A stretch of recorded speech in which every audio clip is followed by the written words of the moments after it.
Hey guys, this is Ultra Proxy. If you're enjoying our unique takes on Harry Potter and want to see more exciting content, don't forget to hit that subscribe button. Today we will see, second part, what if Naruto was forgotten and rose as the Mokuton Prodigy.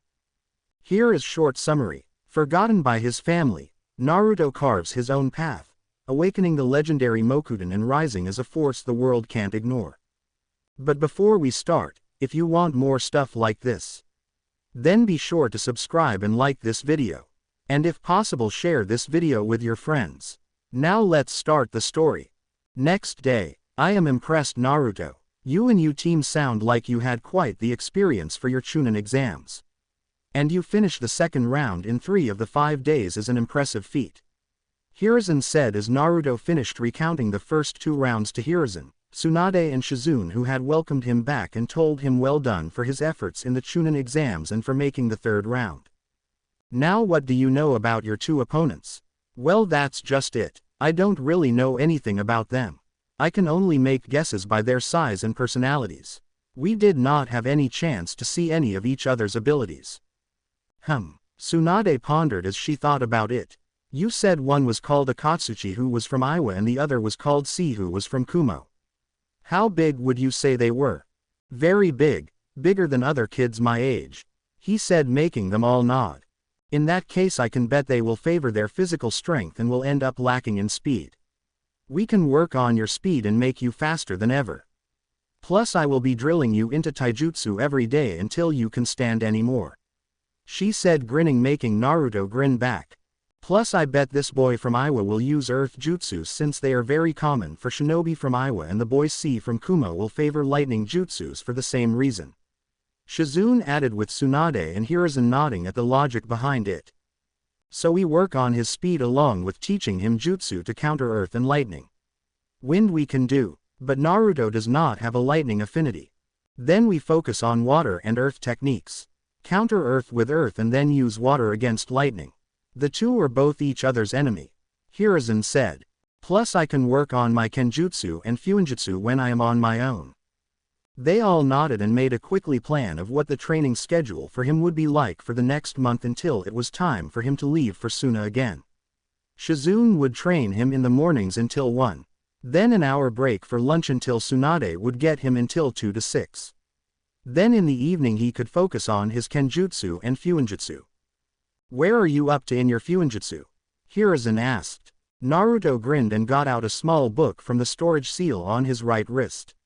I'm in the middle of level 4 at the moment, Gigi. I maybe have a couple of months, maybe a year at most until I am ready for level 5, he said. Hiruzen whistled, showing he was impressed. He would be surprised if this time in the next decade Naruto was already at his parents' level of fuinjutsu or maybe even higher above them. Now that that covered, we can let Naruto know of the new techniques we will be teaching him, Shizune said as Hiruzen and Tsunade nodded in agreement. Really? What techniques? He asked, a little excited at the thought of learning something new. Shizune put her hand out and Naruto watched as a green aura wrapped around it, making Naruto realize what it was. The Shozen Jutsu, he said as she nodded. It's time we taught you how to heal yourself and others around you if the time ever comes. Since you have great control for your age, no doubt you will be able to pick it up quickly, though we may have a way of cutting that time down greatly, Shizune added as she motioned to Hiruzen, who then made the ram seal and created a clone next to him. The clone technique. But I already know the clone technique. Ah, but this is not like the illusion clones, Hiruzen said as he tapped on the clone's head, showing it was solid. These clones are very real but can be dispersed if we will it or they are hit hard enough. Plus any memory or action they have or do will go straight back to the original. Normally we would not show this to you since it is a B rank jutsu that requires a lot of chakra. However, since your chakra levels are already nearly the same size as Shizune and you have great chakra control, it means we can teach it to you early. So any of the jutsu I try and learn will be shortened because the clones will also learn it as well. I'm not surprised you figured it out. You are a smart cookie, Naru-chan, Tsunade said. But yes, that is what we are aiming for. We will be able to teach you a lot in just a month if you make a few clones to learn it at the same time.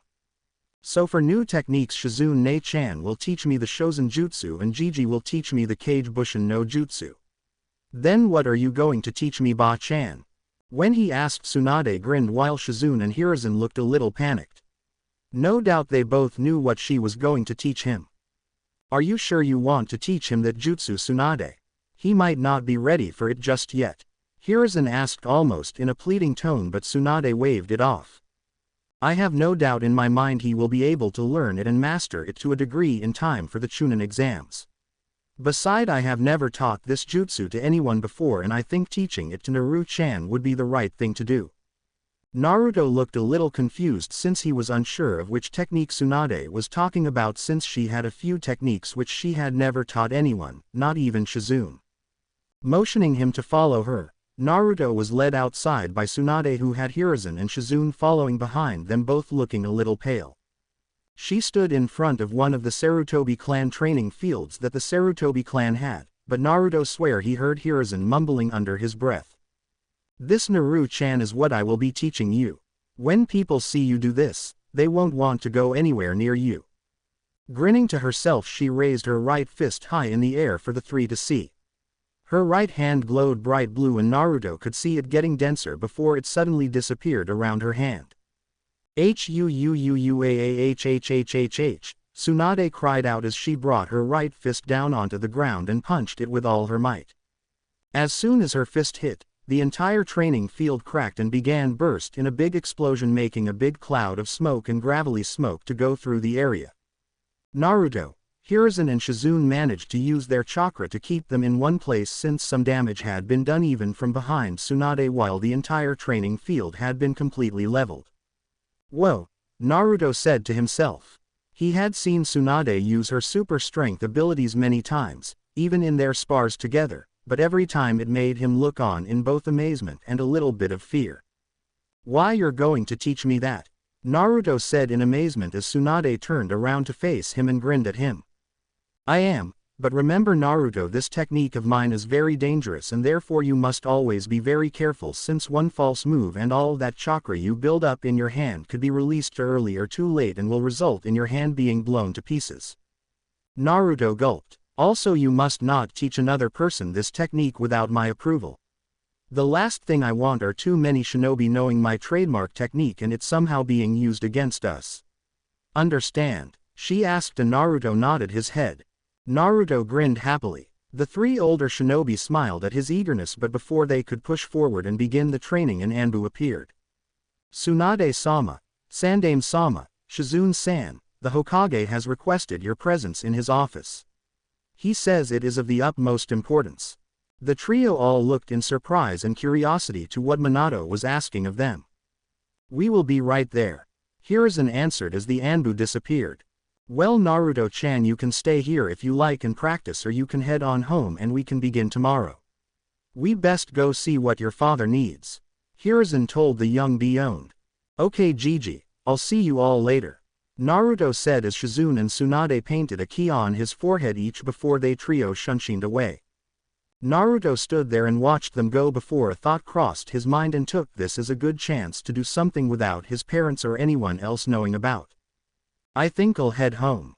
I have something I want to learn and surprise everyone with at the Chunin exams, he thought to himself before grinning and running back home.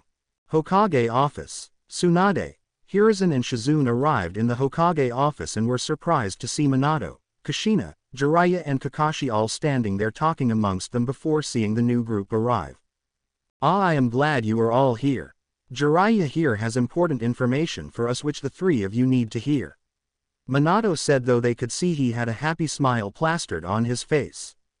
Tsunade, Hiruzen and Shizune looked towards Jiraiya, who looked a bit more serious than he normally did as Kakashi and Kushina stood off to the side. The prophecy from the toads have changed and I now know for certain whom it speaks of. The prophecy speaks of two children born from two powerful parents that reside in a leaf will stage a great revolution in our world and will lead us to an era of peace. The three shot their eyebrows up again as Hiruzen spoke up. I have an idea of who you mean, but I would like you to say it anyway. Mito and Eiji, I know in my gut they are the children of prophecy. I am sure of it, as are Minato, Kushina and Kakashi. Okay, well that's all fine and dandy, Tsunade interrupted as she stood with her hands on her hips. But why gather us all like this? Surely this is something you could have told us at a separate time. Since Eiji and Mito are the children of prophecy, we need them to be ready when the time is right. We know it early, but we think it is best to start their training early, to make them as strong as possible for when the times comes. Kushina said, which shocked the three. Kushina-sama, don't you think 5 is a little young? I mean, yes, the three of us began training Naruto when he was 5, but that was because of the Kyuubi attack. The twins won't have an incident like that during their youth, I imagine. As true as that may be, Shizune-san, the twins are special, as we have just found out, while Naruto is not. We know what we're doing, Jiraiya said as Kakashi nodded. Tsunade, Shizune and even Hiruzen were a little taken back by the comment from Jiraiya, but it disappeared since they knew just how wrong Jiraiya was. Kushina and Minato too were a little set back by the comment, however did not act on it.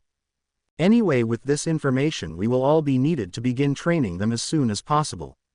We want to create a charter for when we train them and what we will each teach them. Minato said, we are thinking I will teach them taijutsu, Kushina can focus on fuinjutsu and possibly kenjutsu, Kakashi will take stealth and trap making. Suand and Shizune, if you take medical ninjutsu then we can. No, Kakashi, Jiraiya, Kushina and Minato's head turned sharply to Tsunade, who gave them all a glare. Hiruzen and Shizune stood behind her and just had a motionless look on their faces. No, what do you mean no, Tsunade-sama? Kakashi asked. What do you think it means, Hatake? I am not training them. I have already promised to help Naruto with his training for the Chunin exams. We already have a schedule for him and the three of us have promised him. Jiraiya said, walking forward and touching her shoulder. The twins are more important. We can easily find someone to take over Naruto's training for the month. I'm sure the Gaki will understand. The twins need to come first in this, he said before he felt great pain in his hand as Tsunade grabbed it tightly, causing a few bones to crack a little.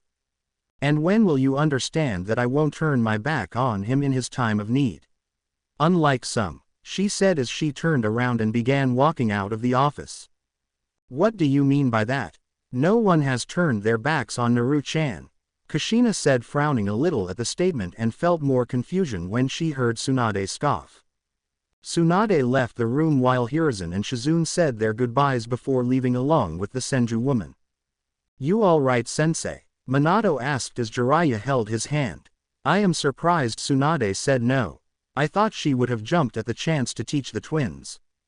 Don't worry about her. I will talk to her and I will show her that the twins need her more than Naruto does. We can have someone train the kid, right? He asked as Minato and Kushina nodded. They need to see that Mito and Eiji are going to need our help a lot more than Naruto ever will. It's for the greater good. Right, Kushina said. However, please don't say that Naruto is not special, Jiraiya. He is special and I don't want people saying he is not. All children are special. She glared at him a little while Minato sat back and breathed in deeply while Kakashi shrugged his shoulders and hoped out the window while pulling out his Ika book. I know. Jiraiya said, quickly dismissing it, but not wanting to get on the redhead's bad side. Well, I will see you all tomorrow. I however have some research to do, he said perversely before sunshining away. That man will never change, Kushina said while Minato smiled a little at his sensei's antics. With Naruto, good thing Tu-san and Ka-san are not here, otherwise they would probably not approve of me trying to learn what I need for that technique. Naruto said to himself as he quickly opened the door to his father's office and snuck in. Walking in, he quickly walked towards his father's desk and then bent down on his knees.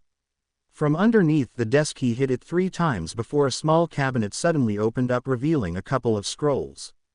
He had found this secret cabinet by accident when he tripped over his own feet when he was 7 and noticed the small hidden cabinet. After finding out how to get in, which was easier than he imagined, and was surprised his father didn't put some kind of locking seal around it. Bit of a rookie mistake, but Tu-san probably never imagined someone would actually have the stones to do this. Naruto thought, smirking slightly. I don't think that Tu-san would be too happy with this, but he does owe me at least this much. As he looked through the scrolls he quickly saw the opens he was looking for. On the side of the scroll it had the rank of the jutsu Naruto wanted to learn. It was an A-rank jutsu that most would have said Naruto was nowhere near ready for, but he thought otherwise. From his right wrist he quickly poofed out a scroll and brush with a little bit of ink and quickly opened the scroll up and began copying the contents that was written down on them. Thanks to learning Fuinjutsu, his speed in writing was extremely fast and he quickly had all the contents of the scroll written down in less than a minute. His eyes traveled across the copy scroll he had just made, checking everything he needed was written on it. When he saw it he quickly sealed his equipment away along with the new scroll while placing his father jutsu scroll back in the cabinet and locked it up. He quickly got to his feet and left the office. When he closed the door behind him he had a small smirk on his face. It never ceased to amaze him that he was able to take jutsu from his mother and father's library anytime he wanted and never get caught. Heck, he even managed to do it one night when they were in the house. Then again, Shizune-san did say, I have pretty impressive stealth skills. I could probably paint the Hokage monument in broad daylight if I wanted to and still get away with it. He knew his father and mother would probably be a bit displeased when they found out, but the reaction on their and everyone else's faces when he used said jutsu was going to be well worth it. After shaking his head he left for him room when he quickly began study from his Fuinjutsu level 4 book. Next day with Anko. Anko panted a little as she ducked a swipe from Ibiki Morino, a man in his early 20s and who worked for the T&I division in Konoha. Since she arrived in Konoha, Ibiki had taken an interest in her and shown her a thing or two from time to time. That and Anko loved hanging around the T&I building. The torturing screams from there were music to her ears. To the side of the small field was Kurenai Yuhi, who was watching Anko fight Ibiki since the two had agreed to help ready Anko for the exams. I won't let Naruto and Itachi gap getting any bigger from me. I need to catch up. Especially if I want to kill him one day, she thought before she charged and engaged Ibiki in taijutsu while using her snakes to try and bite the hell out of him. With Itachi. Itachi sat meditating in the middle of one of the Uchiha training fields with his eyes wide open, showing his matured Sharingan which was scanning around the area. After a few moments a barrage of shuriken shot towards him. However, Itachi quickly got up and with great speed threw his own shuriken which countered every single one of them. When he stood up his mother appeared behind him and went towards him with her tanto, however instead of moving he let the blade pass through him. When it did, instead any blood being spilled, Itachi merely faded away like a mirage.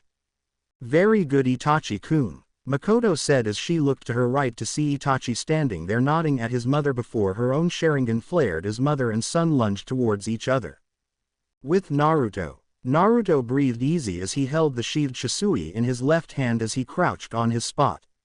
His eyes were closed and he was focusing on everything that was around him. He could hear and sense everything and everyone around him, which included Shizune and Hiruzen who were watching from the side. As he finished taking a breath his eyes shot open and with great speed he sped forward before stopping a few meters as a small boulder that was in the way. His blade was now out of its sheath but Naruto was slowly sheathing it back in. Just before he put the whole way in, Naruto muttered under his breath before the clink of the blade being fully sheathed ran out along with a loud crack to be heard. Everyone looked to see the boulder was now cut clean in two. Naruto grinned while Shizune looked towards Hiruzen who had an equal grin on his face. The crowd roared and cheered as Naruto stood in the center on the Suna-Chunin exam stadium. To his left stood Itachi and Anko while on his right were the Iwa and Kumo teams. That's a lot of people, Naruto muttered as Anko and Itachi had to nod in agreement. Easily all of the Suna shinobi and most of its civilians were here in the stadium along with a lot of foreign shinobi. Go Naruto! Naruto heard as he looked up in the stadium and went a little bit red before smiling as he saw Tsunade, Shizune and Hiruzen in the crowd. Tsunade had even made a giant flag that said Team Naruto and was waving it around. Instead of being embarrassed he just laughed and gave Tsunade a thumbs up as grinned at him. Just beside them was Makoto and a few members of the Uchiha clan which included Fugaku, Sasuke, Ria and Itachi's family member Shisui who Naruto had met a couple of times before. Shisui was a lot like Itachi as well as did not have that Uchiha stick in the ass. Little Ria was sitting on her mother's lap as she looked around happily at the sight of a new place while waving her little hands at her oldest brother while Sasuke too had a big smile and cheered Itachi on. Over on the other side of the stadium was the Kumo and Iwa lot that were mostly quiet and stoic. Though Naruto noticed that a lot of the Iwa shinobi were staring at him either in curiosity or with a glare on their face. The glares they have made him they would want to jump from their seats and attack him. Then up in the Hokage box was his father along with the Kazekage, Raikage and surprisingly the Tsuchikage. His father was busy conversing with the Kazekage and had Kakashi standing beside him as a bodyguard. The Kazekage had a tanned man with half his face covered by white cover.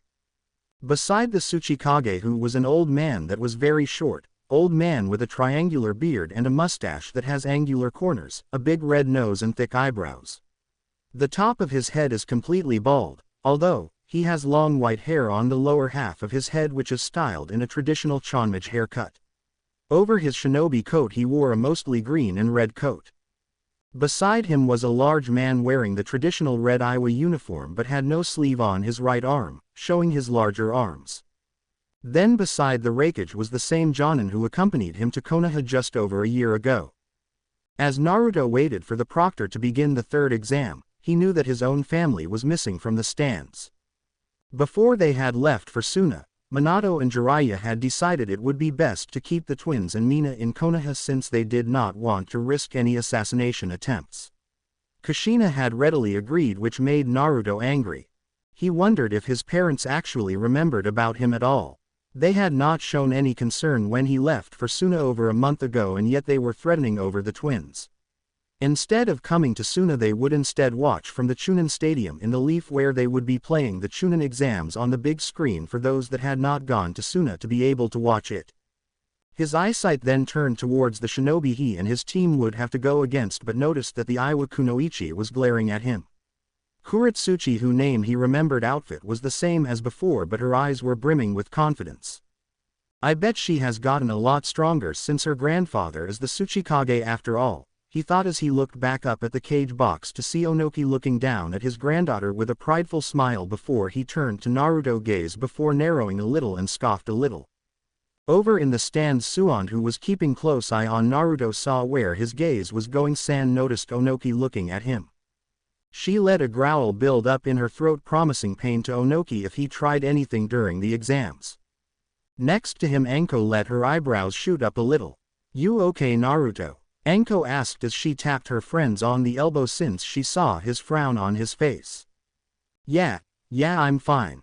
Just thinking that all," he said looking away from the stands and just focusing on the ground in front of him. "Always dangerous," she said snickering a little while Naruto knocked her a little with his hip, making her almost trip. He got a glare in return. Konoha. Kushina sat in the cage box with many of clan heads as they waited and watched the Chunin exams, wondering how well Makoto's team was going to do since she had bragged that her team was definitely going to make Chunin first time around. It earned a lot of scoffs thinking it was ridiculous but were curious nonetheless. Kushina sat with Mina on her lap who was giggling happily as she saw her brother on the big screen. If it was not for the eyes, he would be a carbon copy of Minato, Honora said as her daughter Ino sat by her feet, happily playing with Mito and the other clan children. Suna. From the center of the arena a small smoke cloud appeared and got quickly swept away. Pakura arrived and stood in the arena drawing attention to herself as her being there signaled the matches were about to begin. "Good luck guys," Naruto whispered. "You too," both Itachi and Anko said to him before they paid close attention as the Kazekage stood up from his seat and began to speak as his voice projected through the arena. "Ladies and gentlemen, welcome to the third part of the Chunin exams. I welcome everyone who is from the village of Konoha, Iwagakure and Kumogakure and hope you are enjoying your stay here in Suna. Watch as these 8 young genin will show the world why they are ready to advance into becoming Chunin of their village. Pakura, I leave the rest to you." Pakura nodded towards her Kazekage before looking at the 8 genin. "If any of you want to drop out now, then now is the time to do so," she said as everyone watched as no one moved. "In that case would everyone except for Anko Mitsurashi of Konoha and Rado Kuroshini of Kumo please leave the field and go to the competitor's box," she said. "Kick some A*S Anko," Naruto said as Anko grinned at him knowing that kicking A*S was exactly what she had in mind. Naruto and Itachi left the arena and stood next to one another as they watched their friend and teammate. So how do you think she will do? Itachi asked, watching as Anko took up her position, as did the Kumo shinobi. Naruto grinned at the question. Anko is going to win, no questions asked. She has been working her butt off this last week, so there is no way she would lose to this guy. On the field, you ready to lose, Leaf Girl? Rado asked as he cracked his neck and shuffled his arms around. Anko stood calmly and firmly as she stared at her opponent before she licked her lips a little, showing her anticipation for the match. Pakura stood off to the side as she looked between the two. She raised an arm which made the stadium fall quiet before she swung down. Hajime. As soon as the word was said, Rado shot forward and pulled a sword from its sheath on his back and swung down at her. Anko saw it and jumped backwards a few meters. Rado did not stop, since he quickly jumped forwards and began trying to strike Anko with his blade.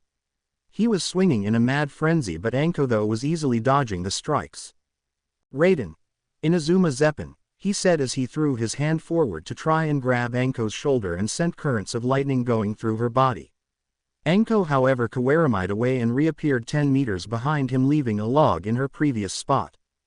As she stood there, she bent down a little, traced her thumb over the ground, something Rado did not take much notice of while the shinobi in the stands did. Interesting, Hiruzen thought as he watched Anko. Rado growled loudly and breathed hard as Anko danced on the spot a little. Rado once again went forward a bit, this time tried to hit her with his taijutsu, which by the way he was throwing punches towards her, though it looked similar to an academy-style taijutsu. His punches and kicks were a little sloppy and Anko easily maneuvered out of the way before landing once again 10 meters away from him. Damn it, stop dodging and running away, you coward, he said to Anko before he felt something slice his cheek all of a sudden and felt a warm trickle going down it. A cut formed on his cheek and behind him was a kunai. Anko blurred from her spot in front of him and appeared behind him and pinned his arms behind his body. Who is the coward, you snot, she said as she licked a small trail of blood from his cheek, which freaked Rado out. She pushed him in front of her and with great speed and precision threw senbons toward Rado. Senbons. He laughed as he pulled them out. How pathetic, he said, throwing them away before noticing his arms suddenly went limp. A look of horror and surprise appeared on his face when his other arm suddenly went as well.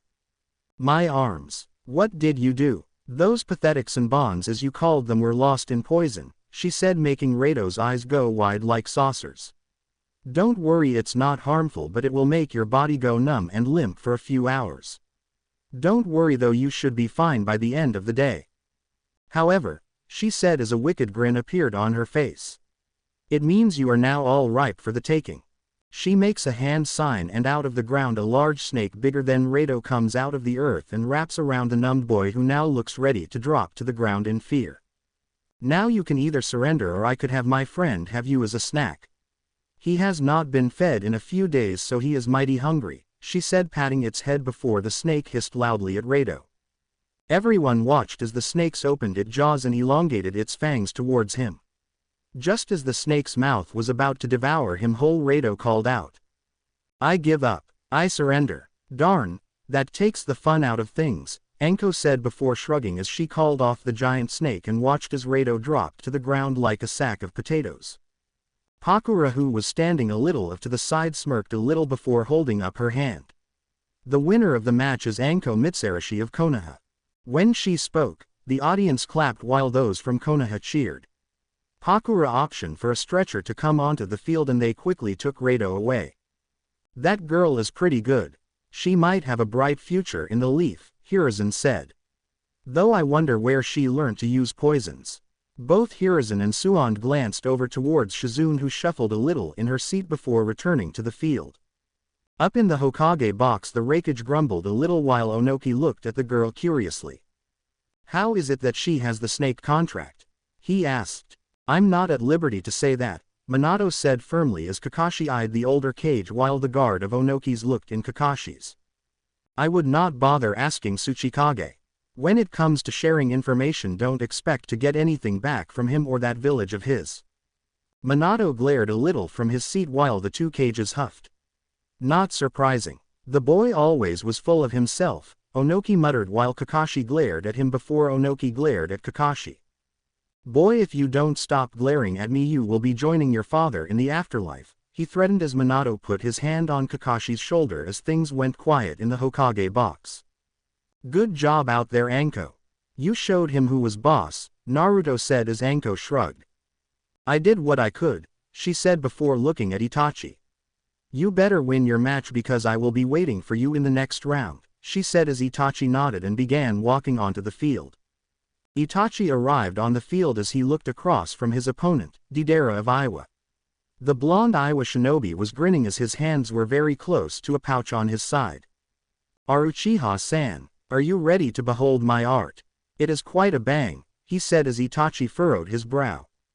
Art is fast, something that happens in an instant. It's so quick most don't even see it. Except for me, that is. It's art, it's beautiful. It would be great to defeat you, Uchiha-san. My sensei the Tsuchikage will be pleased with me knowing I defeated someone of the famed Uchiha clan. After speaking, many looked at him in surprise at that he was trained by Onoki. Some of the Uchiha members including Makoto looked a little worried while Fugaku and the others showed no emotion. In the cage box the other cages looked at Onoki in surprise since Onoki had never shown any interest in taking on a student before other than those in his family. So they wondered what was so special about this one boy. A student of the Tsuchikage. He is going to be good then, Naruto said as Anko nodded in agreement. Pakura's voice broke everyone out of their thoughts as she raised her hands. She looked towards the two who both nodded at her. She nodded back before calling out, Hajime. Immediately both Itachi and Deidara jumped back from each other to the other side of the field. Naruto fingered his shurikens in his pocket while keeping his eyes plastered on Deidara while Deidara and put his hand in the pouch and took out a lump of white clay. Everyone looked in curiosity at what H was going to as well as Itachi before everyone had a slightly grossed out look when they saw a hand appear on his hand with a tongue sticking out of it. It ate the clay and began to munching on it. I think I lost my appetite, Ka-chan, Sasuke said looking a little green as did Ria who was pouting and waving her arms at the action, obviously not impressed. Deidara grinned before he noticed that Itachi's eyes and become Sharingan and were spinning around. He looked away and tried to avoid eye contact since he had been told that an Uchiha could easily put a genjutsu on someone by just looking at them. Your eye tricks won't work on me, he said as Itachi then threw a flurry of shurikens. Doden. Doryuheiki, Deidara called as he made the hand signs while his right hand was still munching on the clay. The wall went U and stopped the shurikens but Deidara was surprised to see Itachi quickly appear on top of the wall. Kaden. Gokakyu no Jutsu, a torrent of fire went towards Deidara and poured over Deidara much to everyone's surprise and a few people's cries. Itachi looked a little surprised but when the fire disappeared he and everyone went all-title wide-eyed when they saw Deidara begin to melt away. A clone, Itachi thought before he suddenly heard scurrying come from beneath him. He looked down to see little spiders made of clay walk towards him. It seemed you fell into the trap, Deidara said appearing a distance behind him and made a hand sign. Katsu. When he spoke the spiders lit up and to everyone's surprise exploded. Itachi, Anko shouted out having seen her friend in the center of the explosion though Naruto stayed looking calm. Though she and many other were relieved when they saw a log was now where Itachi is standing. Not bad, Itachi said now appearing behind Deidara with a kunai to the back of his neck. When did you make the clone? I see the Uchiha live up to their name. I would be disappointed if you did not. And to answer the question when the earth wall went up. But you Uchihas really should pay more attention behind you, Deidara called as Itachi looked behind to find more clay spiders appearing and jumping towards him and trying to latch onto him. Itachi jumped up high towards the top of the wall. Kaden. Ruka no Jutsu. A giant head of a dragon flew towards the clay burning and melting most of them. When the spiders disappeared Itachi was surprised to see owls made of clay now flying towards him.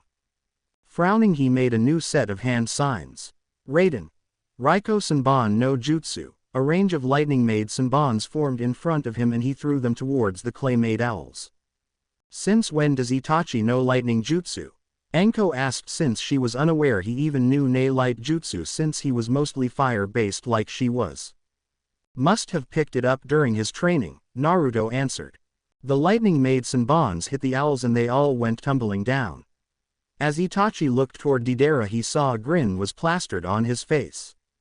"You're in range," Deidara said as from the corner of Itachi's eye he noticed a small clay bird appear in front of him. His eyes went wide and jumped back as much as he could but saw that he was just too close. Deidara looked victorious as the tongues in his hand swayed around in every direction. "Now you know that art is an explosion." The clay bird exploded right by Itachi, caused a small shock wave to hit the arena and throw a couple off their feet. The walls that it was close to now had a big indent and cracks in it. Coming out of the smoke cloud, Itachi jumped out, all limbs still intact but had burn on his right hand and leg along with some blood going down the right side of his face. However, as soon as he landed, a clay-made centipede came out of the ground and wrapped around. It held on tightly as Deidara appeared in front of him with a grin on his face as he held up the hand sign for the explosions. "Any last words, Uchiha? I would hate to make a mess," Deidara said. He waited for Itachi to say something, but instead Itachi said no words but instead had a small grin on his face. The grin alone made rage boil inside Deidara, wondering what Itachi had to grin about. He was about to ask what he was grinning at, but just as he got close to Itachi, the Uchiha suddenly disappeared in a flock of crows. "I would not make that hand sign if I were you," Itachi's voice said before Deidara suddenly felt something clamp around him. He looked down and was shocked to see the clay centipede wrapped around him instead of Itachi. "What? I don't understand," he said as Itachi appeared in front of him with no injuries on him anymore, and he noticed Itachi's Sharingan eyes were spinning. "A genjutsu? You have had me in a genjutsu. When did you put it on?" "The moment you first looked in my eyes at the beginning of the match," he said as everything around the suddenly broke away like glass, revealing the real audience, who looked a little surprised. There was a grinning Uchiha clan as well as a smiling Naruto and Anko, all looking at him. Pakura walked over to the two boys, impressed at the control Itachi had throughout the entire match, and called the match. "The winner is Itachi Uchiha from Konoha." Many cheered as the Uchiha as Deidara slowly made his way of the field with his head low. Never had he felt this humiliated before. He saw the Tsuchikage shaking his head while his Iwa partners gave him some sympathy. Though he looked back at Itachi with hate-filled eyes, silently swearing he would make Itachi pay. "That my boy. That my Itachi-kun," Makoto called out as Sasuke and Ria joined in while Fugaku tried to scold his wife for not acting proper, but she just waved him off. Itachi left the field a little red-faced since his mother was shouting how well her little boy did. He saw the grins on his teammate's face. "Very nice, Mr. Uchiha, winning with a genjutsu. How very Uchiha of you," Anko said, patting his shoulder. "Though you better now, it will take more than a genjutsu to make me down," she said. "I would expect nothing less, Anko," he called back as the next match was announced and they watched as the other Kumo shinobi and the Iwa girl made their way onto the field. "So who do you think will win this one?" Anko asked as they all scanned the two opponents. "The girl," Naruto said, getting looks from his two teammates. "She is strong, I know that much. She is the granddaughter of the Tsuchikage, therefore no doubt he will have a hand in her training. Though unlike Deidara, I don't think a genjutsu will be enough to take her out." He did not know how right he was. The match did not last very long. The Kumo Nin had changed like some academy student while Kuretsuchi had remained calm. She quickly batted him away with her taijutsu, which was recognized as the rock style the Iwa shinobi were known for using. She then used a couple of C and B ranked earth jutsus which quickly squashed any chance of the Kumo Nin winning. She trapped him in earth before knocking his lights out with swift and powerful punches. Once it was over, Kuretsuchi was standing there with a victorious smile on her face, hardly scratched or worn out, while the Kumo Nin was out cold and bloodied on the ground. Pakura quickly called it. Kuretsuchi walked proudly back to the finalists' box. She looked towards Naruto briefly and gave him a look as if saying to him, "Try and beat that." "Oh, it's on," Naruto thought, smirking before he heard his name being called along with the two others he would have to battle. As he, Akatsuchi and C walked onto the field, they all got a round of cheer from their respective villages. Tsunade, Shizune and Hiruzen cheered, Tsunade being the loudest, telling Naruto to kick some serious ass. While back in Konoha, Eiji and Mina all cheered and clapped when they saw their big brother on the big screen. Kushina clapped lightly, smiling as she watched Naruto's match. In the cage box, all cage and bodyguards looked down curiously at the Naruto, no doubt wanting to see if he was anything like his parents and to see just how powerful he was. They had seen firsthand how his two teammates had fought. Now though, it was time for Naruto to shine. The three stood in a triangle-like formation and Pakura was just outside the triangle. As he stood there, he saw Akatsuki and C looked at each other and nod before turning towards him.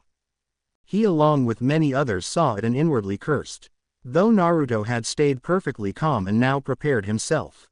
His hand went behind his back and sneakily made a hand sign. Only Hiruzen and Tsunade saw it and inwardly smirked. Hajime, Pakura called out, and almost immediately Akatsuki and C turned towards him and charged. Naruto watched them come towards him and felt their chakra and their movements from it. Akatsuki readied to punch him from the top while C punched him from the bottom. When they connected, to everyone's surprise, Naruto had poofed out of existence. Cage Bushins. The shinobi all thought when they saw it, while Minato, who was watching closely, had his eyes widen a little. Naruto knows shadow clones. Wonder where he go, Akatsuki said, putting his finger to his lips and scratching his head. C tried to dance him about, but before he could, a pair of arms shot out from the ground and brought him down into the ground. Doden. Shinju Zanshu no Jutsu, Naruto whispered as C was pulled down until only his head was left sticking out. When he shot out of the ground, Akatsuki eyed him and engaged him in taijutsu. As he swung, Naruto saw that his suspicions about him were right, in that Akatsuki was focusing more on power and his speed was not so great. Meaning Naruto was easily dodging all the kicks and swings as well as landing a few blows of his own on Akatsuki. He focuses on the side of where his kidney would be. He mentally thanked Shizune for the anatomy lessons. Akatsuki grunted as Naruto pushed the big genin away while C had managed to dig himself out. He made a few hand signs and shouted, "Raiden! Dendo Underi!" Small waves of lightning shot out from C and went towards Naruto. Naruto saw them and made his own hand seals. Doden. Tsuchi no Yae. The ground around him shot up and hoisted him into the air, dodging the waves of lightning. In doing so, Akatsuki jumped back before he pumped chakra into his feet and pushed towards Naruto at great speed. Doden. Goromu no Te. Clumps of rocks formed around Akatsuki's hands and increased its physical capabilities. He swung down at Naruto, who jumped away and landed on the side of one of the walls. The spot he was standing on was reduced to rubble from the Iwa ninja. Naruto jumped down from the wall and landed back on the ground. C and Akatsuki appeared in front of him. Both went forward and engaged him in taijutsu, doing their best to once again try and hit him. But again Naruto's speed was greater than both and was dodging them gracefully and almost effortlessly. Plus it did not help that Akatsuki and C kept bumping into one another. "Stop getting in the way, Iwa idiot. I trying, Mr. Kumo boy. You two don't make a very good pairing, you know that," Naruto said before he sent a strong kick to C, which threw him a couple of meters away, while Akatsuki got kicked in the guy and then kneed in the face, which sent him staggering back. He had felt a crunch, so Naruto might have just broke Akatsuki's giant nose. "Sweden. Teppodum," he said as glomps of water shot out and toward C and Akatsuki. A few of the water shots hit the duo as the two knocked into each other and stumbled a little. In retaliation they threw kunai and shuriken towards Naruto. Instead of jumping out of the way, Naruto stood there calmly before he quickly pulled out the shisui and deflected them all with the black blade. When he did, many in the audience, civilian and shinobi alike, marveled at the blade. Those in cage box looked at it curiously, even Minato. He had only seen the sword in its sheathed state, never actually taken out before. This was the first he and many other had seen a black blade. Many of the shinobis from other villages licked their lips and the thought of having the sword, but froze when they had Ki hit them and saw Tsunade glaring at those who she knew had those stealing thoughts. In Konoha, Kushina too looked at it with wide eyes. "Why have I never seen that blade before? Surely I would have noticed that sword at home, wouldn't I? Little unfair, isn't it, that you two team up?" Naruto spoke, getting the two out of their surprise, said as he was curious to why they teamed up. "It does not matter. You're the son of the Flash and most hate your very existence. Kumo hates your mother and Iwa hates your father. Therefore both extremely hate you," C said. From their spots in the cage box and back in Konoha, both Minato and Kushina frowned while many of the Leaf Shinobi shook theirs and argued they would not let anything happen to one of their shinobis. Well, if that's the case, then I guess I should start getting serious then, huh? He said, surprising most who were listening as he gripped the shisui which was still sheathed. You know, my Ba-chan has always said that I have the devil's luck since her completely beats, he said, making Tsunade shake her fist at him from the crowd, making a few people laugh.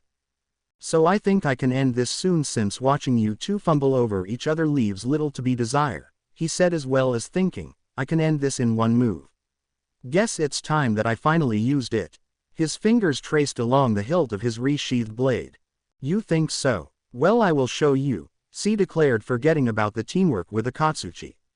In his hands 8 kunai appeared with paper bombs wrapped around them as he readied to throw them. Next to him, Akatsuchi made hand signs before slamming on the ground. Doden. Goromu no Jutsu. A big hand shot out of the ground in front of him, and the rock body of a person 3 times the size of a normal person appeared and gave a loud roar. Impressive. Now it's my turn, he said before putting his hand on the hilt of Shisui and closing his eyes, much to the surprise of many. Naruto waited for the right moment as he felt the chakra of his opponents and felt one was angry and the other was weirdly curious and kinda happy even. He pushed Chakra to his feet, getting ready to push of and do so at a great speed. Here he goes, Hiruzen said, alerting the people around him and now watching intently at what would happen. I will show you, C declared as he threw the paper-bombed kunai towards Naruto, who still stood still. Akatsuchi also sent his golem forwards, which had its hand outstretched. Naruto waited and waited for the right moment as the attacks got closer and heard a few people tell him to get out of the way. Just as they got close, his eyes snapped open and at great speed pushed off from his spot.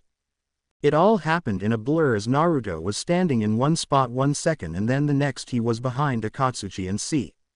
Many were surprised to see where Naruto suddenly stood with his sword outstretched.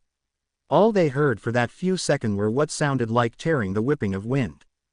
They had no idea it was actually Naruto swinging his blade. Those Jonin level and above all saw him move and his actions and were looking at him in a surprised state, none realizing a genin and potential chunin could move so fast at his age. The kunai missed their target and gone off at the other side of the field, not hurting anyone, while the golem and the contestants just stood there. Slowly Naruto began to put his blade away back in its sheath. The whole field was complete quiet as they heard him mutter his Tekkyū Niue. Itoryu Ii. Shishi Sun Sun.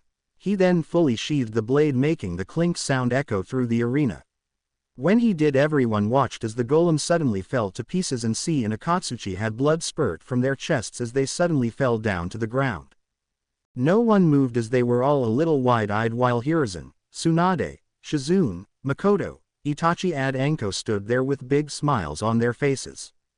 Pakura, who was off to the side, shook herself out of her daze and smirked a little before raising her hand. The winner of the match is Naruto Uzumaki Namikaze. As soon as she said his name was, the Konoha side of the audience burst into applause as they stood up and cheered his name and clapped. That's my Naru-chan, Tsunade shouted out as Shizune clapped enthusiastically. That's my student, Makoto shouted out as she and her kids all cheered for him too. Back in Konoha, Mito, Eiji and Mina were all on their feet cheering loudly for their big brother, though Mina was more like just clapping rather loudly and kicking her legs in front of her. While everyone cheered, just 2 people did not clap, not because they were not impressed but because they were shocked at what they saw. Both Minato and Kushina looked at their son with one thought in their minds. Naru-chan, how or when did you get so strong?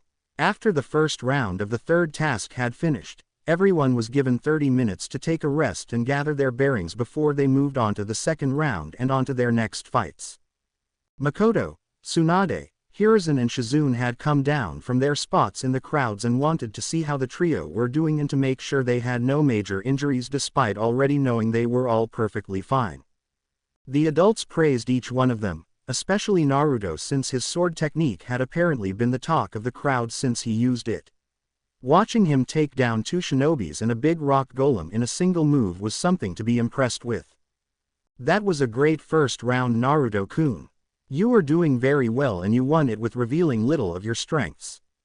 Hiruzen said, greatly impressed with his surrogate grandson and student's performance. Well, deception is a ninja's main skill. Though I get the feeling the next fight with Kuretsuchi is going to a lot tougher. I'm going to have to bring out a few of my tougher cards and put them into play. Well, just know you have our full support. You will show that Iwa Kunoichi who is the boss around here. Tsunade said, pumping her fist in the air, making Naruto grin. Up in the cage box, Minato wanted to go down and speak with Naruto since what he saw amazed him. He did not realize Naruto was so far along in his shinobi training. In fact, he made that match almost look too easy. Why am I only beginning to notice it now? What have I been doing not to notice how accomplished Naruto is becoming as a shinobi? He knew Makoto would be a good fit for him as a sensei since Makoto was a well-rounded shinobi that was a sort of jack of trades in each of the three main shinobi fields. He did ask Kakashi since Kakashi had become quite the famous shinobi and could be a good influence and good sensei, but Kakashi turned it down saying he did not have the time to play sensei. Once the Chunin exams are over, maybe I should test Naruto myself. Maybe he took more after me in terms of being a shinobi. Back in Konoha though, Kushina was thinking the same thing. She was a kenjutsu master and what she saw from Naruto with that attack was very impressive. What looked like a single strike was actually multiple strikes that had been struck at such a fast speed you had to watch carefully to even see it. She was currently standing outside of the Konoha Stadium bathrooms as she waited for the twins to finish making their business so they could go back and not miss any of the matches. Mina was huddled next to her, holding on to her skirt, looking around the room since it was a new place. I wonder who taught him and why did he not come to me for training in kenjutsu? Or did he ask me? Did he ask me and did I just brush him off? She thought since she was wondering to what sort of shinobi training she had actually provided her son. Once Naruto got back, she too knew that she would have to talk with Naruto about where he got his skill set from. Back in the Suna Stadium, the waiting bell signaled, making everyone know that it was time for the second round to begin. Naruto, Itachi and Anko went back to the box where they already found Kuretsuchi waiting for them. She looked over at them when they came in as well and looked Naruto over before turning away. Why does she keep doing that? Anko asked since Kuretsuchi had kept glancing at Naruto and turning away quite a number of times. No idea. Maybe she is trying to figure me out. Strengths, weaknesses, what makes me tick, you know, that sort of thing. That could be it. She does strike me as more intelligent than her teammates and the others in the competition. You will have to watch her closely. She could be a wild card. Itachi muttered as Naruto nodded, thinking the same thing. As they entered the box, Pakura reappeared on the fields. The second round to the third part of the Chunin exams will begin now. Would Anko Mitsurashi and Itachi Uchiha of the Leaf Village please come down onto the field? The crowd cheered as the two genin names were announced, and they all knew that for the earlier performances that this match was going to be a good one. Alright guys, you are up. Don't disappoint, Naruto said as Anko and Itachi walked onto the field side by side. Once they were in the center of the field, Itachi kept walking a small distance before he stopped and turned around to face Anko. In the stands, Makoto took a deep breath. Though she knew deep down that Itachi would likely win between the two, she knew Anko was not going to give up easily and was going to give him a run for his money. On the field, the two teammates and friends looked at each other. Good luck, Anko-san, Itachi said as he smiled at her. Anko returned it. You too, Itachi. The next match is about to begin. Are you both ready? Pakura asked as both Itachi and Anko nodded and both readied in their respective stances. Pakura looked between them before swinging her arm down. Hajime. When the word was said, Itachi and Anko pushed back a little, both with their hands in their pouches, and as quick as lightning began storming one another with shurikens. None made it past the collision center as the shurikens all found themselves getting rebounded of the other shurikens and were littering the ground as well as the wall. A few of the shinobis even had to duck their heads to avoid getting a shuriken stuck in their heads. On the field, after a minute of throwing shuriken at one another, they eventually stopped, but not before Anko put her hands on the ground with blood on the edges of her fingertips. Kuchio's no jutsu, she said as a puff of smoke appeared and a long snake appeared out of it. The snake saw Itachi and quickly slithered over to him and began to strike at him with quick and precise strike with its mouth as its fangs were bearing out as well as its tongue. Each time it struck, Itachi efficiently dodged its strikes and managed to land a few strikes onto the snake before he pushed himself away and jumped on the wall. The snake quickly followed after him and did its best to catch up to him, but Itachi had showed that he too had trained in his speed as he easily outmaneuvered the big snake. He then jumped in the air away from the wall and where the snake was and made hand signs. Kaden. Haikui no Jutsu. He said as black ash and fire poured out of his mouth and engulfed the snake, making it hiss in pain.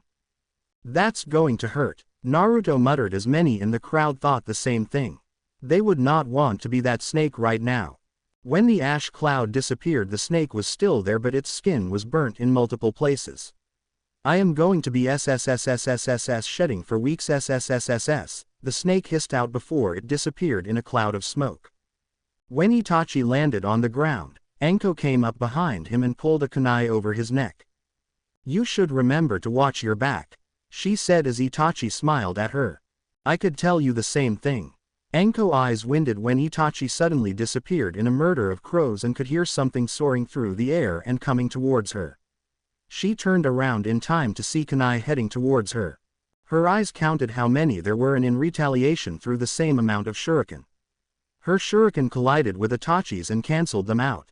As she did, Itachi appeared in front of her, jumped over her shoulder, but as he was in the air grabbed her shoulder. He then landed and using his strength threw her across the field with a lot of force. Anko couldn't dodge in time as she slammed into the walls of the stadium, wincing a little as she rubbed her lower back. I think I felt something crack, she thought as she shakily stood up, though her lower back felt like it was on fire. I have to tough this out now. She's hurt, Naruto whispered to himself as Tsunade and Shizune made the same decision.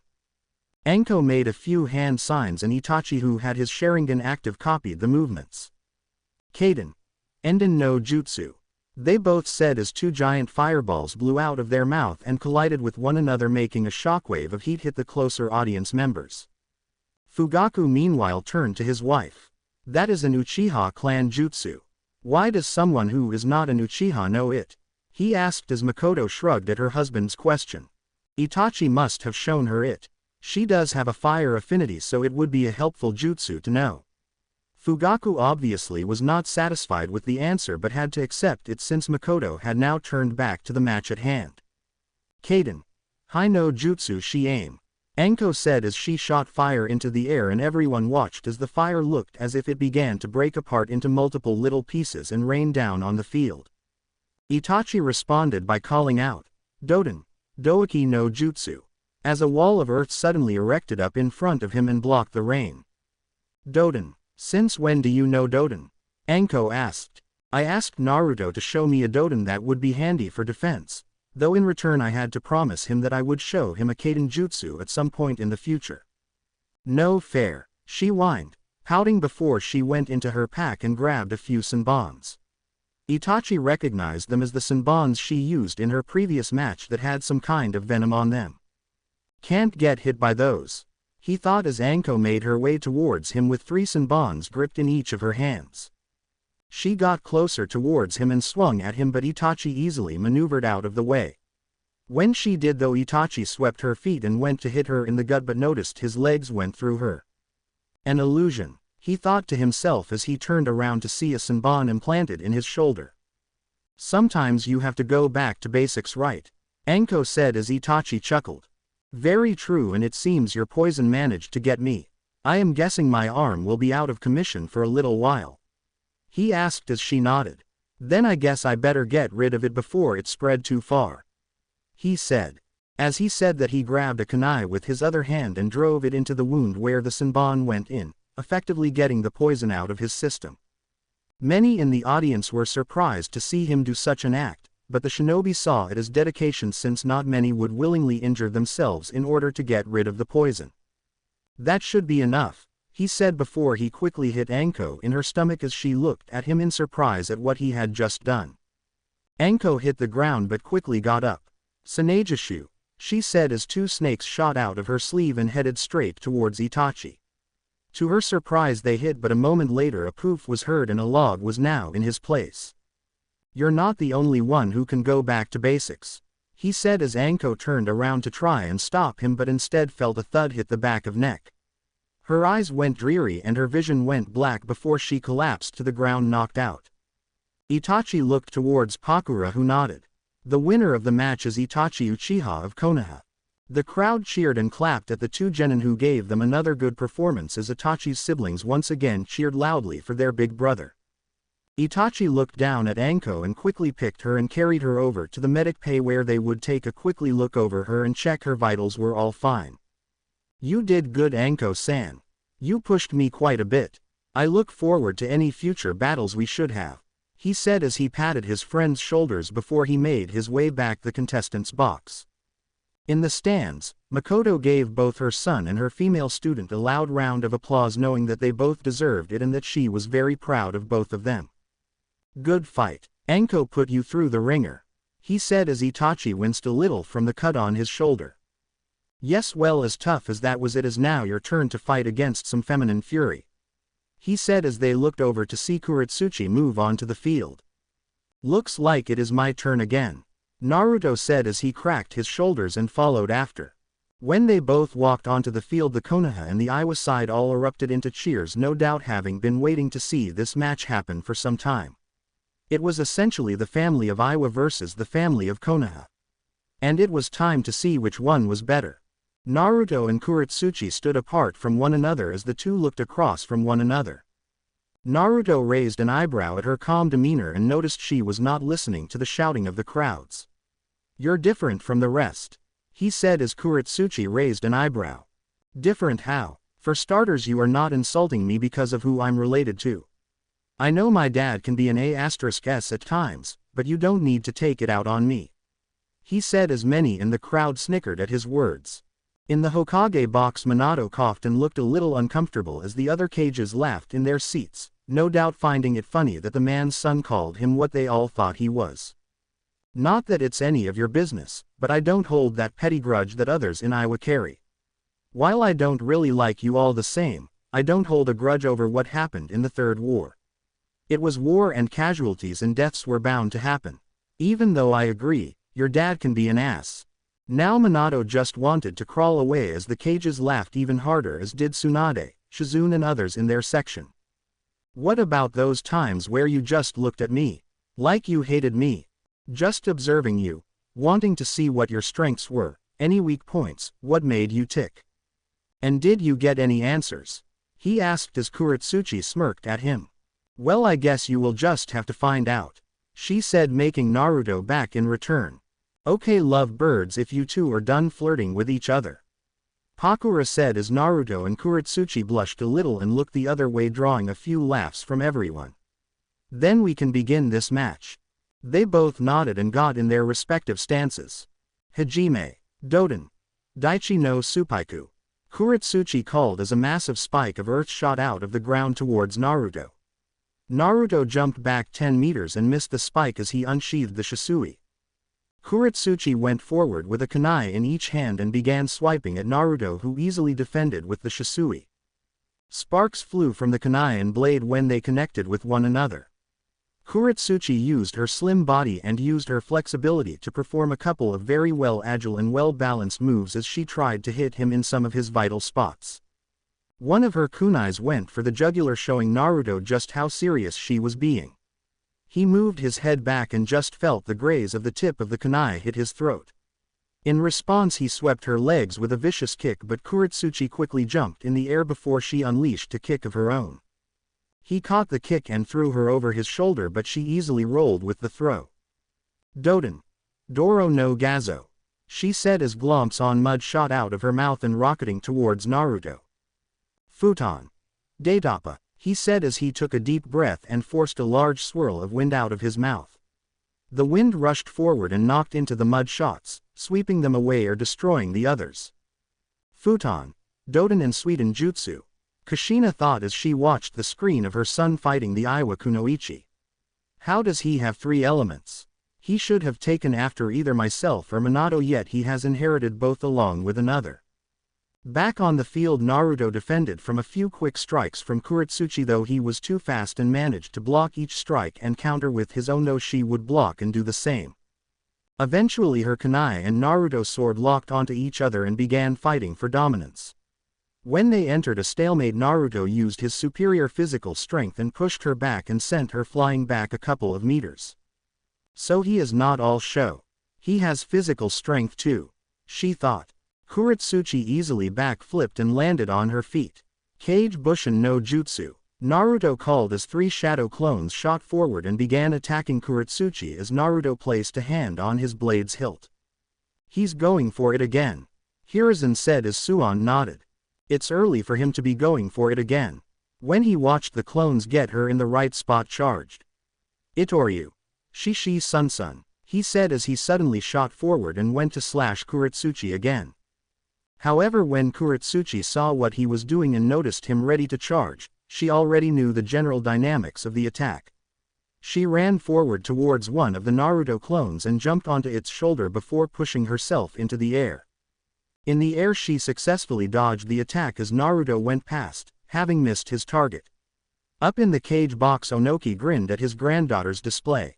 She dodged it, Naruto said, surprised before he saw Kuretsuchi performing hand seals again. That trick won't work with me. You need the opponent to be staying in a spot to let it hit. It's a direct hit move, so if they're moving then you won't be able to hit them, she said as Naruto grinned. You are not like the rest. You're a real kunoichi, give me the best you got, Naruto said. Kuretsuchi smirked in response. The only real competition I get back home that is in our age range is against Anko and Itachi. Well, I should impress since I have a reputation to uphold. I have Iowa blood running through me and I aim to make my family proud. Is that not what you are doing? Something like that, though mine is only to certain members of my family. There are a few that I am showing them what they missed out on, what they did not help, he said bitterly as he glanced up at his father, who sat there watching the battle with calculating eyes. They stared towards each before they both began to make a set of hand seals, both at similar speeds and similar actions and motions. Kaden. Hibaretto no Jutsu. Naruto reciprocated with his own. Sweden. Mizu Baretto no Jutsu. Water and fire balls rushed towards their targets at great speed but collided with one another, creating a small veil of steam to begin to appear and engulf the lower field, making it a little difficult for some to see what was happening. Neither stopped their attack as fire and water rained down through the field, trying to bypass the other but neither having any success. She really is pretty good, Naruto thought. It's to be expected that the son of the Yellow Flash would be this skilled, Kuretsuchi thought in return. Deciding to take it up a notch, Kuretsuchi smiled to herself before she jumped onto the high walls, looking down at Naruto, who stared up at her as did the others in the crowds and who was watching. She made a few head seals before shout, Yoden, Yogen no aim.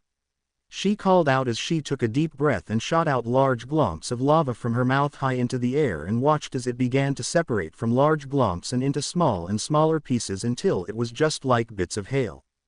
One bit fell onto Naruto's shirt sleeve and quickly burnt a hole into it. Naruto quickly ripped the sleeve off and threw it aside, not wanting to get those kind of burns touch his skin. She knows Yoden. I did not even know Iwa had any shinobi who could use that bloodline, Shizune asked as Suon and Hiruzen narrowed her eyes, as did Makoto from her seat. There was a clan that specialized and could use the Yoden bloodline long ago, but they got split and separated throughout the year and got spread throughout the years, similar to that of the Uzumaki. My guess is that someone from that girl's family carried the Yoden bloodline and it was passed down to her. On the field, Naruto looked at her surprise. Yoden, huh? This takes things to a new level. I have to be more careful around her and I can't let that lava touch me, if it will be lights out for me, he thought. You look a little out of it. I hope that little treat I just gave you did not burn you too badly, she said as she grinned at him as he looked up at her. Not at all, though I was a little surprised. This does not change the fact I will still kick your ass, he said, making her glare down at him. We will see who will be the one to get their ass kicked, she said as she went through another lot of hand seals. Yoden. Yogen Kuryu no Jutsu. This time a large stream of lava shot out from her mouth and rushed towards him. Naruto quickly saw the danger and immediately jumped as far away as he could from harm's way. However, he noticed that when the lava hit the ground, it began to spread across the floor and slowly begin to cover the ground. Lava is basically molten rock that had been superheated up and had taken a kind of middle ground between liquid and solid. Kept hot it stays as a liquid, but when super cooled it will harden and become rock. He thought before a thought came to his mind. Which means water should be effective against it. He muttered to himself as he went through hand seals and channeled his chakra. Sweden. Mizoripa, he said as a strong jet of water shot forward and covered over the lava and quickly showed to have already stopped it from moving forward. The jet of water was stationed just a bit into the air so the water could evenly spread over the lava and harden it. After a few moments the jet of water stopped as steam was emitted from the lava and showed the lava had rapidly cooled down to form a layer of rock on top of the surface of the field. Doden. Daichi no Supaiku Seiki. Kuretsuchi called as Naruto saw that the earth layer that had been created from the lava getting cooled down suddenly shot up. The great thing about lava is once it has cooled down it just turns to earth, enabling me to use my arsenal of earth jutsus. Kuretsuchi called as Naruto dodged each of the spikes, though at the end the last one managed to leave a slash across his left shoulder, making him wince a little and making those watching from Iwa cheer. Naruto jumped back away from the earth as much as he could before he gripped his right fists tightly. He looked up towards Tsunade, who looked back at him before she gave him a nod. Now the tables are about to be turned, Naruto said as Kuretsuchi listened to his words and narrowed her eyes. Since you seem to like the flat earth so much, let's rumble it around a little. Before he threw his hand up and struck a similar pose to Tsunade's chakra pumped into his fist. When those from Konoha saw that stance, many paled while Minato and Kushina's eyes went as wide as saucers. She didn't teach him that move, surely. Jiraiya thought as he watched what Naruto was about to do. In the stadium everyone waited with bated breaths before Naruto swung his chakra-enhanced fist down onto the ground. Hoo-ah! He cried out as his fist impacted the ground. As soon as it hit, the earth beneath him shook uncontrollably and giant cracks began to form all over the field. Kuretsuchi looked around in a panic as she saw the cracks were forming around where she was standing. She began to wobble on her spot as the ground suddenly began bursting all around her and huge pieces of earth began shooting out of the ground as the field began tearing itself apart. This is not good, she thought as she jumped back and tried to stick to one of the walls, but when she did she saw Naruto appeared in front of her in a great burst of speed. I'm ending this, Naruto thought to himself before he used a chakra-enhanced kick to her stomach, making her lose her breath and get the wind knocked out of her and sent her into the air. He then appeared above her in great speed again and threw her to the ground before appearing on the ground just as she was about to meet the ground. He then raised his right leg as high as he could, and just as she went past him towards the ground he swung his right leg into her back and smashed her into the ground, making a small crater form from underneath her. Suden Kyaku, he said as he did the move before it was over.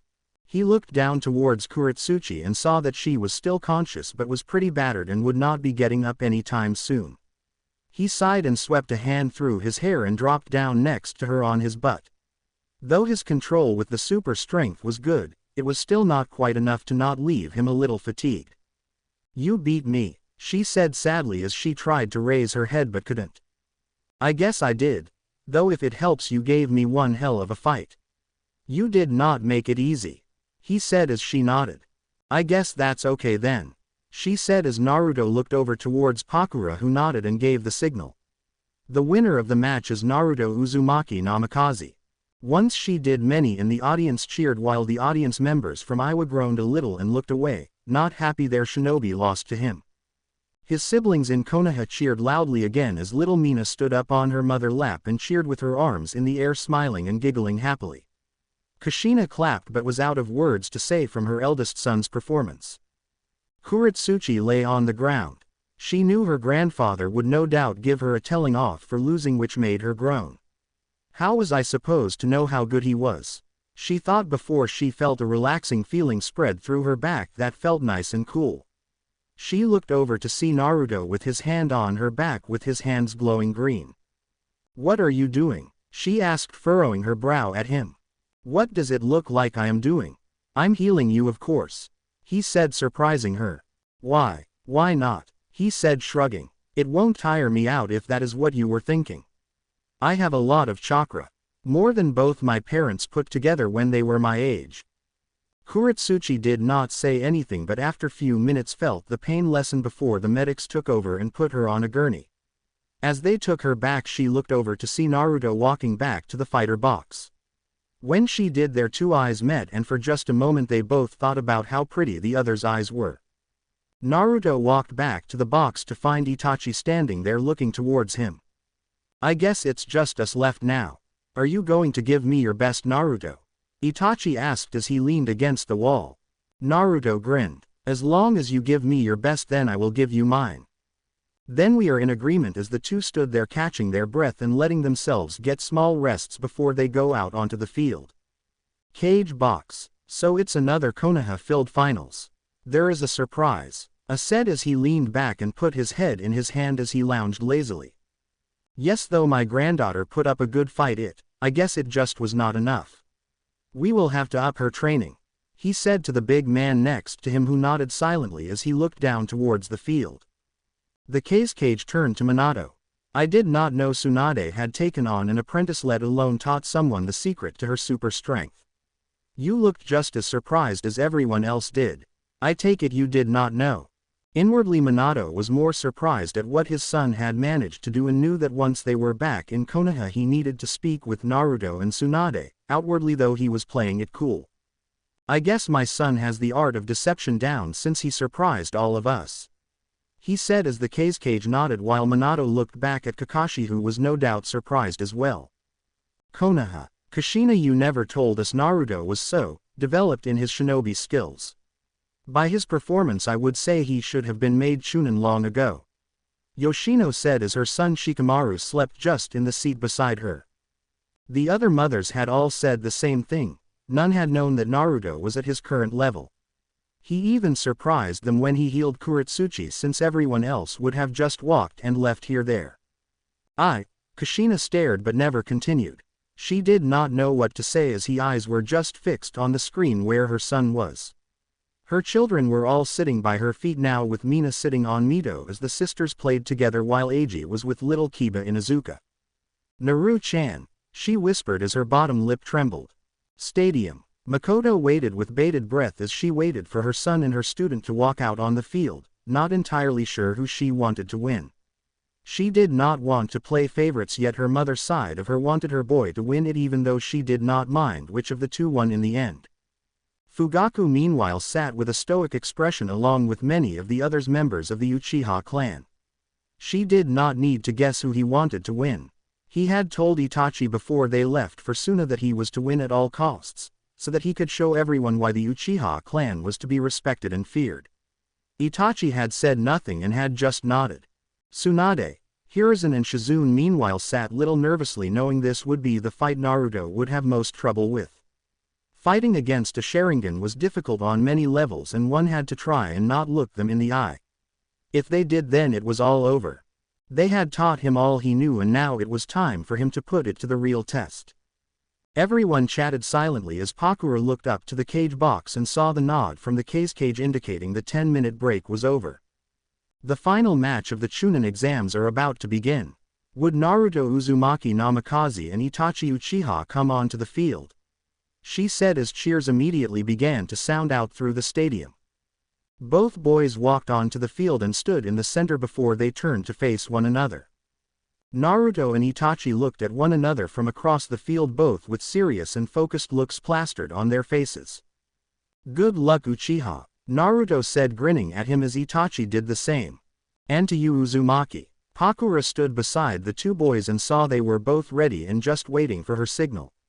She took a deep breath, put her right arm in the air and then swung down. Hajime, Pakura called out as the match began, though many were surprised when neither of the boys moved an inch. Mama, why they not moving? Ria asked from Makoto's lap as she pouted that nothing was happening in front of her. Neither one are moving. They're waiting for the others to make one tiny slip up so they can take advantage of it, Shizune said as Suand and Hiruzen nodded with a similar thought. All the cages sat in the box waiting for one of them to make a move, being very patient and knowing what they were doing. The bodyguards were all doing the same. Then after a few minutes they finally moved. Both boys had a finger flinch at the same time and the other now tried to use that as an invite to attack. Both Naruto and Itachi threw a kunai at one another which only met in the middle and made a loud clang sound out through the arena. The two boys pushed off from the ground and went forward and met each other in the middle as they began a taijutsu battle. Itachi went for an uppercut which Naruto managed to dodge by stepping back before Itachi then tried to sweep the legs. Naruto jumped it and then shot his right leg towards Itachi's head which Itachi managed to block with his left elbow. He then went forward and grabbed Naruto's shoulder and like earlier with Anko, flipped over him in an attempt to throw him. Naruto however when he was thrown somersaulted through the air and made a kage bushin behind him which threw him back forward and shoulder barge Itachi which made the Uchiha take a few steps back. Itachi narrowed his eyes and his Sharingan appeared. When they did Naruto immediately averted his eyes and began looking anywhere else but his eyes. Your Sharingan doesn't scare me Itachi. As long as I don't look you in the eye then you can't put a genjutsu on me. Naruto said. But you will have to look up eventually Naruto. It's only a matter of time. Itachi said as Naruto took the handle of the Shisui out. Itoryu. Sanjiroku pound ho. Naruto said as he struck the air with great force and a massive swipe of dense wind shot forward at great speed towards Itachi. Itachi however saw it coming and with his Sharingan activated managed to dodge out of the way in time as he watched the attack go past him and strike the wall from behind him. When it struck the giant wall split in half with a very deep slash now embedding in the concrete. Itachi did not let Naruto have another chance to attack him. Kaden. Gukaku no Jutsu.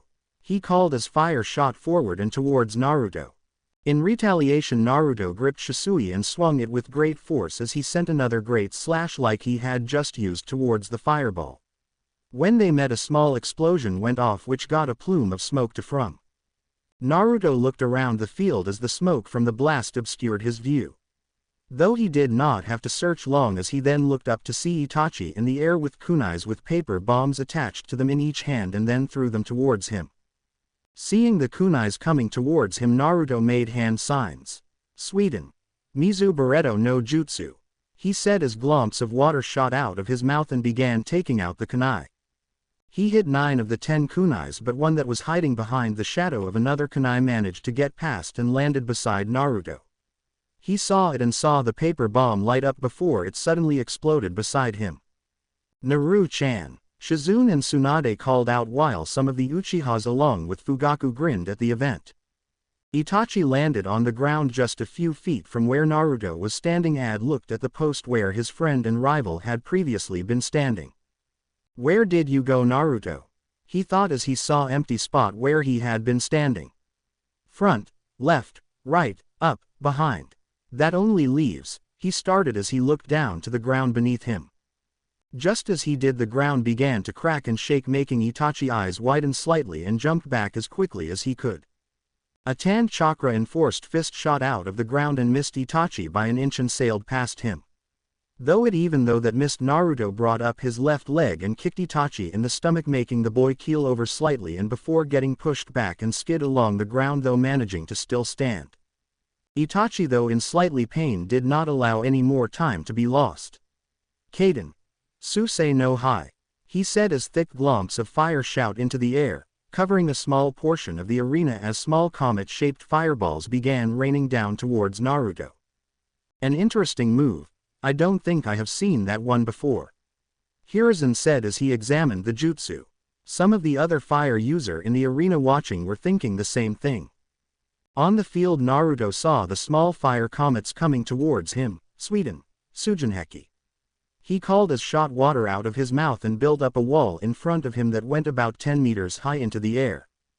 The fire comets went through the water wall and immediate called off and either disappeared into nothing or began little steam balls that Naruto easily swipe away with Shisui. Naruto then pushed himself off the ground and towards Itachi and swung Shisui at him. Itachi though saw the move coming and whipped out a kunai in each hand and blocked the blade and the two then began trading swipes of metal. Sparks flew all around them quickly and bright as the two traded blows. Naruto swung his Shisui at Itachi, trying to hit parts of the body that were vital in order to bring him down quicker and try to end the match sooner. However, Itachi's Sharingan was preventing it, as it kept locked on him and his movements and managed to read what move he would do next and either dodged or blocked the strikes. In the crowd, many were cheering as they watched the display between Naruto and Itachi, and most of the civilians were on the edge of their seats. It won't last much longer. The bee-owned Namikaze brat does not stand a chance against the Sharingan. His attempts are futile, Fugaku said as some of the Uchiha agreed with him while Makoto scowled at her husband's words. This match is very close. Both boys are fighting on even grounds. Hiruzen added. Yes, but if Naruto actually used that skill set he knows, then it would have been over a lot quicker. Tsunade said quietly, motioning about Naruto's Mokuton as Hiruzen nodded. However, they both knew why Naruto wouldn't use that skill set till he was much older. On the field, Naruto was internally getting a little frustrated that he was not landing many of his strikes on Itachi as the Uchiha kept blocking them. He has increased his speed a lot. I need to find some way to slow him down, Naruto thought before an idea popped into his head that made him internally smile.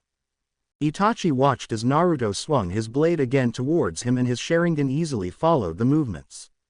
His Sharingan was so focused on the sword that it did not catch. Naruto put his hand into one of his pouches and bring out a brush. When Itachi blocked the strike with his kunai, Naruto smirked and put his brush forward and swiped it across Itachi's hand, quickly and skillfully drawing a seal on the back of his hand. Itachi felt the brush touch his skin and his eye widened a little when he saw the black seal on his hand. He jumped back a little and saw the seal on his hand, and with his knowledge of seals to a degree, he recognized it was a weight seal. Should have kept your eye on the other hand, Itachi, Naruto said as he made a hand movement. Fuin. Minato and Kushina's eyes widened in surprise as they both thought the same thing. I didn't think that he would be that skilled in Fuinjutsu. We need to figure out how he got so strong. I can't even remember teaching him any of what he is using. As soon as he did that, Itachi's left hand dropped to the ground like a heavy weight and went down to one knee. He tried to stand up, but there was just too much weight pressing down on his hand. He sighed and looked towards Naruto. That was a good move, Naruto, but you forgot one thing. Naruto raised an eyebrow. You looked in my eyes, he said as everything around Naruto suddenly began to distort and the sky became a light purple and he saw everyone in the stands disappear. Itachi, who was in front of him, was now gone. When did I look in his eyes? He thought as he went over what happened and realized it must have been when he added the seal to Itachi's hand. His eyes must have caught mine when I was adding the seal. I have to get out of this and quick as I can, he thought as he began cutting off his chakra through his body. I need to release a large burst of chakra in order to release the genjutsu. So that is what he did as he began storing up chakra from his body and to be ready to release a large burst of it and be released.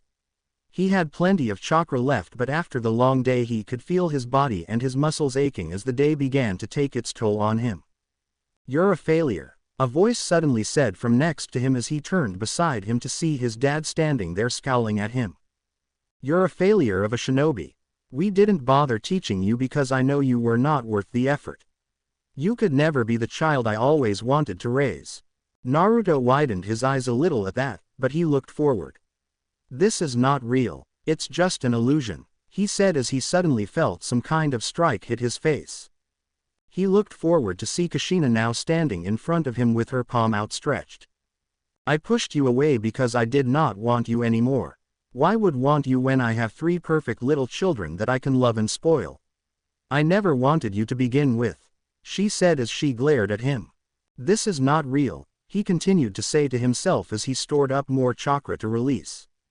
From behind him he then felt a strikes hit him and saw Sanbons sticking out of him. It was Shizune, Suand and Hiruzen all standing there with Shizune's hand stretched showing she had thrown the Sanbons. Why did we train you? You're just a waste of our time, they said together.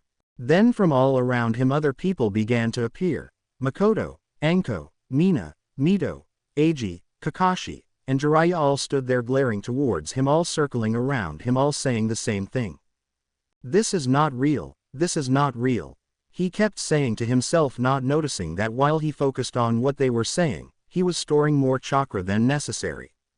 The people around him got closer and got louder as all he could hear were their words, and he shook his head furiously.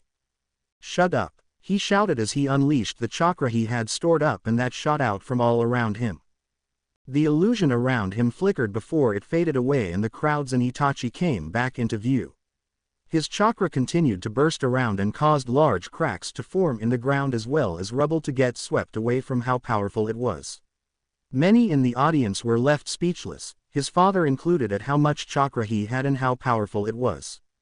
"What did he do?" Tsunade asked, scowling a little, and looked at Naruto in worry as she watched him drop to one knee and panted. No doubt the large amount of chakra he unleashed sapped him of his energy and chakra. "Naruto has that much chakra," Minato thought, leaning forward in his seat. "That almost double the amount Kushina had when she was that age. Just how much chakra does Naruto have?" Naruto panted and looked at Itachi, who had finally broke the weight seal on his hand, but looked as ragged and exhausted as he did. "The days have been long and hard on both of them. I'm kicking your A**s big time for that genjutsu," he said as Itachi looked at him a little sorry. "I don't have much chakra left, and by the looks of thing neither do you. So how about we finish this with one last move? Winner take all," Itachi offered. "One move?" Naruto asked, raising an eyebrow as his mouth flickered in a tin grin. "I'm game. Perfect way to get you back for that illusion," he said as they took a few steps further away from one another. Everyone in the stadium watched as Itachi did a few hand signs and then stuck hand in front of him. His chakra appeared in his left hand before the chakra suddenly set on fire.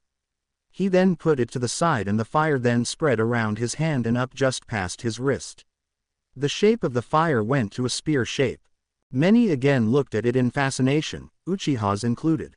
Not even Makoto had seen her son use that move before, and he had not used that move before in one of their sparring and training sessions. Kakashi, who was behind Minato, looked at it in surprise.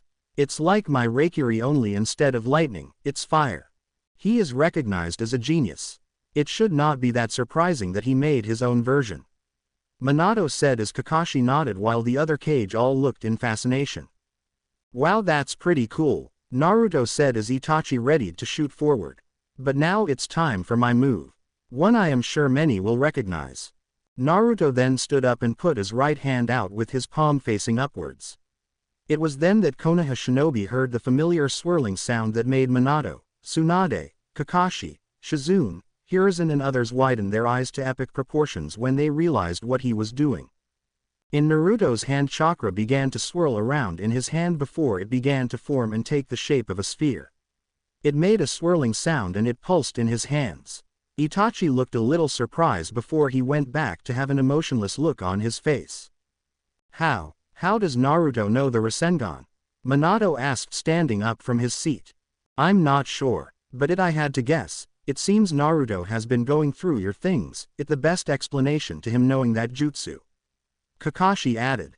Back in Konoha, Kushina and the other mothers had looks that resembled gaping fish, not really believing that what they were seeing was real. "Kushina, Minato taught him the Rasengan. Was that really that wise?" Sume said as Hana stared to her friend in awe. He didn't. I know Minato didn't. We have spoken about not teaching anyone the Rasengan until we felt it was time. We did not even want to teach the twins the Rasengan until they were at least 12, maybe 13. She said as they all looked at her. Then Kushina realized something. We had never even intended to teach it to Naruto. We weren't going to teach him his birthright. Is this what Tsunade meant that day we told her to teach the twins medical ninjutsu? Well, I guess Naruto did not get that memo, Hitomi Hyuga said as by her feet, Mina, Eiji and Mito watched their big brother in fascination and the blue orb in his hands. Back on the field, Naruto and Itachi positioned themselves readily and eyed each other. Itachi had his Sharingan activated while Naruto's eyes seemed to glow with power radiating from it. Then they both pushed forward and ran towards each other at great speed. Itachi had his lead brought back behind him, as did Naruto with the Rasengan. Those in the audience were completely silent as the two moved opposed each other and suddenly got thrown forward and towards one another. The only sound through the arena was the sound of the attacks. Kajien, Rasengan, Both attacks met head-on and the sound of the clash resonated through the arena as they collided. The wind around the two boys picked up before a strong shockwave erupted from around the two boys as the two attacks fought for dominance. The ground beneath the cracked away along with the area around them. The entire arena was hit by a strong shockwave and wind that many put their hands in front of their faces. This is insane. Who knew kids like this could have this kind of power? Akumo Shinobi said as he tried to stop the wind lashing at his face. The two attacks continued to fight for dominance as neither Naruto nor Itachi let up before they both let out a loud shout and the attacks in the area around them completely exploded and went up in smoke. The explosion knocked many of their seats and others had to use chakra to stay in their seat. Naruto. Itachi. Back in Konoha, Kushina was on her feet as she held her hand to her mouth after seeing her eldest get enveloped by the smoke and dust. Mito. Eiji and Mina look a little confused but had sad looks on their faces and Mina looked ready to cry. Makoto was in a similar situation as she wanted to jump into the stadium and check her son and student were still alive. Sasuke looked down worriedly as did Ria, who like Mina looked ready to cry. Fugaku though looked as stoic as ever. Tsunade and Shizune looked ready to jump down but Hiruzen planted his hand on their shoulder muttering that Naruto was okay. In the box all the cage looked a little wide-eyed at the final attack and Minato looked concerned towards his son who he still could not see. Slowly though the cloud of smoke disappeared, revealing that the entire arena was completely and utterly wrecked and the walls looked like they were barely standing. Eventually the figure of Naruto and Itachi appeared and showed them both standing shoulder to shoulder while both were looking and facing opposite directions. Both looked ready to drop and their clothes were in tatters. They had cuts all over their bodies and bruises forming. Naruto's left hand looked very burnt while Itachi looked a little mangled, indicating some broken bones. Everyone sat on the edge of their seats as they waited for the two boys to move or to even speak. Itachi and Naruto turned their heads towards each other and both gave off a small smile before Itachi spoke. "I guess you got me," he said as his eyes rolled into the back of his head and fell to his knees and went unconscious. Many gasped at that while Naruto looked at Pakura, who reappeared on the field and looked a little shocked from the fight she had seen. She lifted her arm in the air. The winner of the match and winner of the Chunin exams is Naruto Uzumaki Namikaze. As soon as she did, most in the stadium got on their feet and clapped wildly at the amazing battle they had just seen. Most clapped while some for Kumo and Iwa scowled a little and just looked away. Naruto smiled at the crowd and saw his father look at him in disbelief, no doubt not believing his son just won the exams.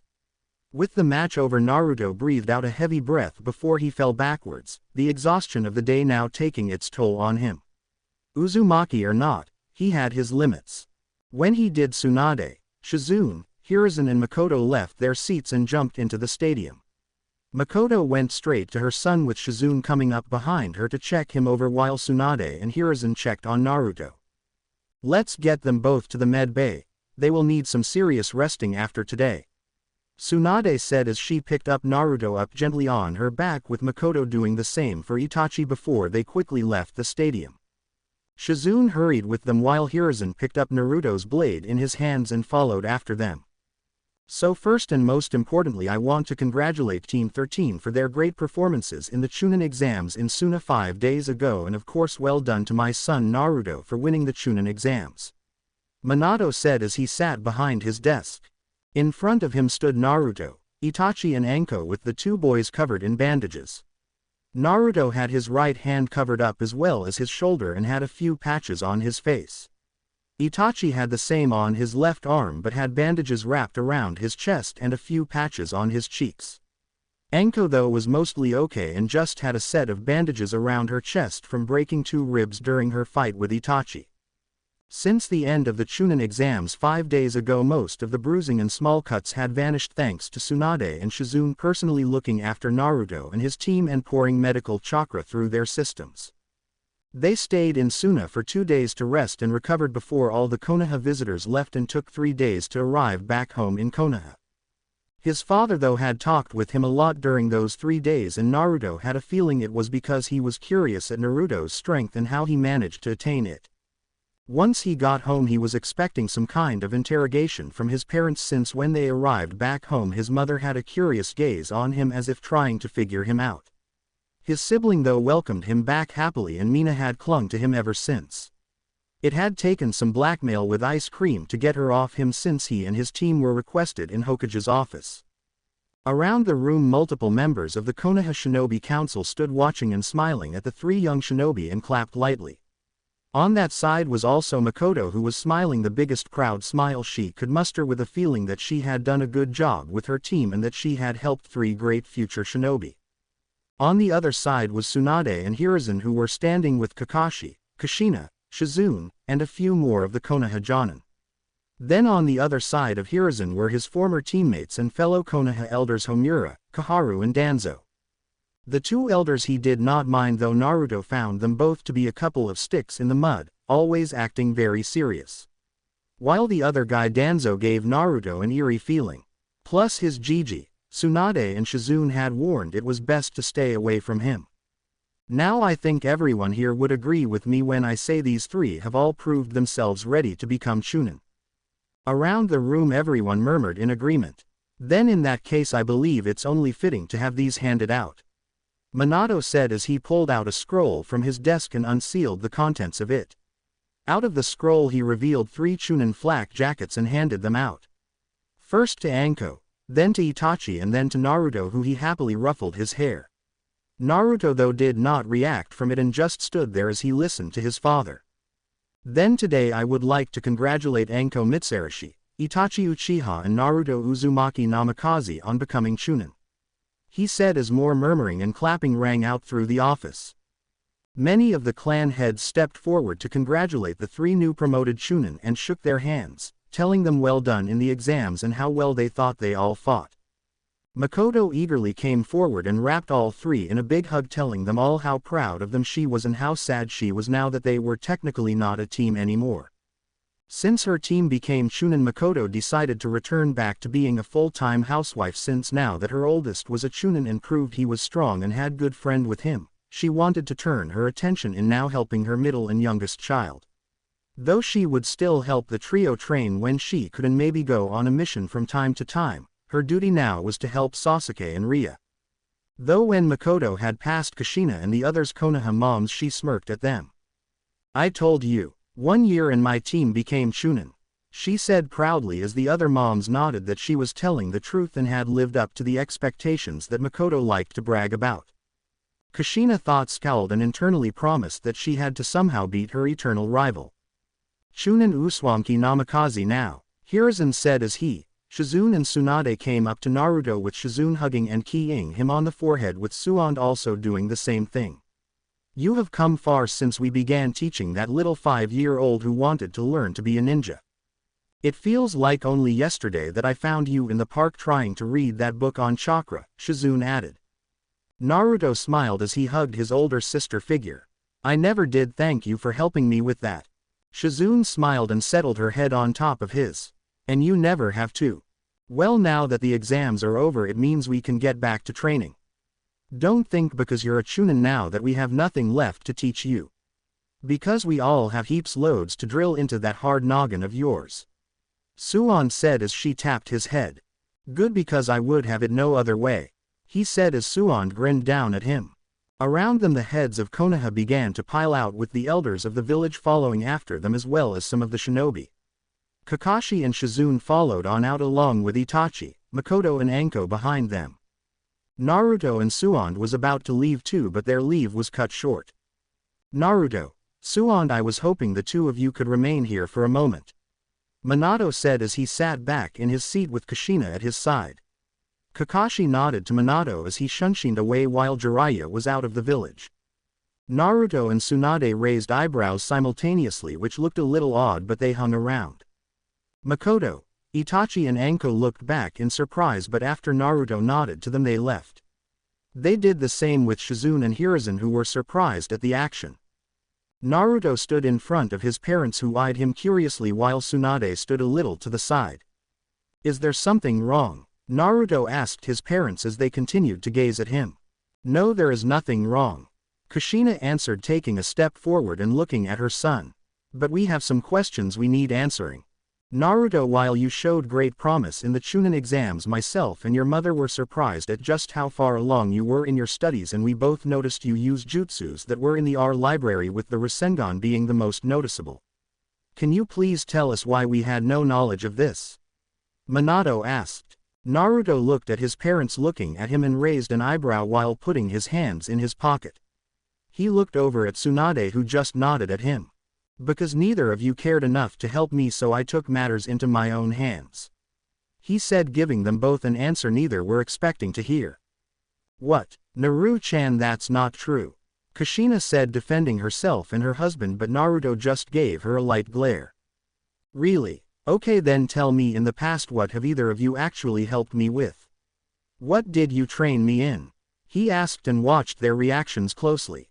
Both looked ready to speak but suddenly stopped and then had a thinking look appear on their faces. Kushina bit her lip as she thought, while Minato looked up at ceiling as if both were trying to avoid their son's glare. What did we teach him? Both thought. Minato then had a pleased look on his face. Well, we helped you with your fuinjutsu. I know we helped you with that, he said, but both parents were a little taken back when Tsunade scoffed from her spot. No, you didn't. Gigi helped me with my fuinjutsu. All you did was give me a book on level 1 fuinjutsu when I was 6. The rest Gigi taught me, or I taught myself. Kushina looked ready to say something but held it back and realized he was right. What level are you at in fuinjutsu? Minato asked rather delicately as Kushina leaned in. I'm just starting level 5. He said plainly as his parents looked surprised at the answer. Level 5. I only started level 5 when I was 13. Kushina thought, while Minato was in the same boat. Neither of you helped me with anything, nor did Kakashi and that beep of a Sanin Jiraiya, he said, which surprised Minato and Kushina since he normally called Jiraiya Uncle Jiraiya, or when he was very little, Grandpa. They guessed he grew out of it. Shizune-chan helped me with my chakra control and taught me the uses of poisons and some medical ninjutsu. Tsunade-sensei taught taijutsu with Gai-sensei and conditioning my body, while Gigi taught me ninjutsu and fuinjutsu. Nowhere in the last 6 years did either of you actually help me. As for the jutsu, I took them from your library, yes, but I made my own copies of the scrolls and then put the originals back. And the Rasengan, Naruto, that was an A-ranked jutsu and a dangerous one at that, and one enemies would love to get a hold of. Well, I needed some kind of ace in the hole for the exams. I am grateful for learning the super strength from Tsunade-sensei, but I needed a last resort card. Something no one would see coming. Deception is part of being a shinobi after all. Kushina then spoke. Naruto, how long did it take you to master the Rasengan? She asked, since she knew it took Minato around 3 years to create and Jiraiya and Kakashi spent months learning it. Naruto just looked at her. I got the basics down in a week, then refined it during the month, he said, leaving both parents gobsmacked. Now both parents, including Tsunade, looked at him in shock. 1 week to learn the Rasengan was unheard of. In fact, it bordered on the downright impossible. Minato, Jiraiya and Kakashi, 3 of Konoha's best shinobi, had been outshined by newly made Chunin. Naruto, if you wanted to learn the Rasengan so badly, then I would have showed you how to, he said, but Naruto looked away. If I had asked you, all you would have done was brush me off as always and told me you were too busy or that you needed to help the twins. Minato looked down as he began to see that Naruto might have been right when Kushina looked at her son sadly with concerned eyes. We would have trained you if you had asked us, Naru-chan.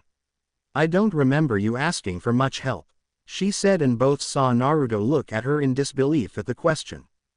Ask you, he said, shouting at them as Tsunade shook her head.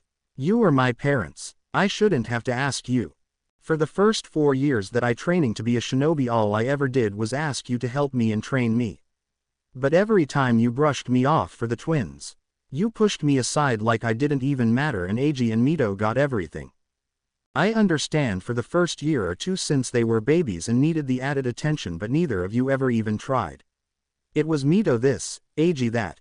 And then Mina was born, and then things got even worse. Now I don't hate my sibling. Far from it, I love each of them very dearly. But do you know how hard it was seeing you spend so much time with them and having no time ever for me for almost 6 years straight? You were supposed to be my parents and you let me down because you favored your other children over your oldest when you should have treated them equally. After his rant was finished, he wiped away a stray tear that went down his face and turned around and left the office, leaving two very stunned parents behind. Tsunade, still with her back leaned against a wall, sighed. I hope you realize the damage you have caused to him, she said, finally speaking up and drawing the attention of the stunned Beyond and Redhead. Neither said anything at first. They just sat there playing over what Naruto had said to them, as if trying to figure out what they just saw and heard actually happened.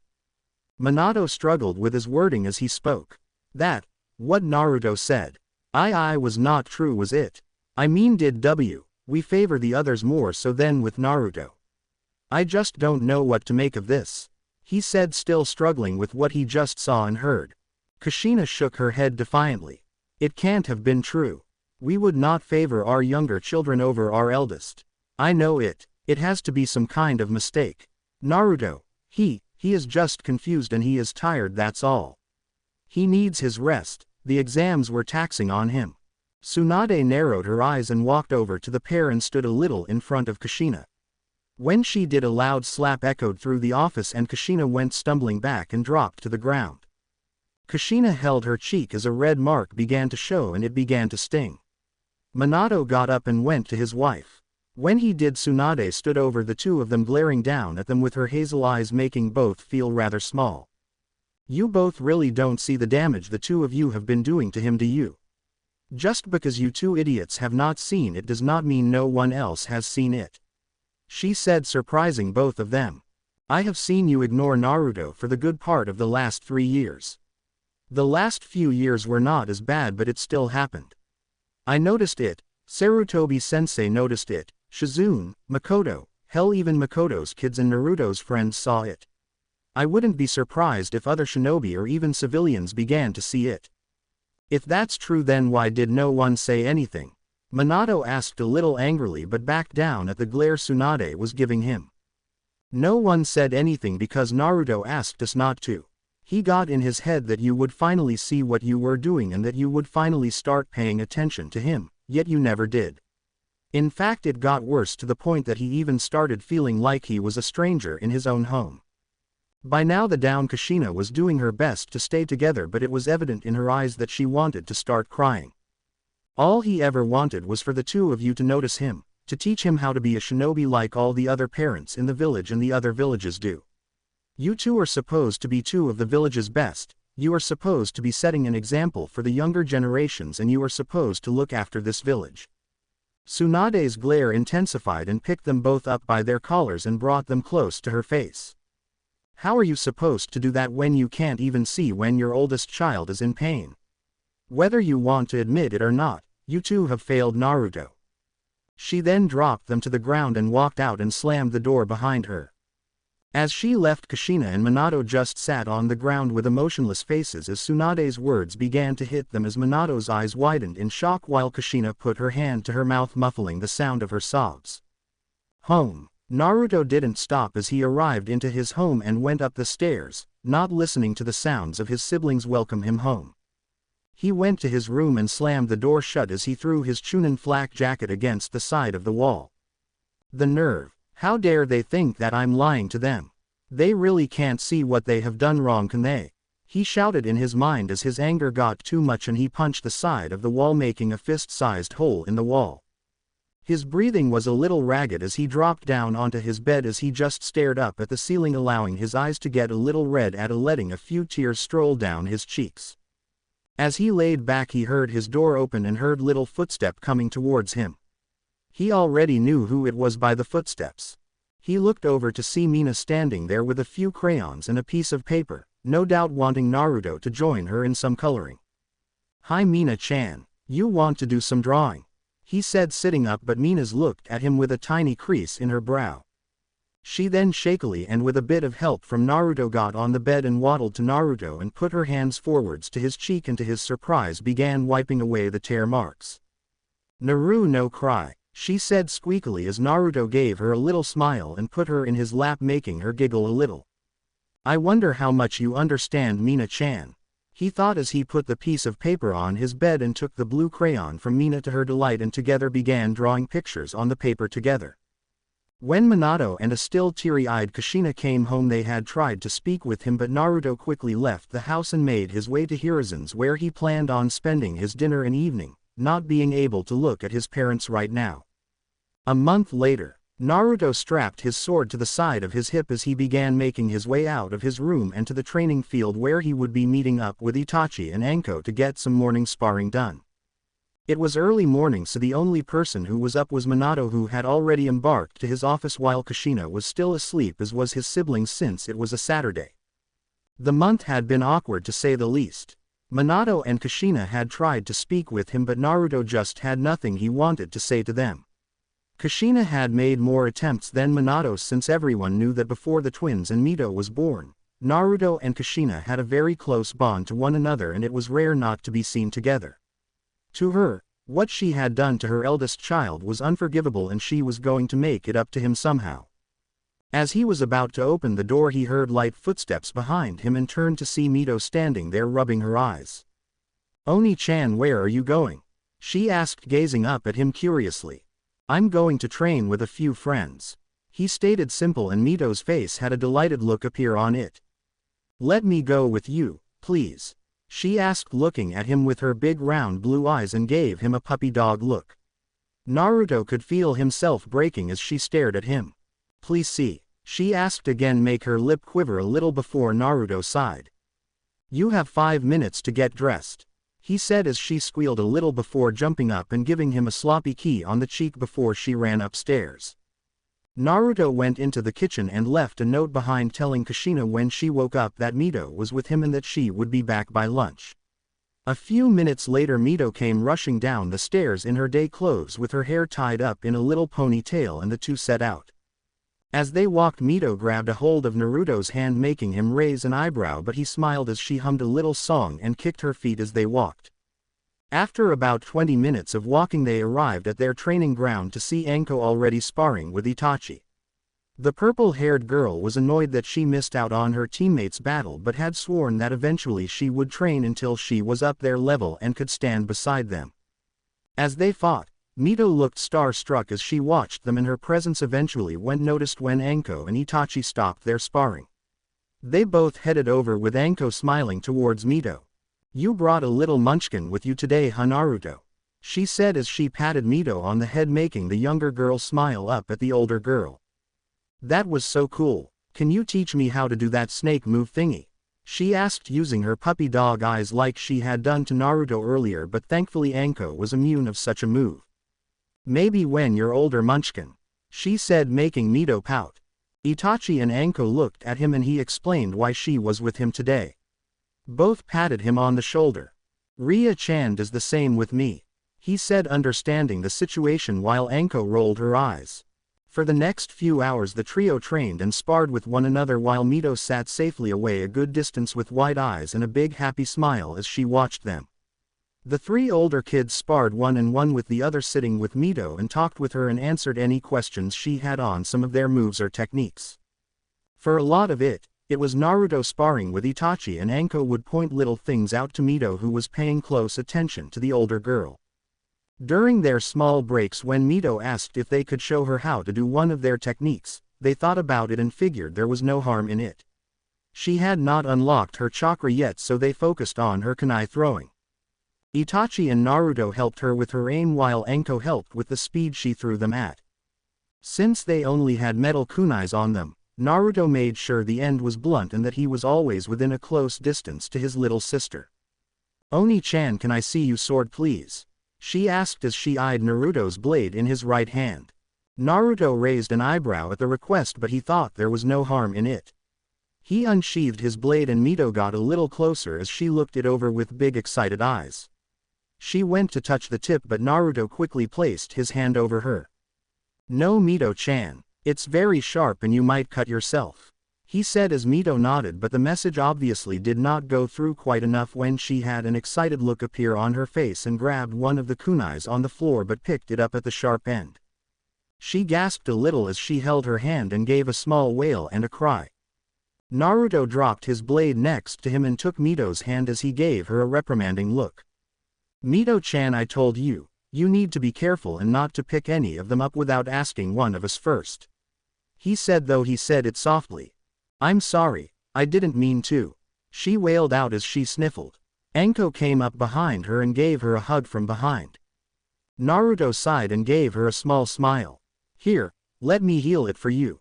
He then took her hand into his own and gently uncovered her other hand, which was covering the cut. The cut was not very big or deep and was just a straight line starting at the bottom of her thumb and stopped at the start of the middle finger. Naruto's hand glowed green and went to heal it when his eyebrow furrowed in confusion. Itachi and Anko saw the look and looked at Mito's cut, and their faces then did the same. Mito's cut lightly glowered red as the cut slowly began to heal itself. As he looked at it, Naruto's Shozen Jutsu hand grazed over Mito's stomach as his focus was on the cut, and from the corner of his eyes he saw black markings appear on the bit of her stomach that was showing through her shirt. Mito-chan, can you show me your tummy for a minute? He asked. You won't tickle me, will you? She asked as they all laughed. No, I won't tickle you, Naruto said, smiling at her as Mito gently lifted her top to show her stomach. When she did, Naruto and everyone else suddenly had a serious and focused look on their faces as they saw a black spiral pattern with 8 points, 4 on top and 4 on the bottom. Is that a seal? Anko asked, looking confused at Naruto, who nodded. Yeah, but it's very advanced, so advanced that it can only be my parents' work. I mean, the spiral is the symbol of the Uzumakis, so my parents must have put this on her. Why would they put a highly technical seal on a 5-year-old? Itachi asked as Naruto's chakra hand went forward. His fingers tips touched the seal on his sister's stomach, but when he did, everything went black and a pair of giant red eyes with black slits stared at him before he suddenly heard a loud roar. As quick as it came, it ended and Naruto fell on his butt and looked at the seal with wide and shocked eyes. What is it? Itachi asked as Anko looked curious as well, wondering what could have had their friend look so shocked and even look a little frightened. Naruto said before he shook his head. I can't tell them what I saw. At least not here with Mito in front of us. He thought as Mito looked at him curiously. I get it now. I know why they pushed me aside. And they did this to her. He thought angrily before mentally calming himself down. Naruto breathed in and got back on his feet before looking down at Mito. Is your hand better, Mito-chan? He said as he took her hands in his again and saw that it was completely healed. It's better, thank you, she said quietly before putting her hand in front of his mouth. He had better. Naruto smiled at his little sister and planted a big key on her hand before he keyed her again on the cheek, making her laugh before he picked her in her arms. Come on, Mito-chan, it's about lunch time and I kind of fancy some ramen, he said as Mito's eyes shined bright. Ramen, she called out whilst Anko and Itachi declined his offer and went back to their own homes, leaving the siblings to eat by themselves. They stayed at Ichiraku's for about almost an hour, leaving 10 bowls from Naruto and 3 bowls from Mito before they made their way back home. Mito's giggling was the first thing Kushina heard as Naruto and Mito walked through the door, and the 5-year-old went straight to her mother and wrapped her in a hug. Ka-chan, Naruto Oni-chan took me with him and his team to train, and they were really good. They taught me how to improve my kunai skills, but then I got cut, but Oni-chan healed me and then he took me to get ramen, she said. Kushina tried to follow the words that came out of her daughter's mouth. That's very nice, sweetie, she said as Naruto walked in, not looking at her, and said hello to his other siblings. Hey Eiji-chan, he said as he patted his brother's head.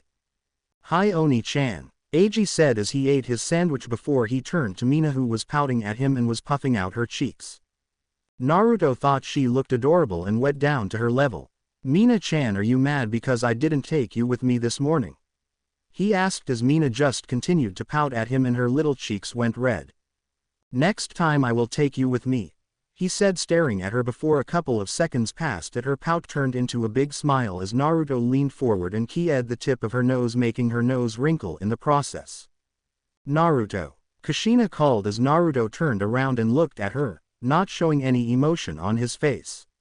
I was about to make some lunch. I know you have had ramen already, but maybe I could. No thanks. I'm still full from lunch. I'm going to my room, he said, and before Kushina could say anything he left the room, making her sigh sadly and look down at the floor before she took a seat. "Naru-chan, how far have I pushed you away from me?" she said quietly as she listened to Naruto's footsteps go up the stairs. 2 years later, a 13-year-old Naruto sprinted along the rooftops as he headed away from the Hokage building. He had just finished a week-long mission away with a 3-formation team who were sent to take care of 2 aligned bandit camps that had been causing some problems up north of Konoha. The mission was easy and the people he worked with were friendly enough with Naruto, not really caring much that he was just a kid like some others acted. A fair few times some of the other Chunin Naruto went on missions with would complain how they got stuck with a kid, the Hokage's son or not, and thought that Naruto would drag them down. Quickly though, Naruto proved them wrong and he quickly showed them why he had become a Chunin. He got no more complaints afterwards. Itachi was not around much since Itachi was usually on separate missions, confined to the Uchiha compound since Fugaku wanted to make sure his prized Uchiha son did not sully himself with others too much or was getting ready to head into the Anbu forces. Anko as well he did not see as much as he would like since she had taken a keen interest in the torture and interrogation division that was headed by the sadist Ibiki Morino. She quickly impressed the head of the division and was quickly making a name for herself. Though they did go on a few missions from time to time, it was not as many as he would have liked since they were his original teammates. Though one good thing that he was looking forward to was that the trio were beginning to decide to move out of their current homes and move in together. The 3 had done mission after mission to afford a nice 3-bedroom apartment where they could live together since Anko wanted to have some company and not live on her own so much anymore. They were putting what money they could spare to one side, which would help pay for a nice, decent place for them.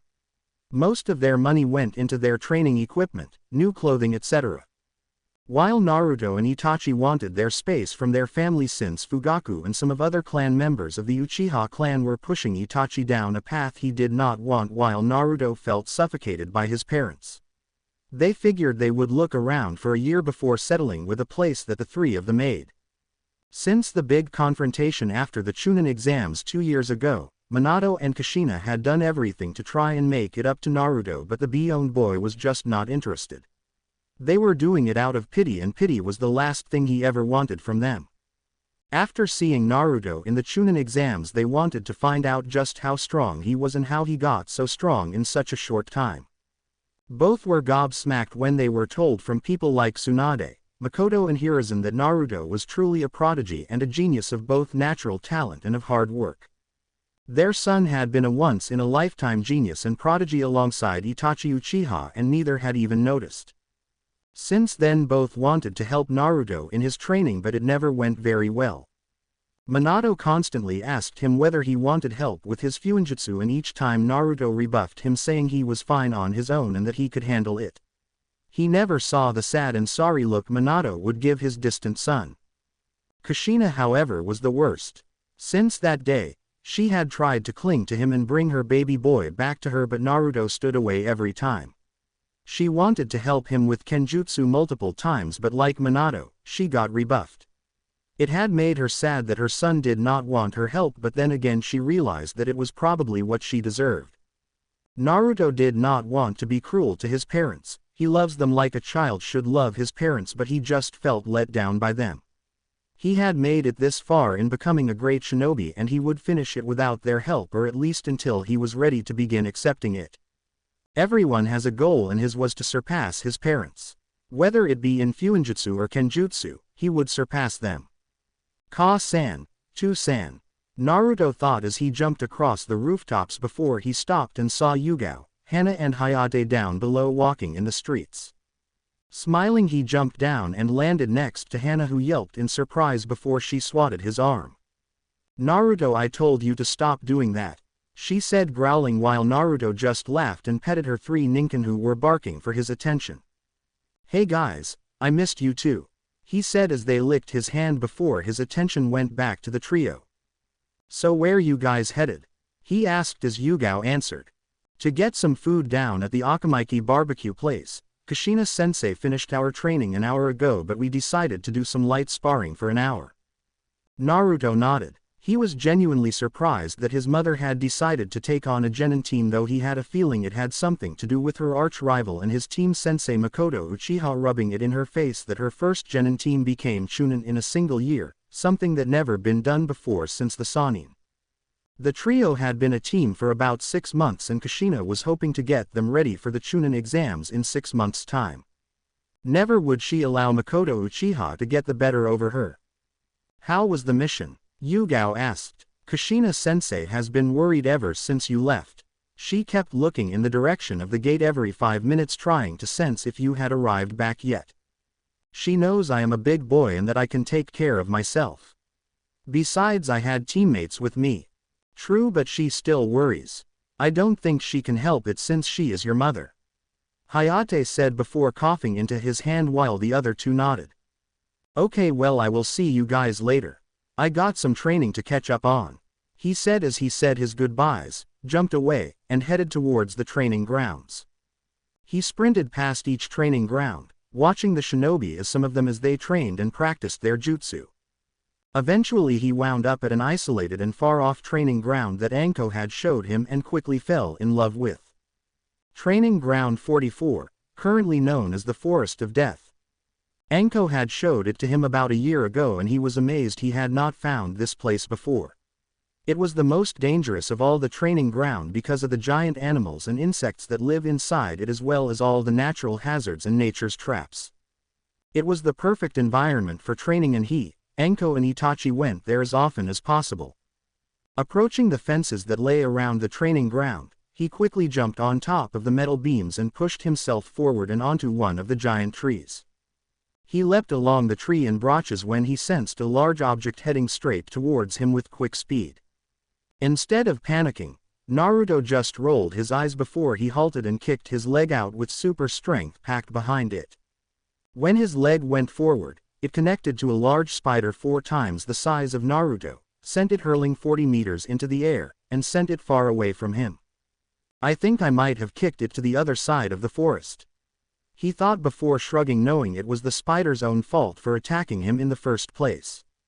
As he ran across the tops of the trees and headed towards his normal spot, he stopped and frowned suddenly when he sensed a small chakra signature nearby, and when he felt it and its emotions were on in distress and fear. That's odd, no one else should be out in this area. Only myself. Itachi and Anko train in here and I know for a fact Anko and Itachi would not get themselves into trouble, well, Anko maybe.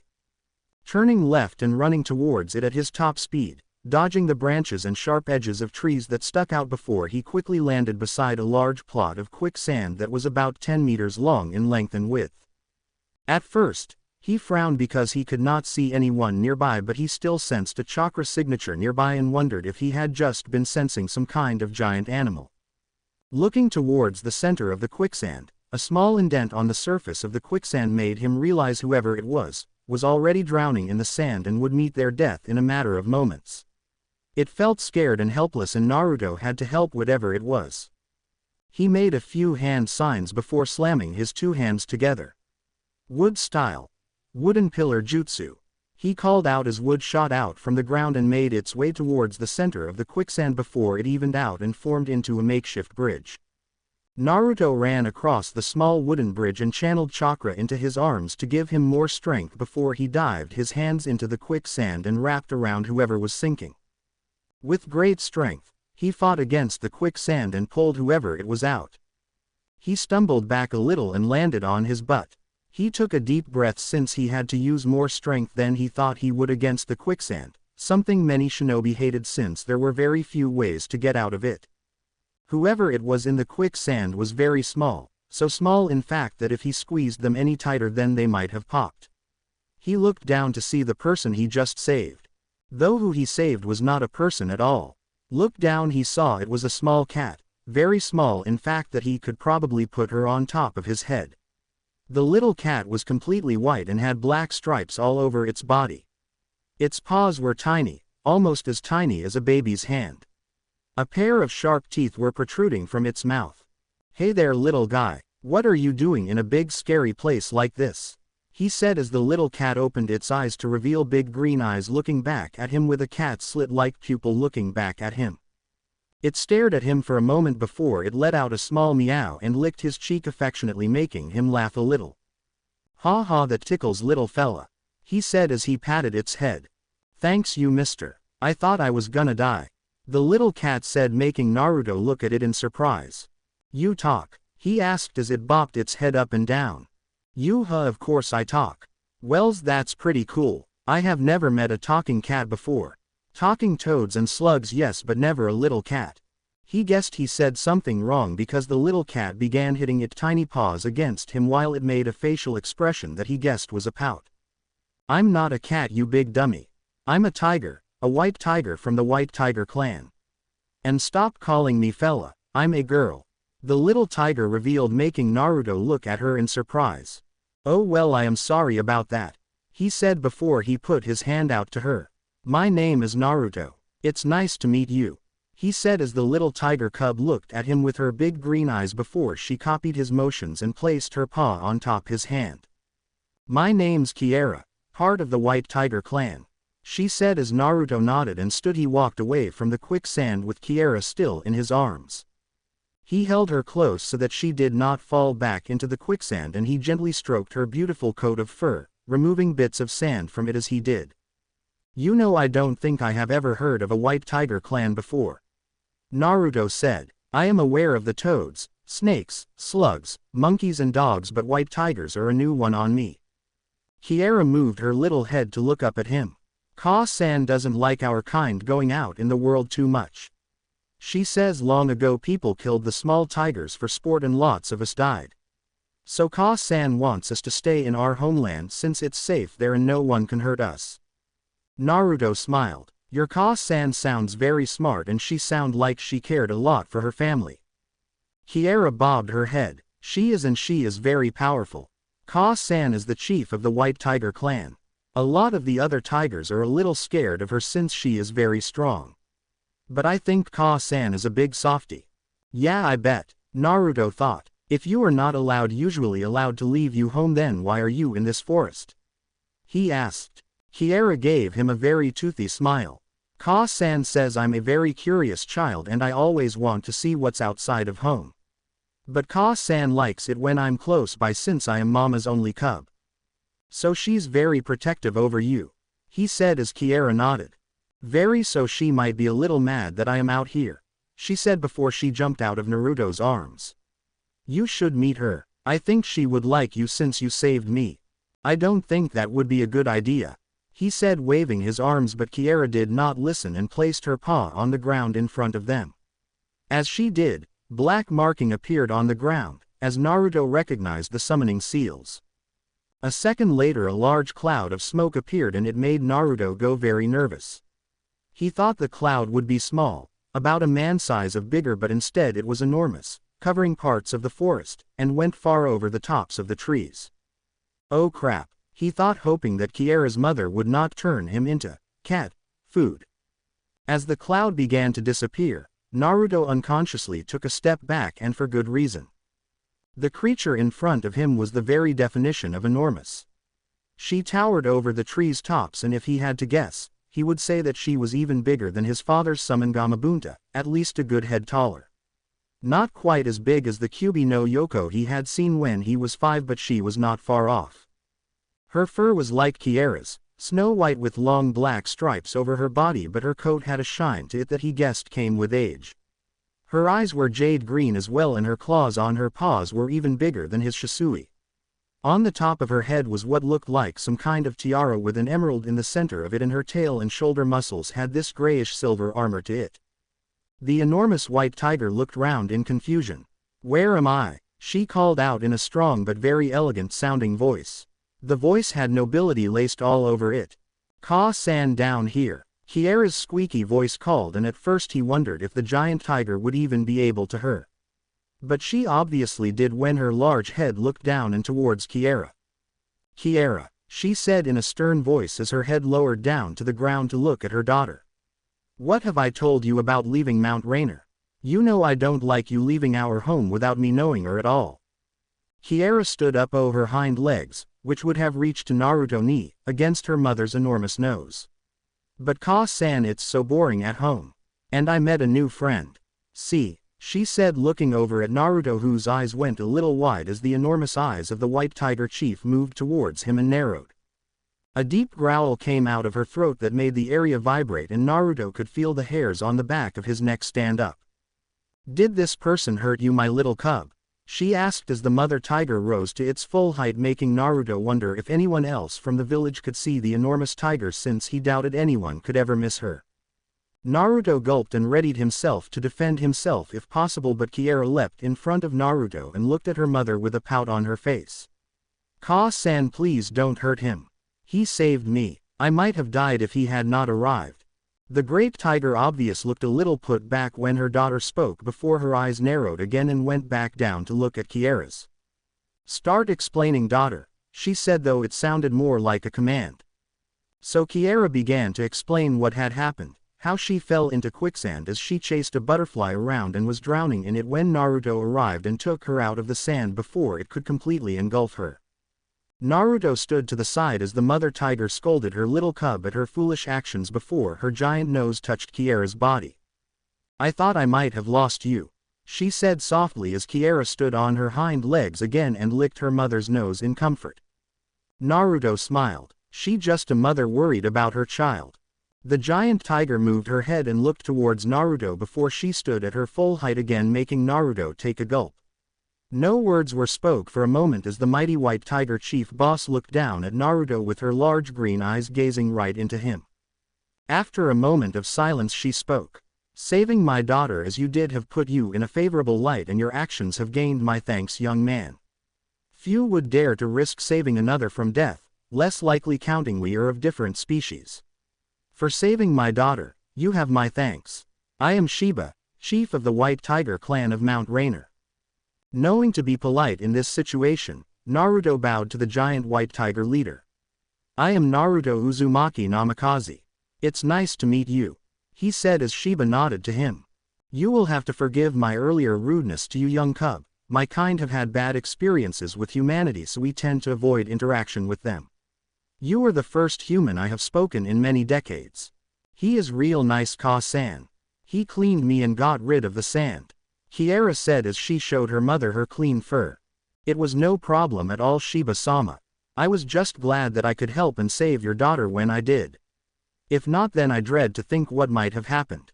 Shiba nodded her head and was about to speak when Kiera was waving her paws in the air, trying to get her attention. "Ka-san, we should reward him. I know how we can reward him. It's my best idea I have ever had," she said as Naruto chuckled at the little cub while Shiba rolled her eyes but smiled a big toothy smile showing her large sharp teeth. "What is your idea, young one?" Kiera gave her a big smile and patted over to Naruto as she rubbed her head against his leg, purring before answering. "Let him become our summoner and sign the White Tiger contract," she said as both Naruto and Shiba looked at her in surprise. Naruto did not have any words to say, though inwardly he was bursting with happiness. He had always wanted to have a summons after seeing Anko use her snake summons back in the Chunin exams, and it had stayed with him ever since. Shiba meanwhile narrowed her eyes to look at her daughter and Kiera.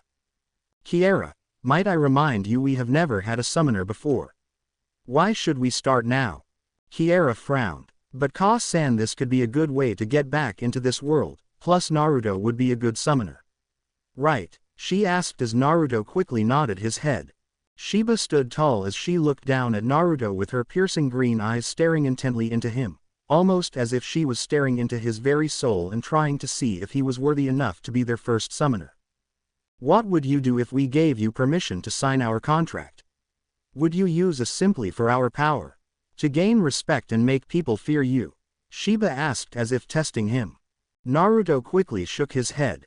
"No, that would not be the reason," he said as Shiba and Kiera listened in. "If I got the chance to sign your contract, then I would be eternally grateful. With your power I would use it to help protect my home, my village, my friends and my family.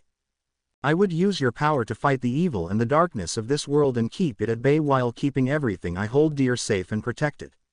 That is what I would do if you allowed me to sign your contract."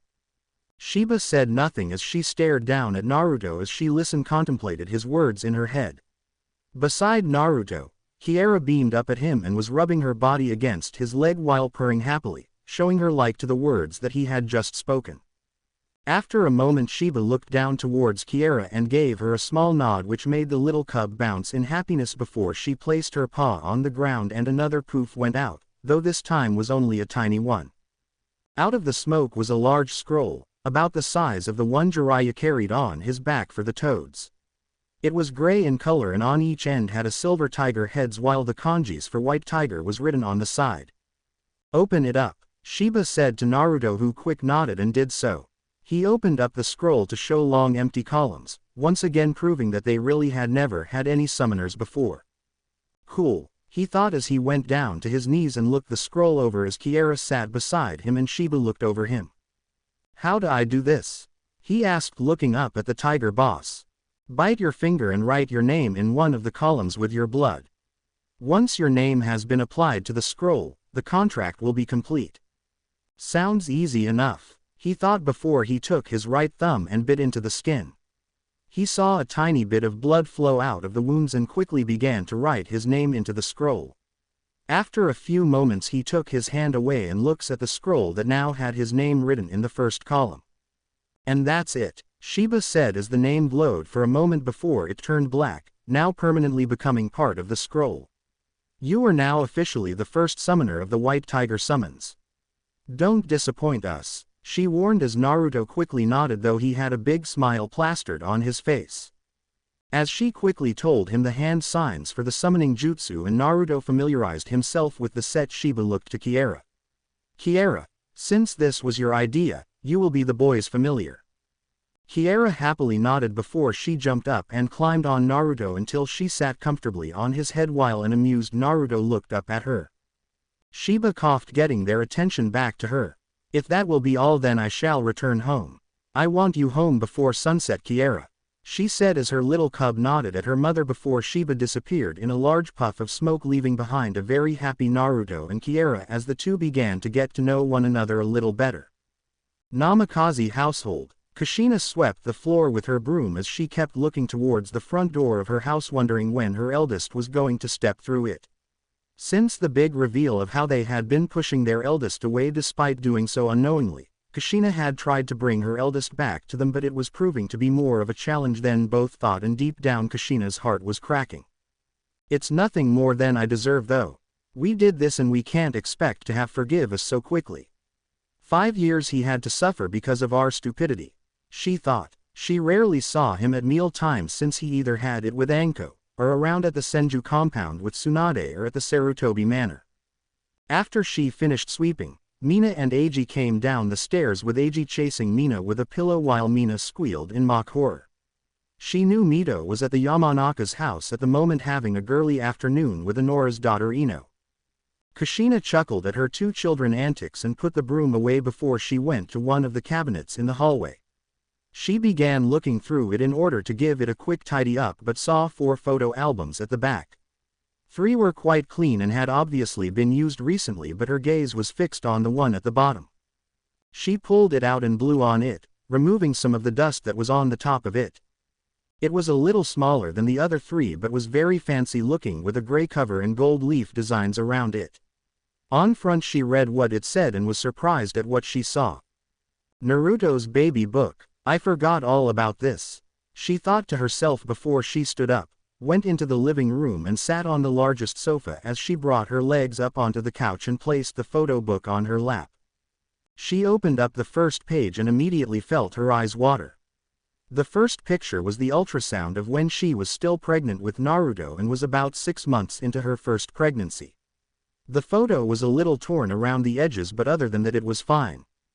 The photo beneath it was of Kushina at 8 months and had Minato cuddling into her stomach as if trying to cuddle their firstborn. "We look so young in this picture," Kushina thought to herself. She and Minato had been quite young when they had Naruto. They were barely married and had both turned 23 when Naruto entered the world. But they didn't care. They fell in love with their little boy the moment they found out they were having him. The next picture was of Naruto when he was barely an hour old and was cuddled into Kushina's chest, as had her arms delicately but securely carrying him as she keyed the top of his head. His little mop of bee-owned hair on his head looked like it tickled her nose from the smile she was giving in the picture. As she looked at the photo, she felt two small weights appear beside her and saw Mina and Eiji look at the book. "What's this, Ka-chan?" Eiji asked while Mina had her little finger trace over one of the photos. "It's your big brother's baby book for when he was little. See, this is him here," she said, pointing to the picture she just looked at. Mina scrunched her nose. "He looks like a knee," she said cutely, making Kushina laugh. "He was only just born when this was taken, sweetheart, and you looked like that when you were born as well," she said, though Mina shook her head as if saying no, she did not. She turned the pages and Kushina forgot all about the photos in the book, and it brought back so many memories. When Minato became Hokage when Naruto was 2, for 3 years it would just be Kushina and Naruto throughout the day, and they were days of fun, love and comfort. When he fell down, she picked him up and soothed him. When he got hurt, she healed him. When he had a bad dream during his naps, she would lie next to him. She saw a picture of her and Naruto in the park with Kushina pushing Naruto on the swing and had the biggest smile on his face. The one next to it was of Minato with Naruto on his shoulder, and then another of Naruto being read a bedtime story by Hiruzen. She could not help but see how much the people around them loved and cared for her eldest. Beside her, Mito and Eiji were drawn into seeing their big brother looking so little. To them, Naruto had always been their big strong older brother, so seeing him when he was their age and younger was odd. Her eyes then went down to a photo that she recognized as Naruto's 5th birthday, with her stand next to him very heavily pregnant and with her arms wrapped around his shoulders, while Minato stood beside her and Kakashi, Tsunade, Jiraiya, Hiruzen, Kurenai and Shizune around them. Smiling, she turned the page but frowned when she saw the page was completely empty. "That's odd," she thought before she started skimming the pages, and got a bit more frantic the further she went through it. By the end of it, she realized the rest of it was empty. "We never got back to it," she realized. "When the twins were born we just stopped putting photos in here, in Naruto 13 now. 7 years of memories and we don't have anything to document it with." It hit her that she did not have anything to commemorate Naruto's later years. Nothing when he was 6, 7, 8, 9, 10, 11 or 12. There was nothing to document his entering the academy, graduation, first mission, first Chunin exam application. And what about his first kill? Who helped him with that? Where was I? Unknowingly more tears went down her cheeks and left small dark splotches on the photo book. After a moment a small hand was put on her hands as Eiji and Mina looked at her in confusion. "Ka-chan, what's wrong?" Eiji asked, looking up at his mother in worry while Mina hugged into her mother's side. Not wanting her son and daughter see her cry, she quickly wiped the tears away before she laughed it off. "It's nothing. Ka-chan's just being a little silly, that's all." Before anyone could speak, the front door opened and closed. "I'm home," Naruto said, walking towards the stairs. Kushina quickly put the book down, went to the hallway, and saw her son taking his sandals off. When he turned he looked at her and just nodded at her before walking towards the stairs. Mina and Eiji came barreling towards him and hugged him round the waist while Mina nuzzled into him. "Oni-chan, I missed you," Mina said as Naruto patted her head. "Ni-san, do you think you can help me with my kunai throwing again? I still can't get the bullseye," Eiji asked, looking up at Naruto, who nodded down at him. "Sure. Go out back and I will be there in a moment." Eiji smiled at him before he jogged out to the backyard. "You want to come watch Mina-chan?" he asked as Mina quickly nodded her head with a big smile and giggled when Naruto picked her up. Naruto walked towards the backyard, quickly slipping his sandals back on. He walked past Kushina and he saw the saw look on her face, and the way she looked at him, it made his heart ache a little. He thought back to what Yugao said about Kushina being worried about him and wanting him to be safe and sound. Then there was earlier where he saw Shiba act towards Kiera and how happy she was when she saw she was safe and unhurt. He stopped but did not turn around. "The mission was fine," he said as Kushina perked up and looked towards him. "There were no problems and I am unharmed. Everyone made it back and I should be home for a few days." He then walked away, and when he left her sight, a smile appeared on her face as she sniffed. "I still have a chance to bring my baby back. I just have to be patient and let him come to me and to be there for him when he needs it." Kushina thought since perhaps just giving Naruto his space would be what was needed to repair the bridge between Naruto and Kushina and Minato. Wiping her eyes, she started dinner as she watched 3 of her children from the kitchen window. Naruto steadily ate his cereal as he watched Mito and Eiji argue with one another while Mina was eating her toast and making a mess of it with peanut butter smeared all over her face and cheeks. Kushina was in the kitchen making her own breakfast while Minato had already left for work. It was Saturday and the twins were arguing over who would have the last piece of toast. Both had themselves in a headlock before Naruto picked up a spoon and gave them both a good whack on the top of their heads. "Oh Ni-chan." Both moaned as they nursed their heads and pouted at Naruto, who just looked at them with an amused look on his face. "If you didn't fight then I would not have to knock some sense into you." "Yeah, no fighting," Mina said as Mito and Eiji glared at their little sister while Naruto rustled the top of Mito's hair, which had grown in length now that she was 5. Her hair went down and stopped just past her shoulders and was still a vibrant red just like Kushina's. "Messy girl aren't you, Mina-chan?" he said as Mina gave him a toothy smile while Kushina appeared beside Mina and wiped her youngest child's face, making Mina wriggle in her seat. While Mina was not looking, he leaned over and took a bite out of her toast. Mina caught him as he took the bite and pouted before she started tapping Naruto on the cheek with her little fingers, an unhappy look plastered on her face. "No, take my toast," she said as Naruto laughed. "Ka-chan, where is Tu-san?" Mito asked as she and Eiji split the last piece of toast. "He is at the office. He has a meeting with the elders again," she said, making Naruto frown a little as he ate his breakfast. His father and Hiruzen had dozens of meetings with the elders over the last few weeks and it made him curious to what was going on. Never before had they had so many meetings and been so secretive about them since it started. The 2 elders Kaharu and Homura he knew a little of since they were his Gigi's teammates and friends, but the other elder he did not know much about. He was called Danzo, and when he saw him on the rare occasions, the man just had this uneasy, chilling feel to him. Like everything he looked at he was analyzing and studying their worth. His mother and father had told him when he was little that he was to stay away from him. Naruto thought they were being silly, but when he started being taught by Tsunade, Shizune and Hiruzen, they all told him the same thing. Only then did Naruto begin to take that seriously and keep his distance from the man. Not only that, but he felt something odd was going on with Itachi and his family. He rarely saw Makoto as of late, and when he did she had this jumpy look about her, almost like she was scared of something. When he tried asking Itachi he would never answer and would divert the conversation somewhere else. Finishing his breakfast and shaking his head as he left the thought for another time, he got up, washed his plate and left the room just as Kushina had sat down to have her own breakfast. He didn't have time to think on that since today was a big day for him, Itachi and Anko. It was the day they were moving into their apartment. After working their butts off for the last year along with her and Itachi being moved up to special Jonin. They would have made Jonin given their spotless records and increasing strength, but the council had all agreed that like the Konoha Academy where they moved up the age of admittance from 6 to 8, they did the same for becoming a Jonin and Anbu.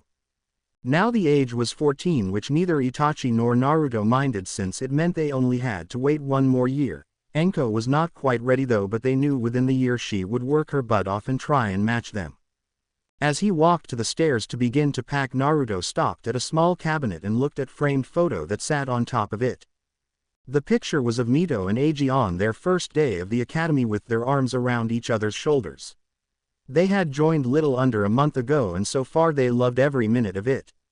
Their teacher was a new, young teacher called Iruka Yumino, a chunin with a pretty good record that Mito and Eiji seemed to like, though mentioned he had a habit of spending a lot of time on lectures. From what the twins had told him when they told him about their day, many of the other clans had their children entering the academy. Itachi and Hana's little brothers Sasuke and Kiba had all entered along with the heirs of the Yamanaka, Akamichi, Nara, Hyuga, and Aburame. Eiji spent most of his days with his friend Kiba Inuzuka while Mito was with her best friend Ino Yamanaka. The rest were all civilian children. It does not seem that long ago that Itachi, Anko, Hana, Yugao, Hayate and I had entered the academy, he thought before making his way back upstairs to begin packing. Despite planning to move out today, he had not told his family just like Itachi had not told his. Mainly because they both knew that if they told them early on, they would attempt to do their best to sway them from leaving the nest. Though Naruto knew deep down what his biggest problem would be. Mina and Kushina. While Minato might respect his decision and give him his space, which is what he wanted and desired, he knew that Kushina would be against it and try to keep him at home.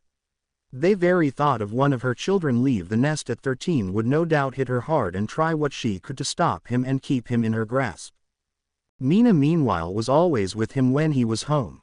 She stuck by his side whether it was sitting next to him at meal times, reading and drawing with him, or sneaking into his bed at night when she had a bad dream or just wanted to be nice and warm with her big brother. He was not looking forward to that, but it's what he wanted. He loved his family, but he wanted his own space with his friends, who were like a second family to him. As he shook his head, he pushed his door open and slowly began to decide what to do first. He pulled out a few scrolls from his desk drawer and laid them out on the bed, each one open fully so he could pack what he needed into certain scrolls. For half an hour Naruto worked in his room as he neatly folded his clothes on top of one scroll and sealed them away and put it to the side. The next was for all his books and jutsu scrolls that he had copied from his parents' library. He had only added a few over the last 3 years since Hiruzen was happy to give him a few ninjutsu techniques since he was known as the professor for his mastery of ninjutsu. As he began putting them away, he stopped on one book in particular. It was a book he found right at the back of his parents' library, and since neither obviously read it often since it had dust covering it, Naruto took it and never really gave it back. Mainly due to what was inside it, as he found a forgotten family member he never even knew he had. Flashback. So it's some kind of old bingo book, Naruto said as he looked the book over while Hiruzen was sat next to him pouring some tea into 2 small cups. He handed one to Naruto, who thanked him and took a small sip. It looks like it. I have not seen one of these for a long time, Hiruzen said as he looked at the book. This, I believe, was one of the first bingo books to have ever been distributed. Here I thought they were all gone. Naruto had to admit he was a little curious about this bingo book. If it really was the first one of the first kinds of bingo books to have been made, then it must have been around back when Hiruzen was in his youth and his parents were children. Opening it up, he began looking through the book and he was quickly enwrapped with the shinobi that were inside it. The Nadaime Mizukage and a member of the Hazuka clan, S-ranked shinobi. The Nadaime Tsuchikage Mu of the Dust style, S-ranked shinobi. Beside both names he saw the words deceased by their names. Ah yes, those two in particular were known for their rivalry. They ended up battling one another in a grand battle and ended up killing one another. Onoki became the Tsuchikage just after Emu's death. Naruto nodded and turned the page and almost laughed when he saw Onoki, the Sandaime Tsuchikage, and what he looked like when he was younger. He must have been in his late 30s, Naruto guessed, when the picture was taken, and his nose was even bigger than it was now. Hiruzen saw the picture as well and let out a low chuckle, thinking the same thing. Beside his name Naruto saw the S-ranked symbol, but that it also mentioned that Onoki bordered on being SS class. Turning the page, Naruto almost let out a loud laugh when he saw a picture of Hiruzen who looked in his mid-30s. His hair was not gray and there were now wrinkles on his face. It was so odd to Naruto to see his Jiji when he was younger. Next to Hiruzen's old photo was a SS class symbol that made Naruto almost choke on his tea. Jiji, you were a SS class shinobi? He asked as Hiruzen looked at the photo and laughed when he saw his old photo and beginning to wonder where the time went. He knew his Jiji was strong, but SS class was almost unheard of. Back in my youth I was, though I have slowed it down now that I am older.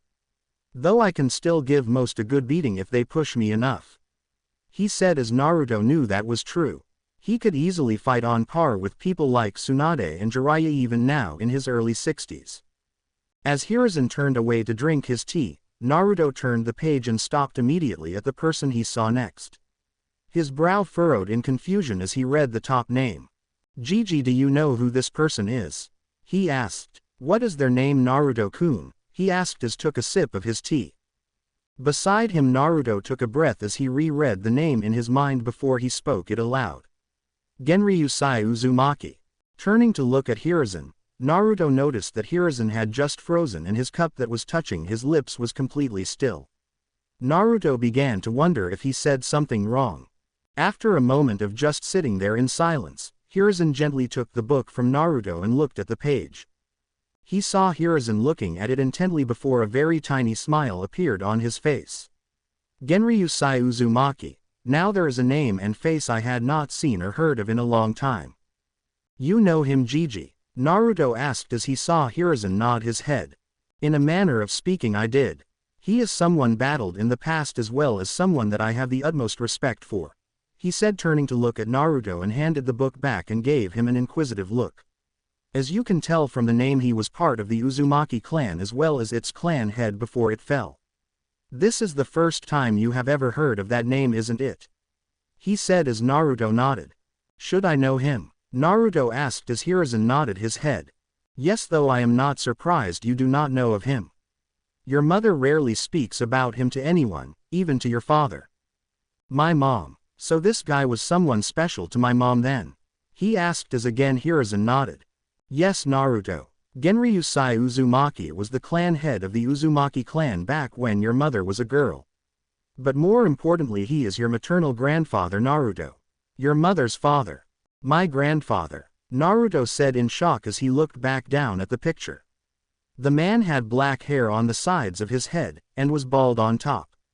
He had a tuft of hair sticking up at the back of his head in a topknot. He had thick black eyebrows and a long, thick black mustache. The most noticeable feature though was on his forehead was two long scars that interlaced with one another and formed an X-shaped scar. Naruto looked at Hiruzen in confusion. Why have I never heard of him before today? He asked as Hiruzen had a saddened look appear on his face before he began speaking. Your mother probably should be the one to tell you, but since she has kept it from you and your siblings, then perhaps it's okay for me to tell you about him now that you know about him. Your mother told you when you were younger that she came to Konoha when she was a young girl. Her father Genryusai was against her going to Konoha since he wanted her to stay in Whirlpool so she would be safe, secure, and so he could watch over her. But your mother has always been an adventurous one and she wanted to go to Konoha. In the last few months of her staying in Whirlpool, she and your grandfather argued a lot, and when Kushina left for Konoha, their relationship became very strained to the point where she told him that she hated the fact that she was his daughter and they stopped speaking altogether. Your grandfather was a very stern and strict man who led his life by certain principles, and it clashed a lot of times since your mother is very free-spirited. Naruto nodded and urged him to continue. Months later, the siege and destruction of Whirlpool occurred and your grandfather died protecting it. Your mother was heartbroken because she never had the chance to make peace with him.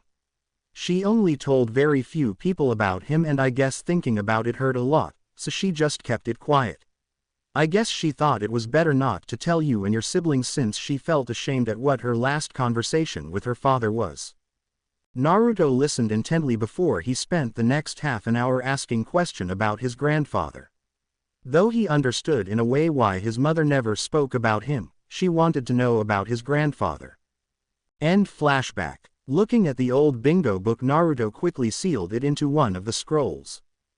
Hiruzen had told him that his grandfather was one of the most formidable and powerful people that Hiruzen had ever met, to the point that when Hiruzen and Genryusai battled with one another, it would always end in a stalemate, something that shocked Naruto. His Gigi was a SS-class shinobi in his prime, and his maternal grandfather had matched him in power and skill. Genryusai was a master of the sword, which was what probably led Kushina down the path of being a great kenjutsu user and as a way of honoring her father. He was infamous because he would combine fire chakra with his blade and would cause enormous pillars and blasts of fire to erupt on the battlefield. Naruto had learnt that his grandfather blade was named Ryujin Jaka, and it put the fear of death into those that heard that name. Though as far as he knew, his grandfather remains along with his blade was lost in the rubble and ruins of Uzushiogakure. I wish I could have met him. To have been able to take 2,000 invading shinobi down with you, one of which was a strong Jinchuriki, was nothing short of incredible. With those thoughts over with and put the back of his mind for now, he placed the current storage seal away and he began packing away his shinobi tools like kunais, shuriken, ninja wire, etc. Though when did he heard his door open to see Mito standing there. Ni-chan, can you? She started but then stopped when she saw how bare Naruto's room suddenly was with all his bookshelves empty and closet open with no clothes in it. "What are you doing?" she asked as she looked at Naruto with a confused look on her face, trying to figure it out.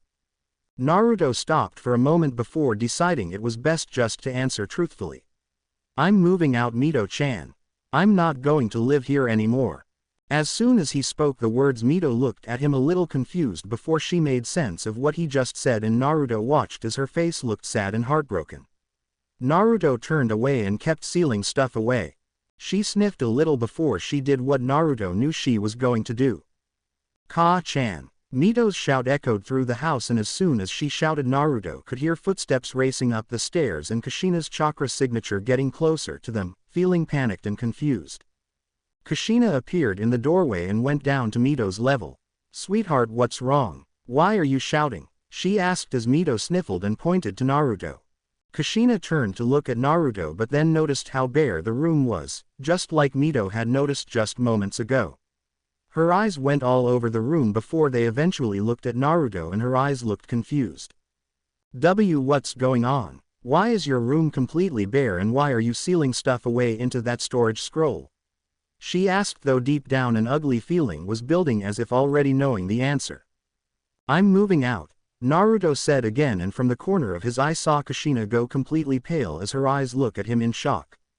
But you can't move out," she said in a slightly raised voice that had Mito take a step back from her mother. "You are 13, you are not old enough to be moving out." "Wrong," he said, not looking up from his storage scroll but tapped his Konoha headband. "The moment I became a shinobi and put this headband on, I became an adult. Old enough to kill, old enough to move out." Kushina looked at him and was struggling to find the words and voice them. "Then where are you going to go? Do you already have a place in store?" she said, trying to look imposing, though Naruto took no notice of it. "I have a 3-bedroom apartment with Itachi and Anko. We have been saving and putting bits of our mission money to the side for the last 2 years, and we finally have enough. We already made the deposit. Anko is probably already there, while Itachi will be doing the same thing as I am right now." Looking down on his bed and seeing everything he wanted to take was packed, he closed the final scroll and put the scroll away in a backpack that he slung over his shoulder. Walking over, he went down on one knee and kissed Mito on the head. "You can come and see me whenever you want, okay?" he said as Mito nodded, though was still a little teary-eyed. She gave him a hug around his neck and stayed that way for a few moments before they let go. He stood up and looked towards Kushina, who was struggling to come up with what to say. "I will come by and visit when I can," he said before giving his mother a quick kiss on the cheek, making her gasp a little before he made his way downstairs. As he got downstairs, he quickly explained what he was doing to Mina and Eiji, who were standing at the bottom of the stairs wondering what all the commotion upstairs was about. As her mind began working, tears welled up in her eyes and pushed to her spot and ran down the stairs at great speed. As Naruto said goodbye to a teary-eyed Eiji and Mina, Naruto felt 2 arms wrap around his shoulder and hold him in a tight grip. "You are not going anywhere. This is your home. This is where you belong," Kushina said in an uneven but firm voice. While she held onto her son, she pushed a small flow of chakra in her wedding ring where a small Hirishin seal was located. Naruto took a deep breath and tried to fight out of her grip, but her grip just got tighter and tighter. Seeing no other way to get out of it, he used the Kawarime with Eiji, who suddenly appeared in Kushina's grasp. Naruto quickly went towards the door and was about to open it but stopped, mentally cursed when he heard his father's voice. "Kushina, what's wrong? Why did you call me here?" Minato asked as he appeared moments before beside his wife and saw her teary and pained look. Kushina sniffled and looked towards Naruto. "Naruto's moving out. I'm trying to stop him, but I need you to help convince him. Help me get him to stay, Minato," she cried as Mina, Eiji and Mito all stood to the side just watching their parents and older brother. Minato looked surprised and looked over to Naruto, who had his back to him and had his hand on the door handle. "Naruto," Minato said softly as he took a step forward. "It does not have to be like this. We can figure something out. If it's space you want, then we can find a way around it. We don't want you to leave our home. Not yet, at least. Your mother and we are sorry," Sorry for the loneliness we put on you for 5 years, but as you can see we are not quite ready to let you go yet. Please Naru-chan, Kushina said, calling him by his old nickname, please stay with us.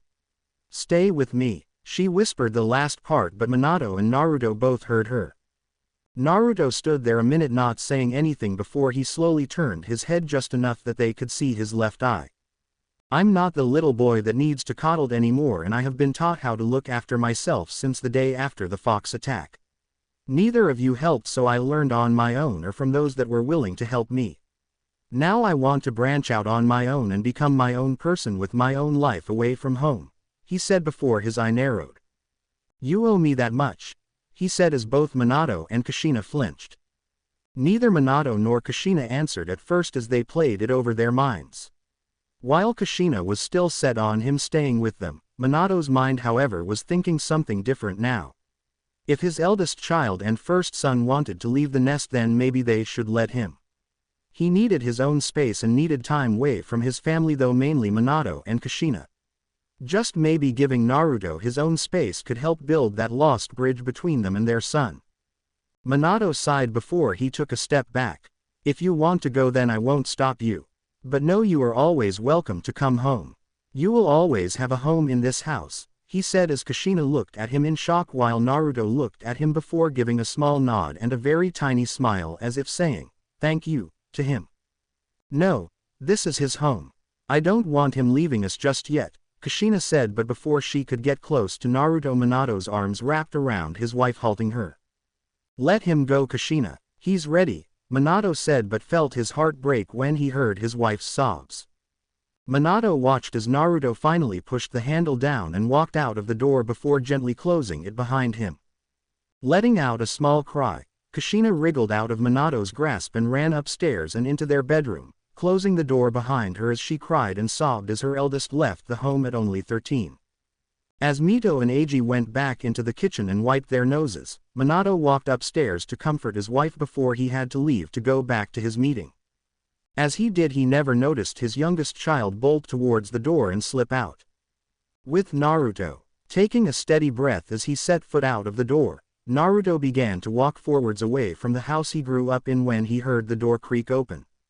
He sighed, thinking Kushina had gone after him, but instead felt two smaller arms wrap around his waist. Looking down, he saw Mina holding him tightly with tears trailing down her face. Don't go. I don't want you to go away, she hiccuped out. Naruto felt his heart break when he saw the state she was now in and could not help but feel guilty. Getting down to her level, he hugged her close and felt her put her face into the crook of his neck. Mina-chan, it's time for me to head out on my own, however I will still be around. I will still see you every day if you want, and we will still have dinners together. But I have a life away from home now, he said, but Mina didn't look any better as she clung to him desperately. Hey Mina-chan, he asked as he tilted her head up to look at him. How about I take you with me to where I will be living with Itachi and Anko? That way you know where I am and how to get to me. Would you like that? Mina hiccuped and Naruto wiped away the tear marks from her face as she gently nodded. Okay, come on then sweetie, he said as Mina jumped onto his back as he piggybacked her before he started walking again. Mina snuggled into his back and rested her head on his shoulder.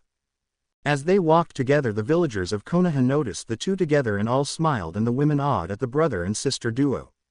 They could see from Mina's face that she had been crying and guessed Naruto must have been cheering her up. As Naruto talked softly to his little sister who was happy being snugly with her brother, Naruto saw across from them was Itachi, who had little Ria perched on his back just like Mina was. Naruto appeared next to Itachi and nodded to the Uchiha. You too, huh? He asked as he nodded. How did they take it? My mother was what I expected. She was shocked, but she understood the need for space, though she did cry and hug me for 5 minutes asking where her baby went. My father was not happy and told me I was forbidden from leaving. As you can see, I did not listen and left. Sasuke was upset, but I told him I would still see him most days, though Ria clung to me. Yeah, same here. The twins took it well, as did my two-san, though Ka-san was not happy and wanted me to stay home. Mina clung to me as soon as I stepped outside. Itachi nodded and both walked quietly with one another while their sister chatted to one another on their backs. After 5 minutes they eventually made it to their new home. It was a decent-looking apartment building with 7 floors to it.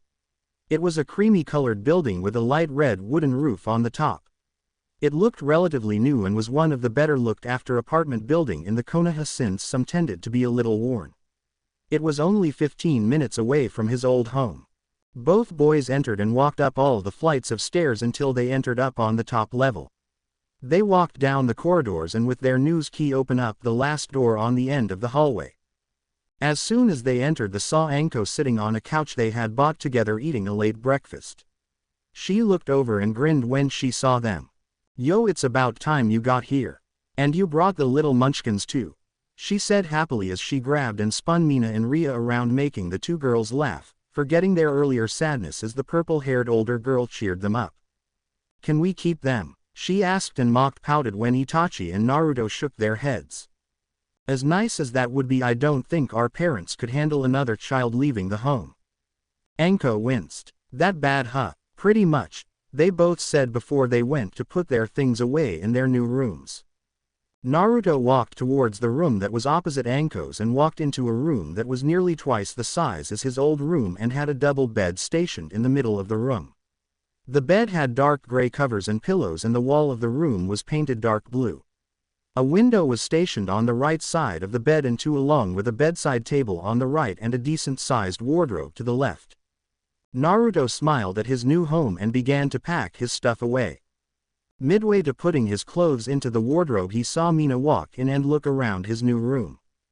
"Do you like it?" he asked as he saw her looked at the room with narrowed eyes as if debating whether or not it was a good room and more important if she could sneak into it. She said before she ran over towards his bed and jumped onto it and rolled around on the covers. Naruto raised an eyebrow at her as she messed up his bed covers. He smiled and jumped onto the bed as well as making Mina go up in the air a little as Naruto caught her in his lap and tickled her tummy. For a minute he ticked his little sister until she begged for mercy as tears of laughter went down her face. Once he stopped, he saw her pout before it broke into a smile.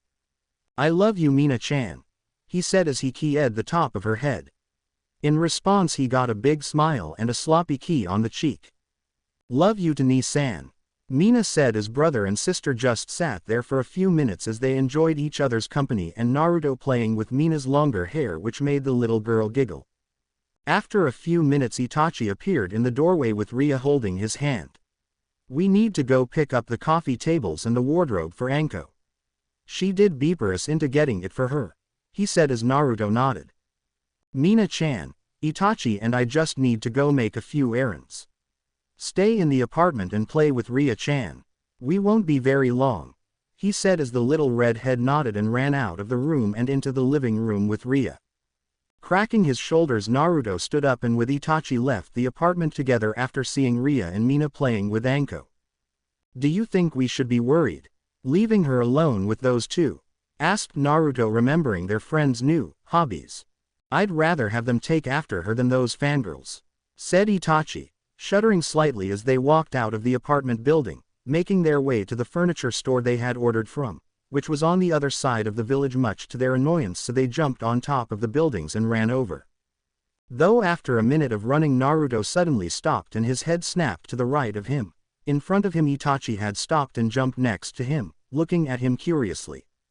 "What is it?" he asked as Naruto narrowed his eyes and gained a look that Itachi recognized as when he got ready for a fight. "There is a battle going on just right of us about a mile away and it seemed to be a group against one person and that person is not faring well from their emotions and chakra. I recognize the signature," he said before turning to look at Itachi. "It's Shisui." Naruto and Itachi ran along the rooftops as quick as they could as they darted towards the area where Naruto had sensed Shisui. Itachi already had his Sharingan fully activated and had a focused and intense look on his face. "How much further?" he asked back to Naruto, who was running slightly behind him. Naruto sensed Shisui's location with his sensor abilities before answering. "Just over that ridge. He's tiring and I think he's hurt," Naruto said as they both picked up the pace. After a few moments, they both jumped over the ridge and landed at one of the empty training grounds. Naruto sensed there was no one around the training ground, which made him understand why there was no one around to help and see what was happening. In front of them, they both saw Shisui, who was down on both of his knees looking exhausted and had 2 holes in his chest. He was breathing unevenly and blood dripped from his mouth. Around him were 8 Anbus, though looking at their masks Naruto and Itachi could tell something was off about them. Though they were wearing normal masks like the regular Anbu wore along with a darker version of the uniform, on their masks they had Ne symbol in black. Neither Naruto nor Itachi recognized the symbol since neither had seen these kind of Anbu before. Scattered all around the field were dead Ne Anbu, roughly around 21 if by Naruto's count, showing Shisui had not gone down without a fight. They saw one of the Anbu go in for the killing blow on Shisui, but before the Tonto strike could land, Itachi shunshined in front of the strike and blocked it. He then grabbed the Anbu's wrist, twisted it and threw the Ne Anbu into a nearby tree. Itachi. Shisui coughed out as he spat blood onto the ground while Itachi got in front of him. "Stay behind me," he said as Shisui nodded and slumped to the ground. "State your business. Why are you attacking my clan member?" Itachi asked but got no response as the masked figures just looked at him in silence. After a few moments of silence, the Anbu shot forward and went to strike Itachi. Before Itachi could defend himself, though, a giant wooden wall erupted in front of him and blocked the strikes as the 2 Uchiha looked in surprise. They looked up to see Naruto standing on top of the wooden wall with his blade drawn out of its sheath. He looked down at them. "I was going to tell you eventually," he said as Itachi had questions bubble up in his head but would save them for later. "This one possesses Mokuton," one of the Anbu said in an emotionless tone. "Take him alive. Leader Sama will want him." The other Anbu nodded before the 7 of them went forward. 4 went towards Naruto while 3 went towards Itachi, whose Sharingan was now spinning. As they Anbu went to fight him, he followed their movements and countered them as he ducked a swing from a Tonto and drew a kunai from his pouch. As he ducked another swing, he drove one kunai into the back of the head of one of the Anbu, watching as they dropped to the ground lifeless. With one down, he turned to the other 2 who stood beside each other. Both went through some hand signs before saying, "Futon. Daitapa." The blast hit Itachi, but instead of falling to the ground or getting knocked away, he erupted into a murder of crows. The 2 Anbu looked around before a pair of hands grabbed one Anbu and dragged him into the ground, where after a few seconds a severed head got thrown out of the earth and rolled along the grass. The last Anbu threw kunai and shurikens down the hole in trying to kill Itachi with a mass barrage of weapons, though after a few moments he saw down the hole was a tree stump. He heard footsteps behind him, but as soon as he looked around he only saw a pair of Sharingan looking at him. He found himself trapped on a tree as Itachi melded out of the tree with a kunai in hand and slashed at his throat. The Anbu dropped to the ground lifelessly, making a soft thud sound. Itachi looked over to Naruto and saw he was handling his Anbu without problems and went over to Shisui, who breathing was hard and labored. Naruto blocked a strike from one of the Anbus with his blade before slamming his fist into one of the Anbus' faces, cracking their mask and making a sickening crack be heard in the area as the Anbu dropped to the ground dead. Naruto ducked a swing and kicked another Anbu in the stomach, which put him to the ground before he blocked another strike with his blade and pushed forward. Naruto jumped in the air and kicked off from one of the Anbu's shoulders and did hand signs. "Sweden. Tepudama," he called out as water bullets shot forwards towards the Anbu, who all quickly evaded the attacks. When they did, though, a shadow clone of Naruto appeared next to one of them and drove a kunai through his chest, while the real Naruto used the distraction to deliver a hard super-powered axe kick to the back of one of the Anbus, crushing him into the ground and breaking his spine in the process. With the last Anbu, who defiantly stood their ground, he went to throw shurikens at Naruto, but before his hand could even reach into the pouch, Naruto's blade appeared in his chest. Small bits of blood leaked out from under the white mask before he too dropped to the ground. Taking a deep breath and wiping a bit of sweat from his brow, he noticed from the side that the Anbu that was knocked into the tree was beginning to get up and trying to make a getaway. "Mokuton. Jubaku no Jutsu," Naruto said as wooden branches wrapped around the Anbu. Though before the Anbu's arms were completely locked, the Anbu dug their hand into their pouch and put a small pill into their mouth.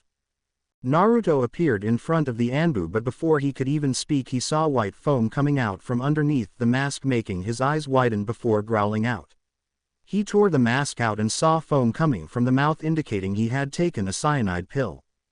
"Damn it," Naruto said before he let the body go, when a green seal glowed on the Anbu's neck and the body was suddenly set on fire as any remains of the Anbu was destroyed. All around similar actions were being done around on the other Anbu as they all were set alight. Whomever they belonged to knows some knowledge of seals, Naruto thought before he made his way over to Itachi and Shisui. When Naruto crouched on the other side of Shisui, he saw the two holes in Shisui's chest and knew immediately there was no way he was going to survive.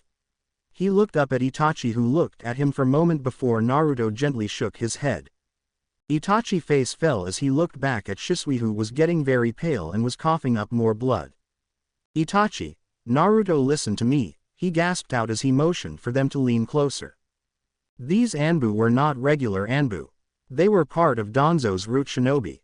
They have been brainwashed into becoming emotionless tools at his disposal. Danzo has this belief that every part of the village needs to be militarized and believes he is the one that will bring Konoha to greatness. All he wants is more power and for Konoha to be under his thumb. He then looked at Itachi. "I tried to go to the clan and use a special genjutsu on the clan members that are revolting, but his root Anbu got to me first and tried to take my Sharingan." "Why go after your Sharingan?" Itachi asked as Naruto was shocked at the part about Uchihas revolting against the village. Shisui took a long and ragged breath before both watched in amazement as his Sharingan morphed and formed into a four-sided shuriken. "Mangekyo Sharingan," Itachi said in awe, as did Naruto, since no one had ever activated it to his knowledge since Madara and Izuna Uchiha. "I awoke my Mangekyo Sharingan when I was 12. Since then I have developed a powerful genjutsu called Koto Amatsukami. The technique itself allows the user to enter the opponent's mind and manipulate them by giving them false experiences, making it seem as if they were doing things of their own free will." "Wow," Naruto said. "That might be the most powerful genjutsu technique that I have ever heard." "Yes, and Danzo wants my Sharingan. If he gets it, he would no doubt use it for his own goals. He must never be allowed to get my Sharingan, or any Sharingan for that matter," he said before turning to look at Naruto. "How good are you in medical ninjutsu? I know you were taught by Tsunade Senju, who no doubt taught you some of her techniques and medical knowledge," he asked as Naruto pondered it for a moment. "I'm okay, I guess. Not enough to be classed as a medic nin, but I know enough when the situation calls for it," he said as Shisui nodded before coughing violently again. "Good. In that case I need you to do something for me," he said, coughing violently again before continuing. "Take my Sharingan eyes out of my body and store them away. The sooner you do it the better." Naruto and Itachi looked shocked by the order, but both looked at one another before they both nodded, since Shisui obviously knew Danzo might try to get to his corpse to obtain the Sharingan. "Okay, but I don't have the equipment with me now, but later when you have passed on I can collect the eyes and store them for you." Shisui nodded before smiling. "Good, that is good. After you take them, keep them hidden until Itachi will be in need of them." "Why would I be in need of them?" Itachi asked, not fully understanding, but Shisui just gave him a sad smile. "You will understand soon enough," he said before giving one last serious look to Itachi. "Do not allow our family to delve into the darkness any further than they already have. If it means you have to take actions against those that would harm our innocent family members, then it should be by our hands to stop them. It's our duty as Uchiha and as shinobi of the leaf to stop those from hurting its people, even if they are part of our village and of our blood." Itachi nodded as silent tears went down his face, with Naruto not faring any better as they listened to Shisui's last words. "Lead us, Itachi. Lead our family into the light and rid them of the darkness once and for all," Shisui muttered before his eyes dropped and his breathing slowly came to a halt. Naruto dropped his head down in respect of the fallen shinobi while Itachi gently closed Shisui's eyes with his palm as he said silent words and bidding his clansman and cousin luck in the next life. As he let a few more silent tears stream down his face, Itachi suddenly scrunched his face up and held his eyes as they began to feel like they were burning. Naruto was alarmed and was about to ask what was wrong before he saw Itachi look at him with his Sharingan activated and watched as the three tomos slowly began to move inwards and formed a three-sided pinwheel. "Itachi, your eyes," Naruto said as Itachi took his headband off and looked at his reflection in the metal to see his eyes' new form. Mangekyo Sharingan. The Mangekyo Sharingan is awakened through the trauma experienced from the death of a person very close to the Sharingan user, with the user normally having to witness or experience this firsthand. "So that's what Shisui meant," he said quietly. "Do not tell anyone about my new eyes," he said towards Naruto, who nodded. "As long as you tell no one about my Mokuton," he answered back as Itachi gave a nod back in return. They sat there for a few moments and saw that the burning bodies had now almost been completely destroyed and that there was almost nothing left of them. Collecting Shisui's body and sealing it inside a storage scroll, they both left the field and went back home since they had eyes they needed to remove and needed to talk with the Hokage. Later on, Naruto and Itachi did not have to go to the Hokage's office to see Minato since Naruto sensed Minato along with Kushina and the twins were at his new apartment, obviously wanting to see where he was now living and give their opinion of the new place. He could also sense Hiruzen was there as well, which was a bonus since they would need to speak with him too. As they walked into the apartment, they saw Naruto's siblings along with Ria sitting on their couch talking and playing while Minato, Kushina and Hiruzen was chatting to Anko. Kushina was looking around the apartment trying to find faults in it, but to her disappointment the apartment was actually very nice in her opinion and thought at least her son would live somewhere decent. "Hello Naruto. I hope you don't mind, but your mother and I wanted to see where you now live so we knew where to reach you," Minato said as he spoke a little nervously and scratched the back of his head. Though they were surprised when they saw red marks around their eyes indicating that Naruto and Itachi had been crying and were looking at them seriously. "Anko," Itachi said, getting her attention. "Could you please take Ria, Mina, Mito and Eiji into your bedroom for a bit? We have matters to discuss with the Hokage." Anko looked at them in confusion, but she shrugged and led the four children into her room. The three adults look at Naruto and Itachi in confusion, wondering what they wanted to talk about. When they heard the door click, Itachi spoke. "Shisui Uchiha is dead," he said, getting surprised and wide-eyed looks from the three. That was not what they expected to hear. "How?" Minato asked in his Hokage voice, wanting to know why one of his shinobi was dead. "We found Shisui after Naruto detected him with his sensory abilities. He was in some kind of battle, so we went as quickly as we could. When we arrived, we found he was fighting with a group of Anbu. Only we saw on their masks were Nei symbols." The two boys watched as Minato and Hiruzen's eyes hardened. "Danzo," Hiruzen gritted out, "we took out the Anbu, though Shisui had already killed 24 of them on his own, but his wounds from the battle were too much. He died a few moments later." As they recounted what happened, both Naruto and Itachi decided that they would keep the fact that Danzo was after his Sharingan since it could lead to the discovery of Shisui's Mangekyo Sharingan as well as Itachi's.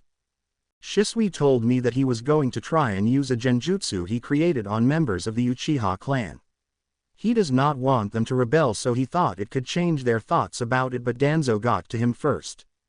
Minato, Kushina and Hiruzen looked anxious, but Naruto spoke up. "I already know. Itachi told me and I heard Shisui mention it. It explains why Makoto sensei has been so jumpy lately. I have new information on that front as well." Itachi spoke as Minato and Hiruzen stood ready to listen, with Kushina listening in as well. He had already told Naruto about it during their way back to the apartment and it made Naruto boil in anger. The adults saw his reaction and wondered what it could be. Itachi nodded to Naruto, who put up a hand sign. "Fuin," he said as the adults all saw silence seals around the apartment glow to life. Both Minato and Kushina inwardly smiled and jumped for joy at their son's Fuinjutsu knowledge and usage.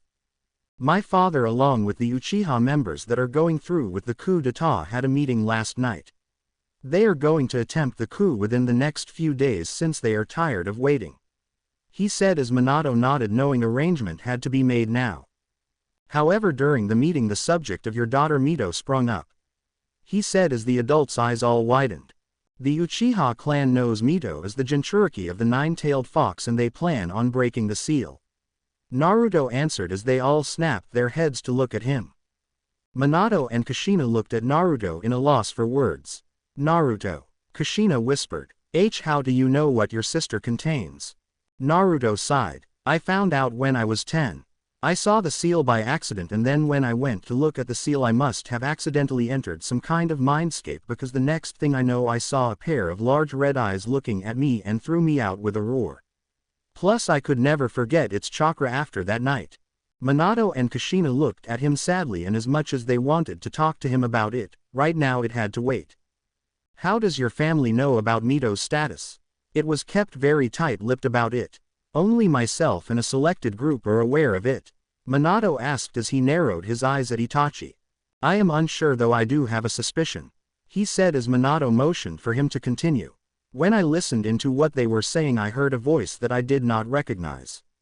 When I managed to get a look inside of the room, there was a man in a black cloak speaking with my father. There was never a name that was given, and I never saw his face, but when he turned around I saw what was in the hood. His face was covered by a mask with a black flame-like pattern and a single hole for his right eye. Afterwards he used some kind of jutsu to teleport away. After that they just spoke about how they would attack and who they would allow to live when they ruled. Naruto nodded and turned to look at the adult, but he almost took a step back at what he saw. His father's fists were gripped so tightly that his nails made his palms bleed, and his eyes had steeled over even more than before. His body even shook a little as he gritted his teeth. Though his father looked imposing, it was his mother's look that scared him. Never in all his years of life had he ever seen his mother have a look of absolute hatred on her face. Her violet eyes were so dark that they looked ready to kill. So he came back, Hiruzen said as Kushina and Minato tried to rein in their anger. Who came back? Who is this guy? Naruto asked, since he must have done something terrible to have earned his parents' hatred to such a degree. He watched as his parents turned to one another and spoke in hushed voices that Naruto could not make out. After a few moments, they turned to look at him. Naruto, we know you must have question about who this person is, but now is not the time to tell you. Once the problem with the Uchihas has been solved, then we will tell you what you need to know. Naruto eyed his parents before he reluctantly nodded. But he was intent on finding out what they were keeping from him. So what happens now? Naruto asked as his father had a sad look on his face as he looked at Itachi. They have to be stopped, Itachi. I'm sorry to have to do this, but Fugaku has gone too far now. I don't know how he thinks he will get away with it, but I cannot allow him to put the lives of the people of Konoha in jeopardy. Itachi sadly nodded, knowing internally that it was always going to come to this eventually. Though my father and most of the Uchiha police corps are involved, there are many that want no part in it. My mother and my two siblings Sasuke and Ria must be spared. My mother only has not gone to tell you because he threatened to harm Sasuke and Ria if she did. Minato nodded. Of course, those that are not involved in the coup will be spared and will not be held responsible for the action of those that want to hurt the village. I hoped it never had to come to this, Hiruzen said sadly, since he was just a boy when the Uchiha clan had first settled into Konoha with the Senju clan and the other clans. Minato and Kushina nodded while Kushina's thoughts turned to her longtime friend and wondered what Fugaku had put her through. If that is the fate that falls to the dark part of my family, then I ask you now that you allow me to be the one to draw the curtain on that part of the Uchiha clan. Allow me to end what my father is planning. The adults looked at Itachi in shock and surprise. No, Itachi, I cannot ask you to do that. Not to your own family. It is noble of you, but I will have my best Anbu handle this now.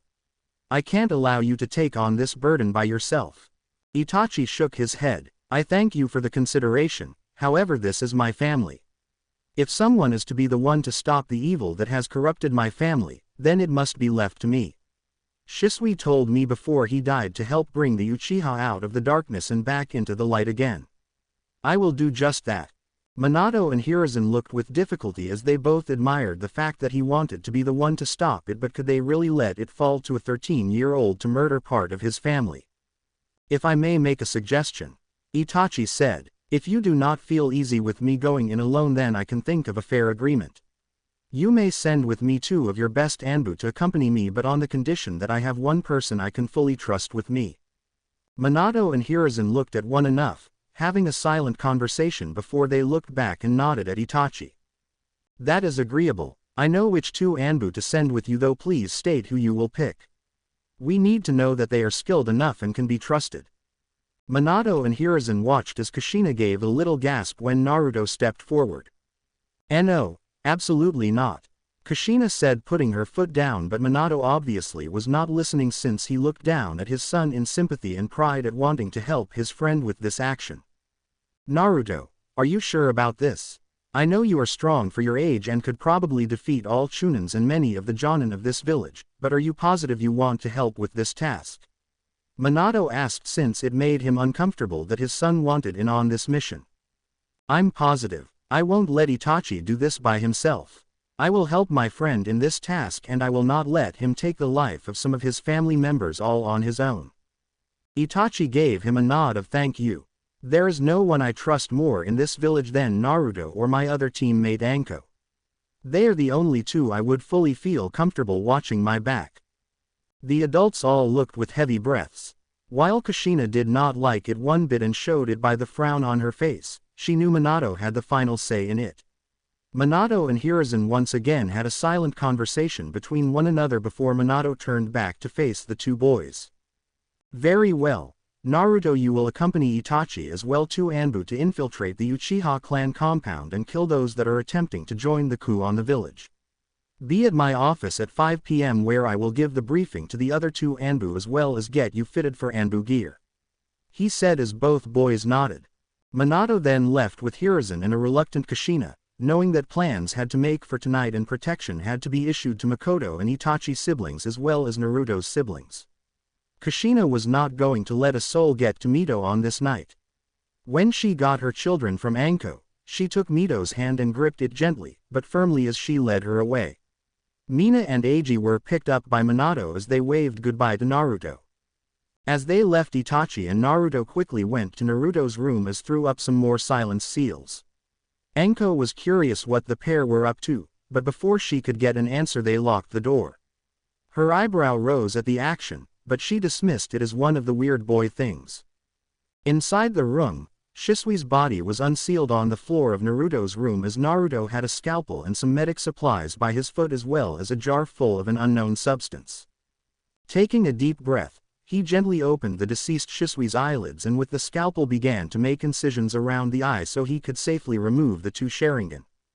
After a couple of minutes of careful precision, Naruto had extracted both Sharingan from Shisui's eyes and put them in the jar.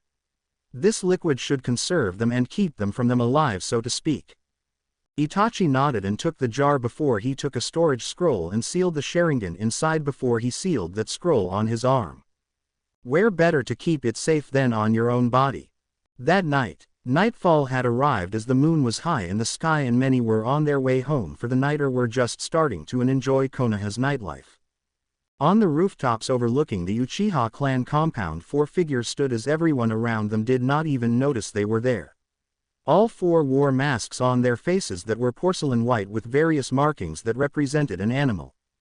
This does feel a little weird being like this, Naruto thought, since being an Anbu was not something he actually planned on doing, even if he was just for one tonight. He had picked a black stripped white tiger mask in honor of his summons. Where are the targets currently? Kakashi asked with his dog mask on, looking at Itachi with a crow mask. My father is in the central manor while the rest are spread out through the compound. Half would be found in the east wing of the compound. The rest will likely be scattered, but with Naruto's sensor abilities we can find them quickly. My mother and siblings are at the Namikaze house while the rest of the innocent Uchihas are at a safe-guarded bunker with Sandaime-sama. Naruto was glad of that since Hiruzen felt it was best he watched over the other Uchiha in the chance that Danzo might try to pick one of them off and gain a Sharingan. Good, we don't want any innocent casualties tonight, Naruto said as Itachi nodded, as did Kakashi and the other masked Anbu who was referred to as Tenzo. Lying in Naruto's pouch was a tri-pronged kunai his father had given him to use to summon him in the emergency in case things went wrong. Minato wanted his son to be able to call him if anything that did not go as planned happened. His mother meanwhile had stuck to Mito all day and had even brought Tsunade and Shizune to the house to watch over her in case this masked person striked. He wanted to know what it was about this man that made his parents so angry and worried. Shaking his head of his thoughts, he saw one of the messenger hawks go overhead, which was the signal to move in. Naruto looked at Itachi and nodded before the four jumped from the rooftops and went to complete their mission. Kakashi and Tenzo paired together and took the west wing while Naruto and Itachi would pick off the rest. Naruto and Itachi ran along the rooftops and spotted 3 Uchiha walking together. "That's Yashira, Anabi, and Tekka, 3 of my father's biggest supporters," he said as Naruto nodded and both began to ready themselves. As the 3 Uchiha walked alongside the road, they activated their Sharingan and looked towards the roof they were standing on. Only there was nothing there when they looked. When they turned back around, Itachi was in front of them and drove a kunai into Tekka's throat and kicked him to the ground as he bled out in silence. "Traitor!" Yashira roared before the Shisui went through his chest and through his heart. He looked down at the blade before his eye rolled into the back of his head, with the last thing he saw being Naruto's Anbu mask. Anabi grabbed a kunai from his own pouch with his Sharingan flared with anger and swiped at Itachi. However, Itachi easily dodged and drew his Tonto out from its sheath. He swung and took off the head of Anabi. With the 3 Uchiha dead, he nodded to Naruto, who quick unsealed some containment scrolls and sealed the bodies inside. Once it was done, they moved on to their next target. "In that house," Naruto said as Naruto and Itachi burst through a wall with a surprised Uchiha about to have dinner. Before he could even react, Naruto had snapped his neck and sealed him in a storage scroll in a matter of seconds. It went on like that for the next 10 minutes as the rebel Uchiha did not even know what had hit them. With the advantage of surprise, Naruto and Itachi killed 28 of the rebelled Uchiha. None had managed to put up much of a fight and were dead within seconds. Naruto swung his blade and decapitated the head of one of the Uchiha that tried to strike him with a Tonto blade, while Itachi used his Kajin fire attack to pierce the chest and instantly kill his target. By the end of it, a blood-covered Naruto and Itachi walked silently down the streets, since they both knew that by now most of the Uchiha traitors had been dealt with. Naruto could sense Kakashi and Tenzo throughout the mission and both were alive, meaning it had gone well for them. After a few minutes of waiting, Kakashi and Tenzo appeared in front of them, both blood-covered as well as Kakashi held a few storage scrolls in his hand. He looked towards Itachi and gave them to him. Tenzo and Kakashi looked at the two before they vanished from the compound as Naruto and Itachi focused on the building in front of them. There was just one left. Fugaku Uchiha. Naruto and Itachi walked towards the main house of the compound and walked inside. Naruto sensed for Fugaku. "He is in your parents' bedroom." Nodding, they both walked up the stairs and headed down the hallway. Itachi counted his steps before he stood outside his parents' room. He turned to Naruto. "I must do this on my own." Naruto did not need to hear any more before he nodded and leaned against one of the wall as he watched Itachi open the door to the dark room and walk inside. The door quickly closed behind him. As he did, Naruto made a few shadow clones to scout the compound and make sure all the bodies had been picked up, not wanting to leave it to chance. In room, Itachi walked inside calm and collected and looked towards his father, who was on his knees and staring through the window and had his attention on the moon. Itachi walked up and stopped just behind his father. "So you have made your choice. Your mother has chosen this path as well?" he asked. "Yes, she has, as well as Sasuke and Ria." Not looking towards Itachi, Fugaku nodded his head and kept his eyes fixed on the moon. "It seems I have failed this clan just like my predecessors before me. Perhaps you can finally bring our family's curse to an end." Fugaku then turned to look at Itachi ever so slightly. "You are the man of the house now. Look after your mother and siblings. The clan is in your hands now, and beware the masked one. He will try to influence you or anyone else in the Uchiha clan. I may not show it, but I am proud of you, Itachi," Fugaku said as behind Itachi's Anbu mask tear ran down his face as his grip on his Tonto shook. Taking a steady breath and calming himself with his grip on the Tonto reaffirmed, he drove it forward and pierced his father straight through the heart. Fugaku made a few strangled noises as life left him until eventually his body slumped to the ground, eyes and mouth closed as he went into the afterlife. Itachi sniffled as his breath became slightly uneven as he looked at his father's dead form but steeled himself. He could let out his grief later. The man might have been a traitor, but he was still his father. He quickly sealed the body away and made his way out of the room, not wanting to be in it any longer. As he arrived outside, he looked towards Naruto and nodded, signalizing that it was done. My clones have swept the area. All Uchiha rebels have been killed and stored. There are none left. Then it is time to go, Itachi said quietly as Naruto nodded in responses and quickly made their way out of the house and back outside. As the two boys were about to jump to the roofs, Naruto stopped as he felt a signature he did not recognize a little ways off from the compound, hiding in a tree. It felt like they were looking towards them. Naruto took a breath and looked straight over, but saw no one was in the tree. Though he could have sworn he saw the air from one of the branches ripple, almost like something got beeped away. It's been a long night. I'm sensing things that are not there, he thought before he followed after Itachi. Namikaze house. Makoto sat on one of the couches as her hands rested in her lap with her thoughts wild and full of concern for her eldest child. Sasuke too was asleep, having taken a spare bed that was set up in the twins' room. Kushina had applied so many barriers and protection seals around that room that when they all activated it looked like a Christmas tree. Kushina was sitting beside her friends with Tsunade not far from them with Shizune. Minato was leaning against the wall beside Kushina. Kakashi and Tenzo had already gone, filling in what they could, and that when they left only Fugaku remained and that both Itachi and Naruto were fine. This quickly made all of them in the room feel better, but was still worried for the two boys. I don't like this. They should have been back by now. Kushina spoke as she got up and started pacing. They will be fine. Those two can handle it. Naruto and Itachi are the best of the next generation. They can get this mission done. Tsunade spoke as Makoto nodded in agreement. I know my two students. I know that independently they are very strong, but together I have no doubt they would be near unbeatable. Kushina listened but continued to pace. As she was about to speak again, they all heard the door open and close and footsteps making their way towards them. They looked to the doorway and felt relieved when Naruto and a still masked Itachi walked in.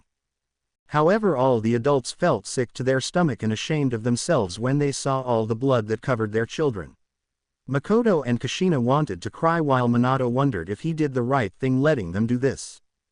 The mission is complete, Hokage-sama.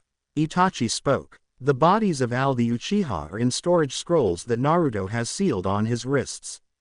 Naruto showed the seal to everyone as they all nodded. How many did you take down? Minato asked gently. It was Naruto who answered. About 28, while Kakashi and Tenzo took out around 25, I believe.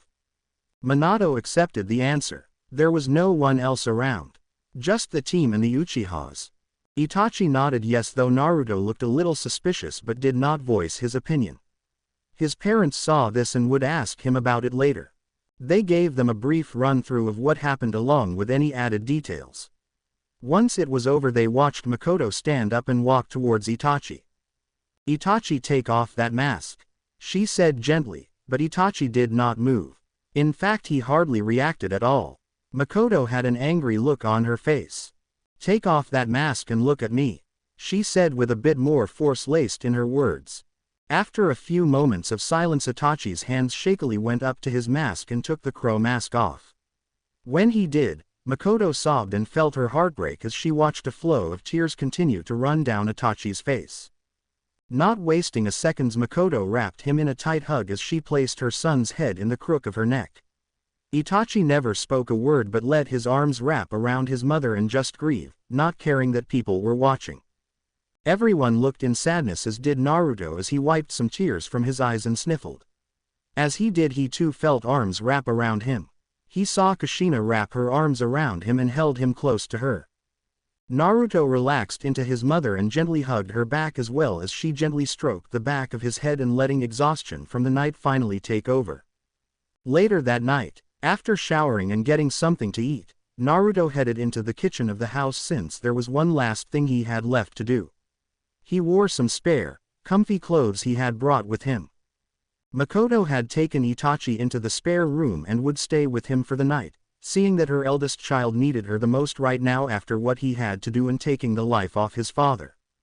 Tsunade and Shizune had left for the night as they headed back home while his siblings along with Itachi's continued to sleep silent as if nothing had happened. Walking into the kitchen he saw his parents sitting at the kitchen table both not saying a word. They looked up at him when he came into the kitchen and took a seat in front of them. "You both said you would give me answers. I want those answers now." Minato and Kushina nodded though both looked sad. They did not think they would have to tell him at such a young age, but their son was not like other children. They saw that now and knew he could take it.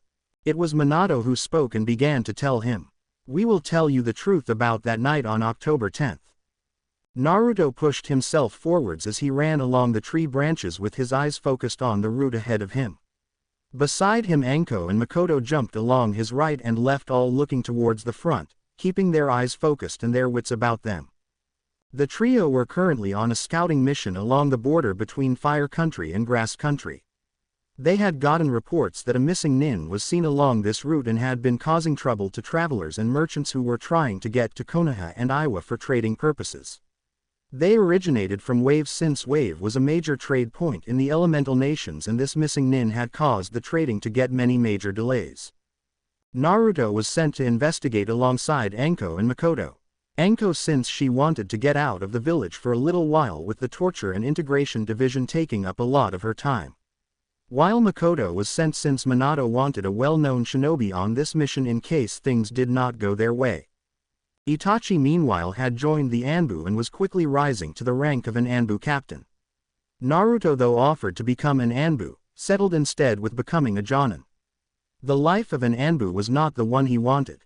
Anko, not wanting to be left behind, had managed to get pushed to special Jonin. While her taijutsu and summons were easily Jonin level, she still had to work on her ninjutsu and stamina portion of her skills, something Makoto was helping her with when possible. The trio were running almost on the border between the two countries, and they were surprised that they had not run into any Iwa shinobi yet, since most would have had patrols in the area similar to what they were doing.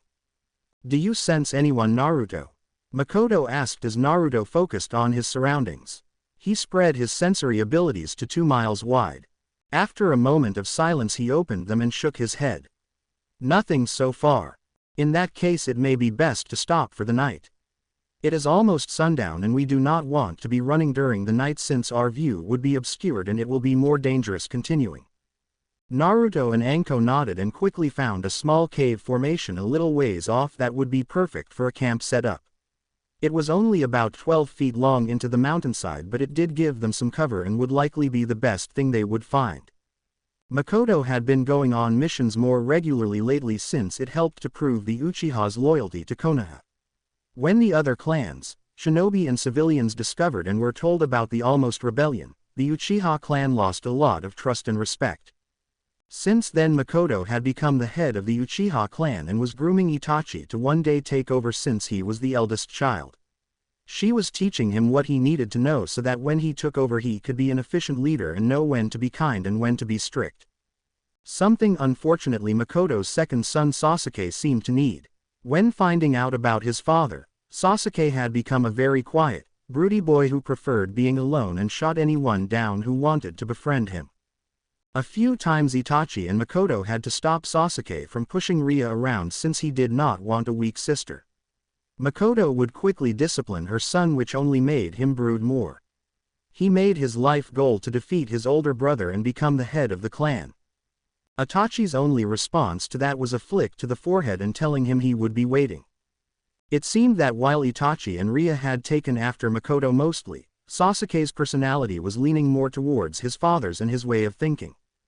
The one clan though that thrived off the Uchiha clan essentially being cut in half was the Hyuga clan.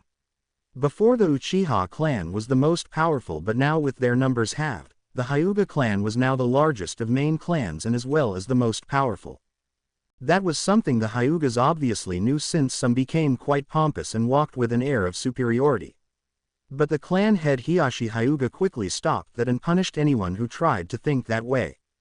The Hyuga clan head may have been strict and most times cold, but he refused to have his clan looked down at because of a few members trying to act better than everyone else. "Naruto, you find us food whilst Anko and I will set up camp. You know what to do if anything goes wrong." Naruto nodded. Throw a kunai in the air with a flare seal strapped to it. I got it, he said as Makoto nodded at him and watched him leap into the bushes. With Naruto. Naruto searched the nearby wooded areas and managed to come across a small river about 8 feet wide and went up to Naruto's knees. He guessed it must have connected to one of the bigger rivers and towards a lake since he found it was teeming with fish. I was hoping to find a deer or maybe some rabbits, but I guess this will do, he said as went into the river. He closed his eyes and sensed the fish in the water as they gently and quietly swam past him. Waiting for a few moments, his hand suddenly struck the water and a moment later his hand left the water and had a fish in his hand. Smiling, he threw the fish onto the river bank and he copied this movement 5 more times until he had about 6 fish all resting on the riverbank. Nodding and thinking to himself, he just stood in the water for a few moments as he took in the clean air of the forest. He enjoyed the forest when it was peaceful and in a strange way felt one with it. Whether that was because of his Mokuton or it was just him. I should get back. No doubt Anko and Makoto will want their dinner. Anko after all has a stomach that seems endless. He thought, though the same could be said about him. Stretching his arms and cracking his shoulders, Naruto got out of the river and shook his legs, making small splashes of water hit the dirt and grass. He picked up the 6 fish 3 to a hand and began walking, though before he could move a chakra signature appeared to his surprise coming from behind him. He frowned when he felt it was panicked and possibly injured from the erratic feelings he was getting from it. A moment later a second, stronger signature appeared and quickly determined that the first signature must have been running from the second one. The second signature was definitely Jonin level while the first was lower than a Jonin but a bit higher than a Chunin. Looks like they're about a mile away, he thought, and could feel the stronger of the two closing in fast. Biting his lip, Naruto quickly made a shadow clone. Go back to Makoto-sensei and Anko, tell them what I have sensed. I will put a flare kunai in the air when I have arrived to where the 2 signatures are. The clone nodded and took the 6 fish before he ran back to the camp while Naruto turned, made sure his blade was strapped to his side before he pushed off as quick as he could and towards the location. As he ran, he could sense the 2 signatures getting closer and closer before he felt the first suddenly stop, almost like it was making a last stand. The second drew closer and flared its power. Naruto ducked under some branches and moved quickly and quietly through the trees, hardly leaving a mark on the branches from how fast he was going. Pushing off from the trees, he quickly found himself very close to the 2 signatures and found that they were in a small clearing. He poked his head through the bushes as quietly as he could and observed who the 2 signatures were. He first focused on the stronger of the 2. He was a man in his late 20s, maybe early 30s, and had blue eyes with a darker ripple around the pupil, waist-length green hair with the top 2 bangs falling down on his cheeks on each side, and having dark fleshy lips. He wore a gray hooded mantle with 3 red stripes.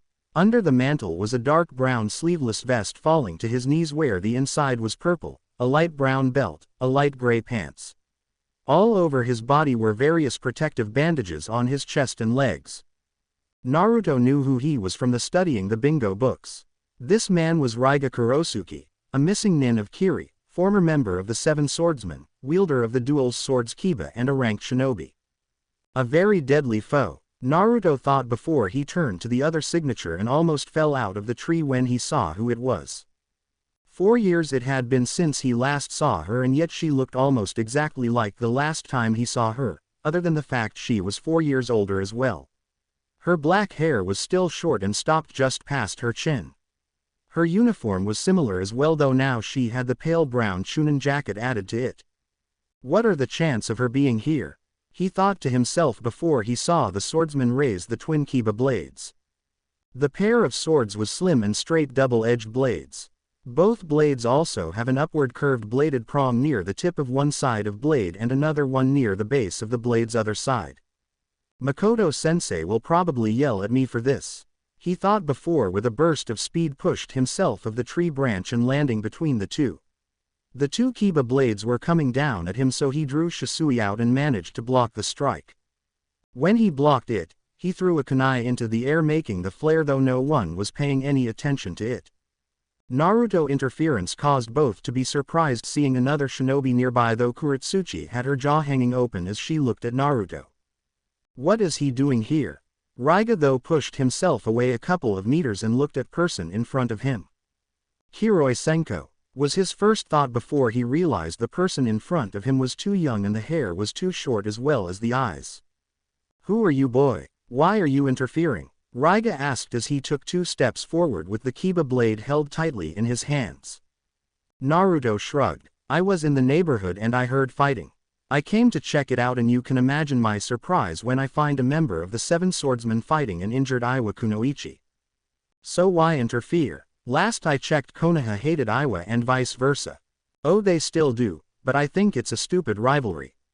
Personally I have no problem with Iwa and this girl here I know in a way. I don't really want to see her get killed. Naruto looked behind him for a moment to look at Kuretsuchi injuries. Her right leg had a big gash in it and a small bit of the bone was lodged out of her skin. It was a surprise that she managed to run as fast as she did with that kind of leg injury. He turned back to look at Raiga. You can't beat me, brat. I was once a member of the 7 swordsmen, 7 of the best kenjutsu users in all of Kiri. You think you can hold a candle to my skills? There is one way to find out. I have always enjoyed fighting strong opponents and I have always wanted to fight one of the 7. Kuretsuchi, who was lying behind them watching this unfold, did not understand it. She did not understand why he was protecting her. Shouldn't he hate her? After all, Iwa and Konoha were like oil and water. They just don't mix. As Naruto readied himself again, he felt his kage bushin from earlier disperse, and now knowing that Anko and Makoto were on their way. Kuretsuchi. Naruto called, getting her attention. If you can move, then I suggest you move out of the clearing unless you want to get involved in your current state. He said. Kuretsuchi gave him a mild glare, but quickly dropped it before she did her best to crawl away. Focusing in front of him, Naruto's eyes went slightly wide when he saw Raiga now just a few feet from him with the Kiba blades coming down on top of him. He quickly brought Shisui up and blocked the strike and held it there as Raiga slowly began using him back, using his superior physical strength against Naruto. As Naruto got pushed back, he releases the hold from the 2 blades and ducked a swing. He then cocked his fist and threw it towards Raiga's side. Raiga though saw it coming and jump a few feet away only to see the punch caused a crater to form into the ground. I have to watch this one carefully, he thought, now recognizing that Naruto was not some run-of-the-mill shinobi. Raiden. Reikyu, Raiga said as a ball of lightning formed in his hands and he threw it towards Naruto. Naruto though saw the ball coming. Futon. Daitapa. A burst of wind shot forward stopped the lightning ball dead in its tracks and making the lightning dissipate. Naruto pushed off from the ground and went to deliver a hard kick to Raiga's stomach. Raiga however caught Naruto's foot and twisted it, making Naruto's body twist in air before he fell to the ground. A little dazed, Naruto saw one of the Kiba blades coming towards his head and move it to the side, narrowly dodging the top of the sword. He brought his left leg up and kicked Raiga away, making the swordsman's feet skid along the ground a few meters before he stopped. Naruto got back up, but Raiga threw one of the Kibas towards Naruto's face and Naruto narrowly dodged it again, but this time felt the tip of the blade slash against his cheek as a bit of blood tricked down it. Naruto pushed himself away. Suiden. Mizu Dongan no Jutsu. Raiga quickly did the same. Suiden. Mizu Dongan no Jutsu. The bullets from each side collided with one another, neither managing to hit the opponent, and the jutsus quickly cancelled each other out. Raiga and Naruto battled, both trying to get the better over the other as Raiga swung one of the Kibas at Naruto, who managed to block the blade. Raiga then brought the second Kiba up and aimed it at Naruto's abdomen from the side. Naruto saw it from the corner of his eye and the blade hit Naruto. Kuretsuchi gasped a little seeing Naruto get hit, but then saw his from burst into smoke and be replaced by a log. Raiga looked around for a few moments before he saw a shadow forming beneath him. He looked up and saw Naruto coming down towards him. Naruto aimed to split Raiga right down the middle, but with his swords in an X shape, Raiga blocked the strike as the two again fought for dominance. This time though, Naruto used his footwork to his advantage and managed to slip his right leg between Raiga's. He then leaned forward as their blades were crossed and head-butted the swordsman, making him stumble back. Taking the chance, Naruto threw a chakra-enhanced kick to Raiga's stomach, making him tumble and skid to the ground. Raiga fumed as he got back up and felt a small trickle of blood go down his forehead before quickly swept it away. From the side of the clearing, Kuretsuchi was watching in slight awe. She looked at Naruto and could not believe that someone her age was managing to hold his own against someone as strong as one on the Seven Swordsmen. I thought he was strong before, but in these last few years he has not been slacking. I can barely keep up with their movements as they are. All right, brat, you're not bad. I'll give you that, and your sword is a fine blade. But it's time to stop messing around, he said as Naruto watched as Raiga held up his right hand and made a sign. Kurigakur no Jutsu, he said as Naruto watched in panic as a heavy mist began to form around the field. As the mist settled in, he managed to notice as well before the mist covered the top that the sky had darkened and thunderclouds had set in. As the mist finally settled, Naruto could barely see 6 feet in front of him. His view was completely obscured and he quickly knew that eyesight was not going to help him here. I have to use my sensor abilities for this one. They might be the only thing I can use in this situation. Now you are in my territory, boy, Raiga said as though his voice could be heard from all directions. Naruto guessed he must have been projecting his voice with his chakra. This is a little trick I learned from my old pal Zabuza. Well, more like stole it from him, but it's all the same.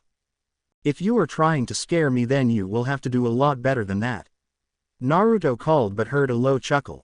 We shall see, he said before Naruto heard thunder rumble overhead and could scarcely see a bright light suddenly strike not far from him. He sensed Raiga was about 20 meters to his left and threw a few shurikens in that direction. He heard some clanging before Raiga's voice was heard again. Ikazuchi no Kiba. Naruto could barely see as a lighting current that must have originated from Raiga shoot towards the sky and saw it ripple along the skyline. After a moment, Naruto's eye widened and quickly jumped to the side and rolled away just as a bolt of lightning formed and shot down towards the ground, making a small explosion occur. That was too close, Naruto thought before he went back to sensing for Raiga, who was now 10 meters behind him. He quickly turned around and blocked a strike from Raiga. Sanjiroku pound ho, Naruto called as Naruto slashed the air and made an air strike sail towards Raiga. Raiga though only grinned as he ducked and rolled out of the way and went back to using the mist. Ikazuchi no Kiba, Naruto once again heard as he saw lightning shoot into the sky again, and Naruto once again managed to roll out of the path of the falling lightning strike. However, as he rolled, he inadvertently rolled towards Raiga, who was waiting for Naruto, and drove the Kiba into Naruto's side. Naruto sensed him at the last second and moved to the side, but still the blade managed to cut his side and make blood begin to pour out of the wound.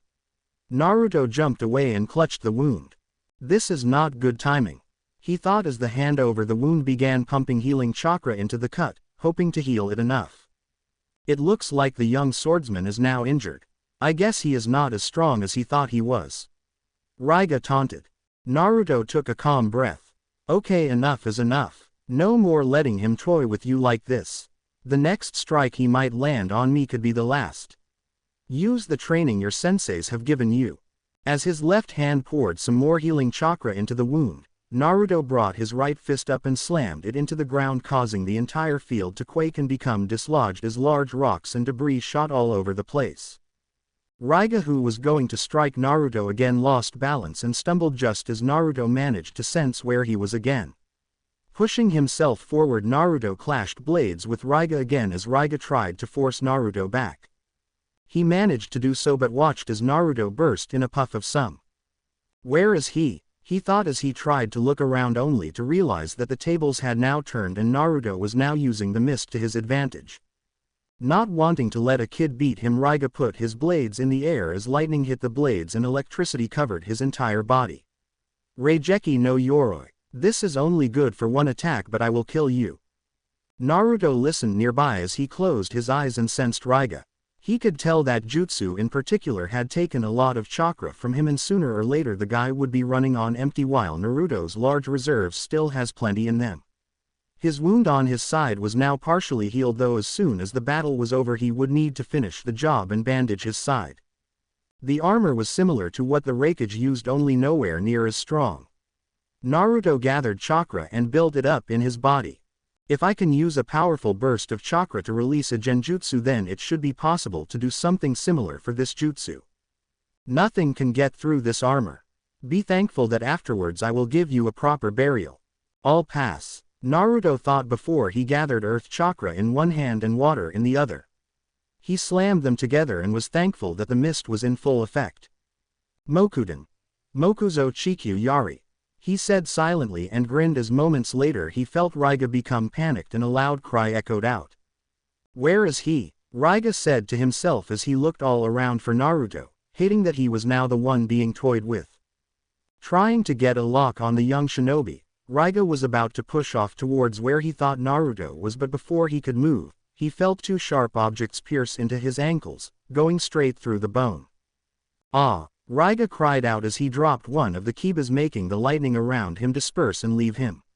He crouched down as his hands held his ankles. Pain was shooting along his ankles like fire. From afar, Naruto heard the dropping of a blade and used this moment to his advantage, and perhaps now would be a good moment for him to use a new technique of his. Itoryu. Kumenbaki, he said as he ran towards Raiga and jumped into the air. As he descended down towards Raiga, he positioned his blade into a stabbing position. Coming down from the air, he saw Raiga stand up shakily and at the last moment saw Naruto coming down towards him.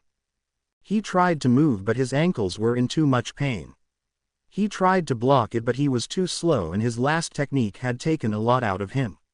Naruto's blade came down upon him and went straight through the right side of his chest. Naruto stood like that for a moment as his sword pierced the former Kiri shinobi before he drew it out and put Shisui back into its sheath. He then gathered a big amount of chakra before a few moments later he released it all.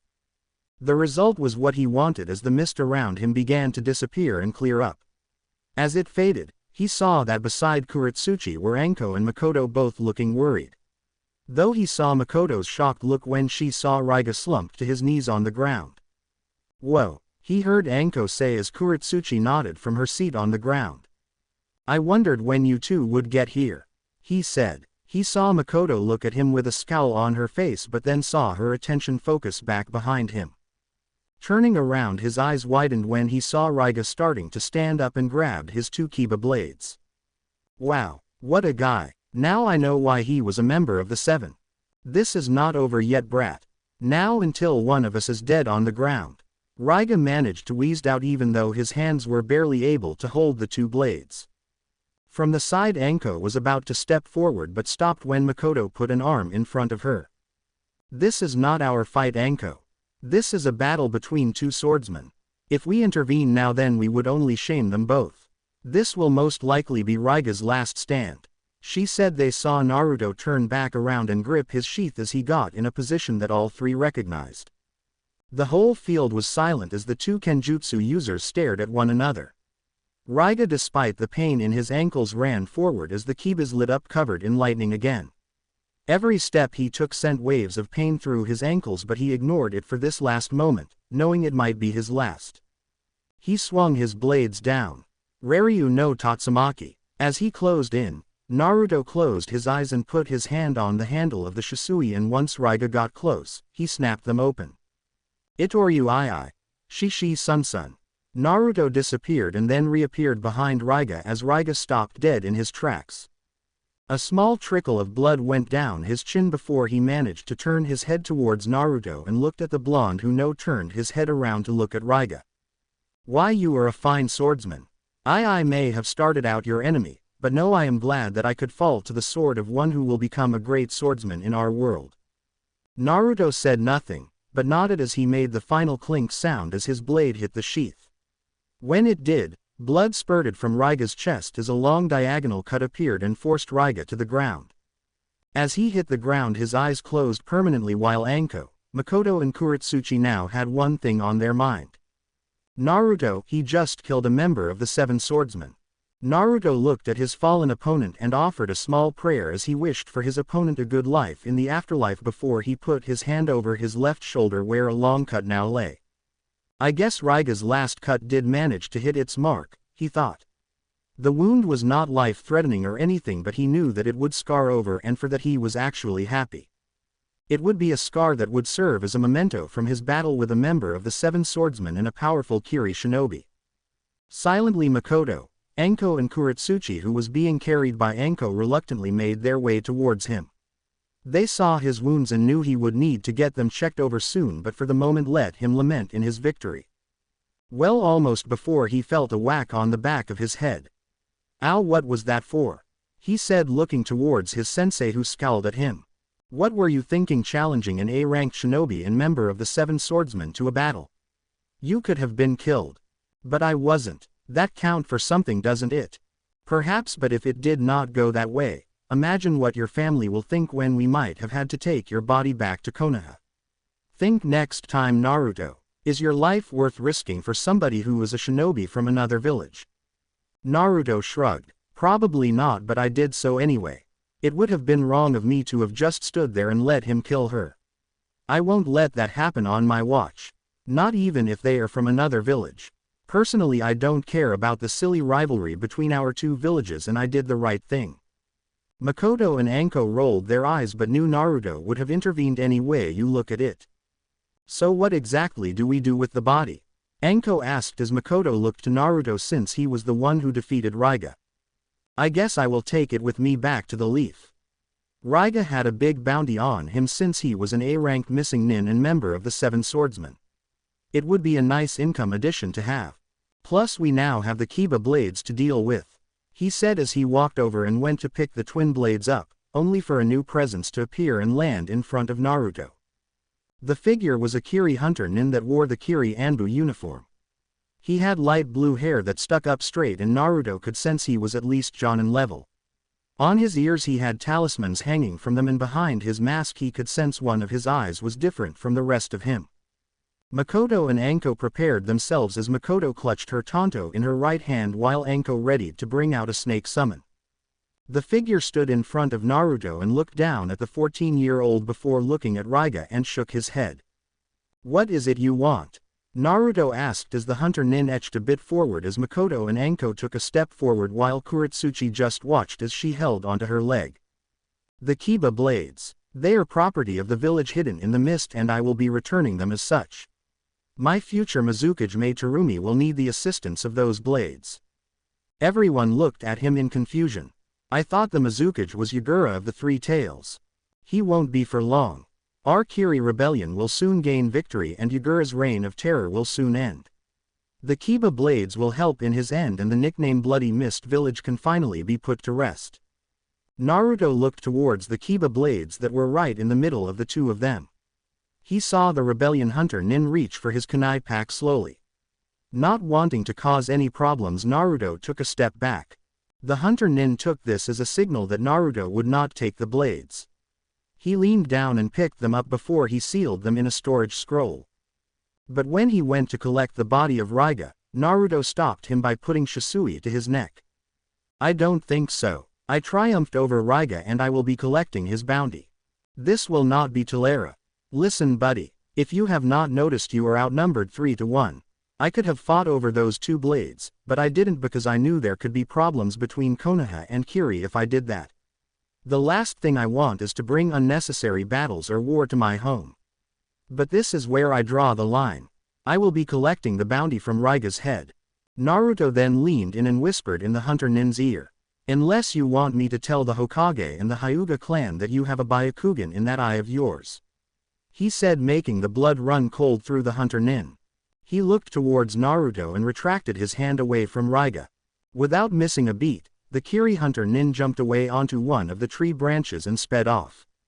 Naruto meanwhile sheathed his blade and stored Raiga's body in a storage scroll. He walked back over towards his comrades and guest and headed back to their campsite. Naruto picked up Kuretsuchi bridal style, making the girl blush and wriggle, but a raised eyebrow from Naruto quickly made her stop and go quiet. As they ran along the tree tops and Naruto verifying that Kuretsuchi was okay to go with them, the Iwa girl made the best of what she got and leaned into Naruto. The next day Kuretsuchi was in a similar position as she held onto Naruto's neck from behind as he piggybacked her with Makoto and Anko slightly in front of him. The rest of the night had been uneventful as Naruto healed Kuretsuchi's wounds while Makoto used her limited knowledge of medical jutsu to heal Naruto.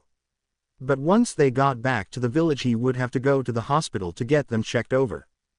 Not much had been said from Kuretsuchi other than thank you for the food and shelter from the Leaf Shinobi. Currently they were escorting Kuretsuchi to the border between their two countries and would drop her a little distance away from a patrol station. Makoto did not want to risk the Iwa Shinobi thinking they were hostile. Since grass country was between their two countries, they would drop her off at one of the spots Iwa Shinobi stop at regularly in the border country. "You okay back there?" he asked as Kuretsuchi nodded. "Are you going to say anything other than nod or shake your head?" He got his answer in the form of a shaking head. He pouted a little before shrugging. "Suit yourself. Be ashamed not hear that pretty voice of yours. I'm sure it makes many men and some women tingle when they hear it." Naruto smirked a little when he saw her face heat up and felt her flick his ear. "Don't say such things." "Fine, fine," he said back, just happy that she finally spoke. "So, what have you been doing since our battle during the Chunin exams?" "Getting stronger, I bet."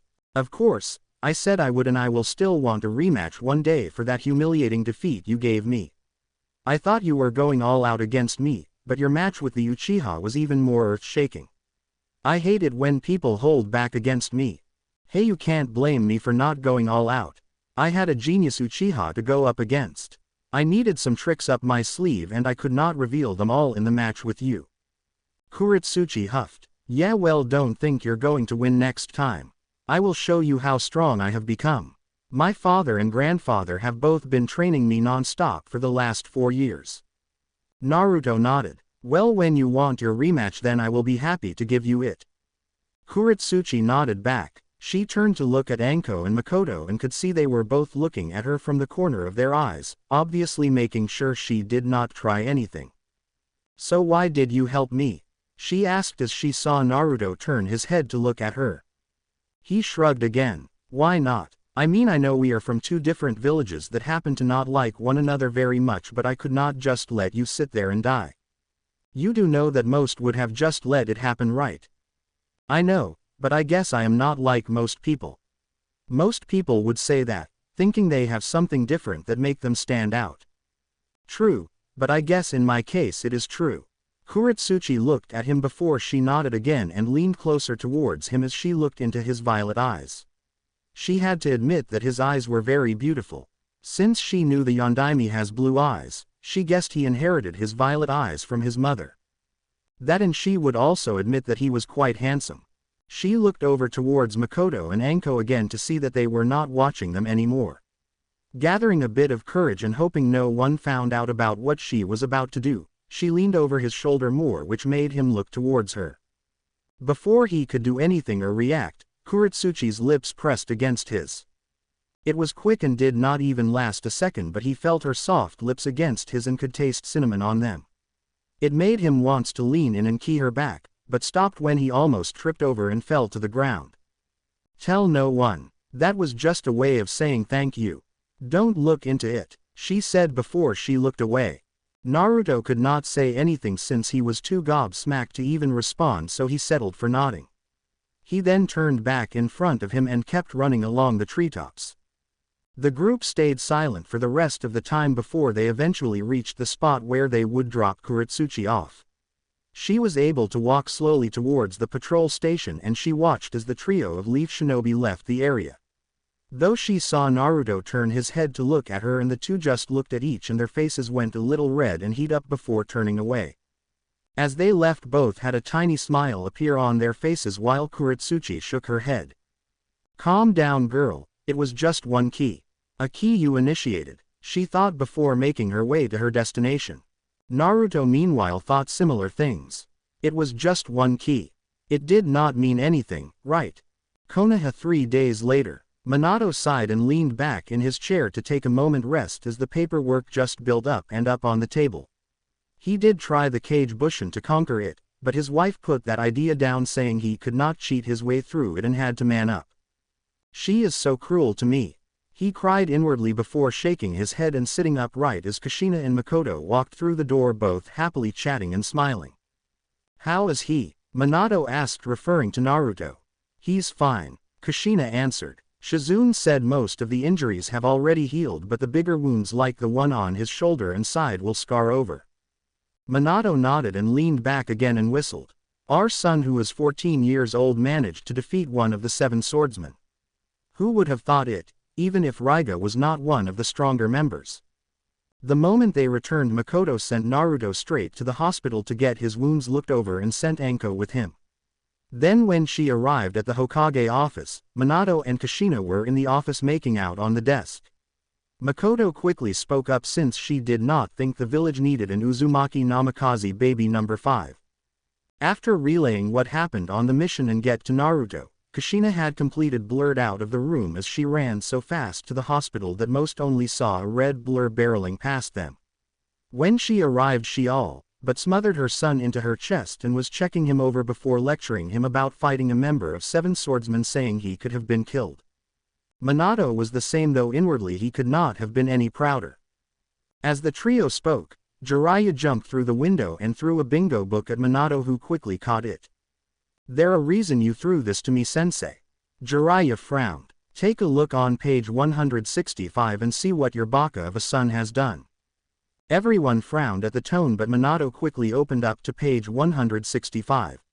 Makoto and Kushina looked over to see what they were supposed to be looking at before they all went pale and eye-wide when they saw the brand new member of the bingo book. Naruto woke up and his eyes flickered as his gaze looked over towards the window in his room, getting a good look of the sky and the few clouds that hovered along it. Turning over, he then looked up at the ceiling for a moment before he felt a familiar feeling between his legs. He looked down and groaned again when he saw his manly part was erected and making a sizable tent form from his covers. It had been that way ever since he last met the Iwa girl Kuretsuchi. He blamed that quick key she gave him because since then he had not been able to get her out of his head. Every time he thought of her he could still taste the cinnamon from her lips and as well as feel how soft her lips were.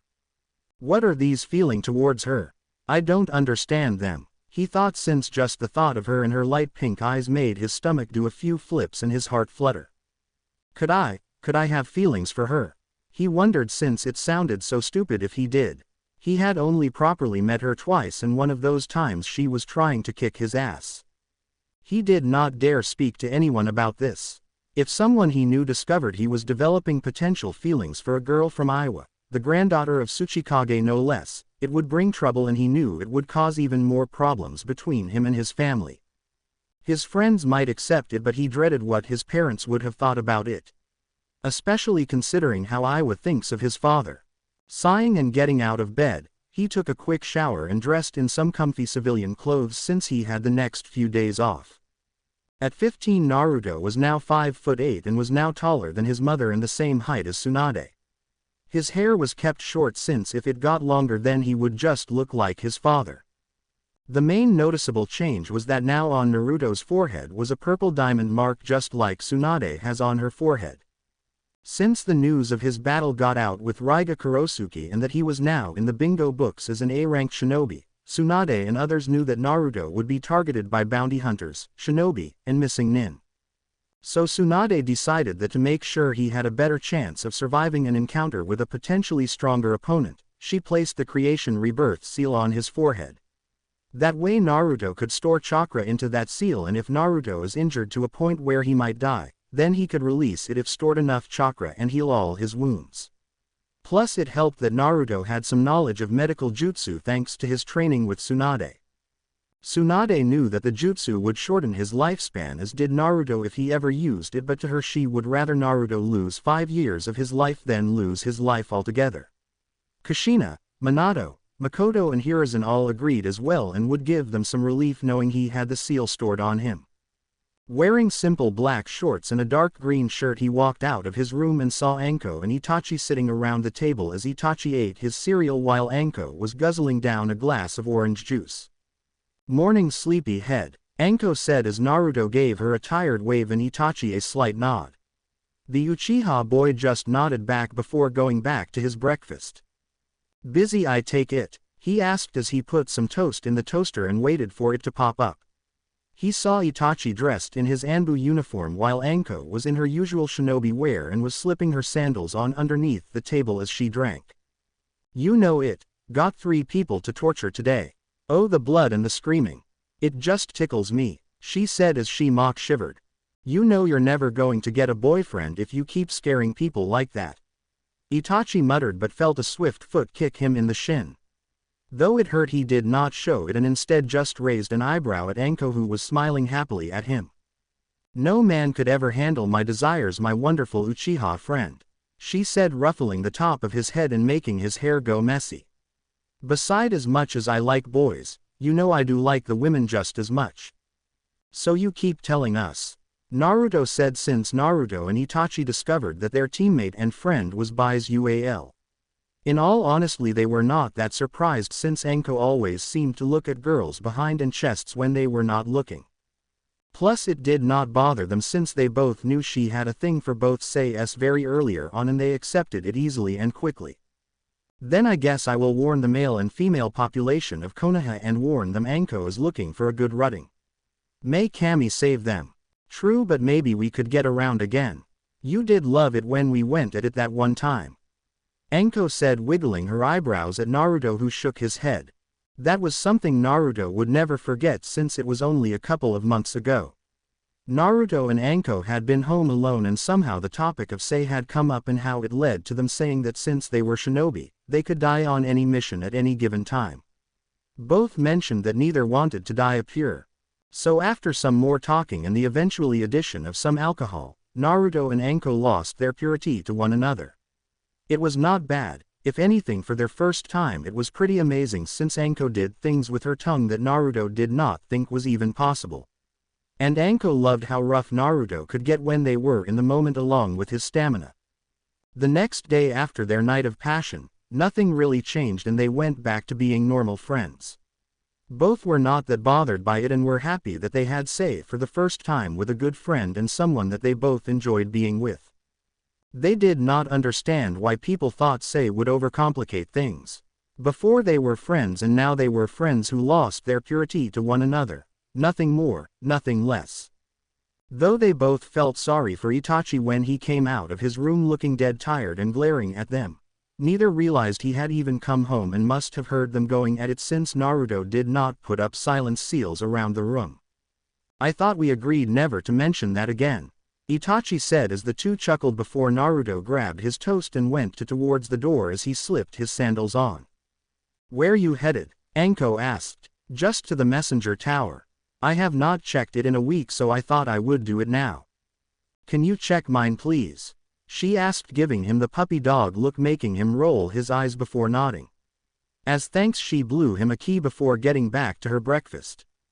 Leaving the apartment building, Naruto walked at a leisurely pace as he greeted and waved to a few of the civilians and other shinobi. He saw Kurenai and Asuma sitting with one another and talking quietly to each other. When they saw him, they gave him a wave hello, which he happily gave back. As he walked down the path of the Leaf Village, he stopped at a small cafe he made regular stops to and bought his morning coffee. As he walked out, he sensed two small figures barreling towards him from behind. Quickly turning around and opening his arms, he held strong as two beyond blurs smashed into him and hugged him close. Naruto ni. Mito and Eiji both called as they smiled up at their big brother, who still held them and began walking with the two 10-year-olds, one in each arm. We haven't seen you in ages, Ni-san. Where have you been? Eiji asked, while Mito was give him a mixture of a pout and a glare, wanting him to answer quickly. You better answer, Ni-san, or I'm telling Ka-chan. Mito piped up, making him roll his eyes. If you must know, then I have been on a lot of mission over the last 2 months, so I have not been home much. But now I have a few days off, which if you want I am sure I can give up to spend the day with you two munchkins and Mina-chan. Besides, why are you two not at the Academy L at the moment? Last I checked, Thursday was a school day. Iruka-sensei was not well and Mizuki-sensei got pulled out due a mission. So we got the rest of the week off. Eiji answered as Naruto nodded. The twins both nodded eagerly as Eiji hopped down from his brother's arms and walked beside him, while Mito climbed up her brother and got on his shoulders. You comfy up there? He asked as Mito nodded her head before the trio began walking again. They talked and chatted happily as they asked him about what kind of cool missions he had been on lately and if he could teach them some new jutsu. Apparently they were getting bored in their class since Iruka just babbled a lot and lectured too much. Though they did train from time to time with their parents, Kakashi and Jiraiya it was only light training and nothing cool in their own opinions. Naruto made it fun when he showed them a thing or two and would turn it into a game. They eventually arrived at the messenger tower, and when they got to the top, the twins went straight to petting the various birds that were kept up there and fed them little treats. Naruto smiled at them as he collected his and Anko's messages. He put Anko's away into his back pocket and took a quick look at his own. It was only 2 pieces, one of which was from a weapons dealer from Iron Country, since he liked being kept up to date about the latest chakra metal weapons they developed over there. He then looked at the second message and immediately he turned serious, since on the front of the letter was the royal emblem for the Fire Daimyo. The fire emblem was not difficult to recognize, and he knew if he was getting some kind of message from the royalty of Fire Country, then it must have been extremely important. Opening it, he quickly began reading it. As he did, the twins looked over and saw Naruto's face look gobsmacked and suddenly have the need to sit down. Both went over to try and look at what the parchment said, but Naruto kept it close so that no one else could read it. The twins then resorted to climbing on his shoulder with their curiosity growing, but Naruto then stood up, making them fall on their butts. "Oni-chan, what does it say?" Mito whined while Eiji pouted, both hating being kept out of the loop. Naruto looked at it again for a few moments before looking at the twins. "It is nothing to concern yourselves over. Do you know the way back home?" They both nodded yes, but still looked confused. "Good, you should both go home. I need to go get some advice about something.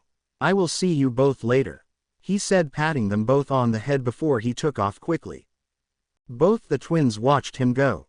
"Oni-chan is so weird sometimes," Eiji said as Mito nodded in agreement. With Naruto, Naruto ran across the rooftops as quick as he could before he landed in front of the Uchiha clan compound and quickly ran forward. He gave a quick wave or nod to the Uchiha members that knew him before he arrived at the main manor house. Approaching it, he saw Makoto sitting on a porch reading while Ria was by her feet coloring a picture. Makoto looked up and smiled when she saw her student coming towards her and placed her book down. "Hello Naruto-kun, this is a nice surprise. I was not expecting a visit today," she said happily, but looked at him in concern when she saw his serious but nervous look on his face. She quickly sent Ria inside as Naruto took a seat next to her and showed her the letter that was in his hand. Her eyes went slightly wide when she saw the Fire Country emblem and already had an idea of what it might be. She scanned the contents of it as Naruto sat quietly beside her.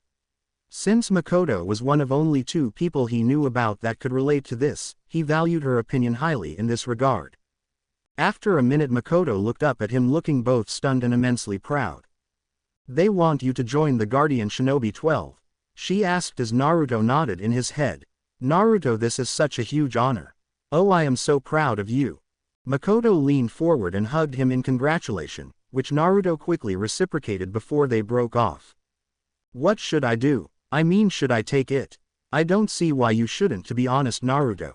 It's such an honor to be asked to join, and very few people ever get asked. They only ask those that the royal family recognize as the best or will one day become the best. The fact that you have been asked means that they recognize you as someone who has and will go on to do great things. I guess," Naruto answered, looking down at the letter. "Plus it says they just want me there for 3 years, possibly longer if I choose to stay on longer. I would be back by time I'm 18. Then what has you doubting it?" Makoto asked her student. Naruto was quiet for a moment before answering. "My life is here in Konoha. My family, my friends, my colleagues, not seeing them for 3 years kind of scares me a little. I know it sounds silly, but I would be on my own if I go. When I am in trouble or need help, then I have people here to fall back on. You, Itachi, Anko, Gigi, Tsunade-sensei, Shizune-chan, Ka-san and Tu-san." Makoto nodded and she understood.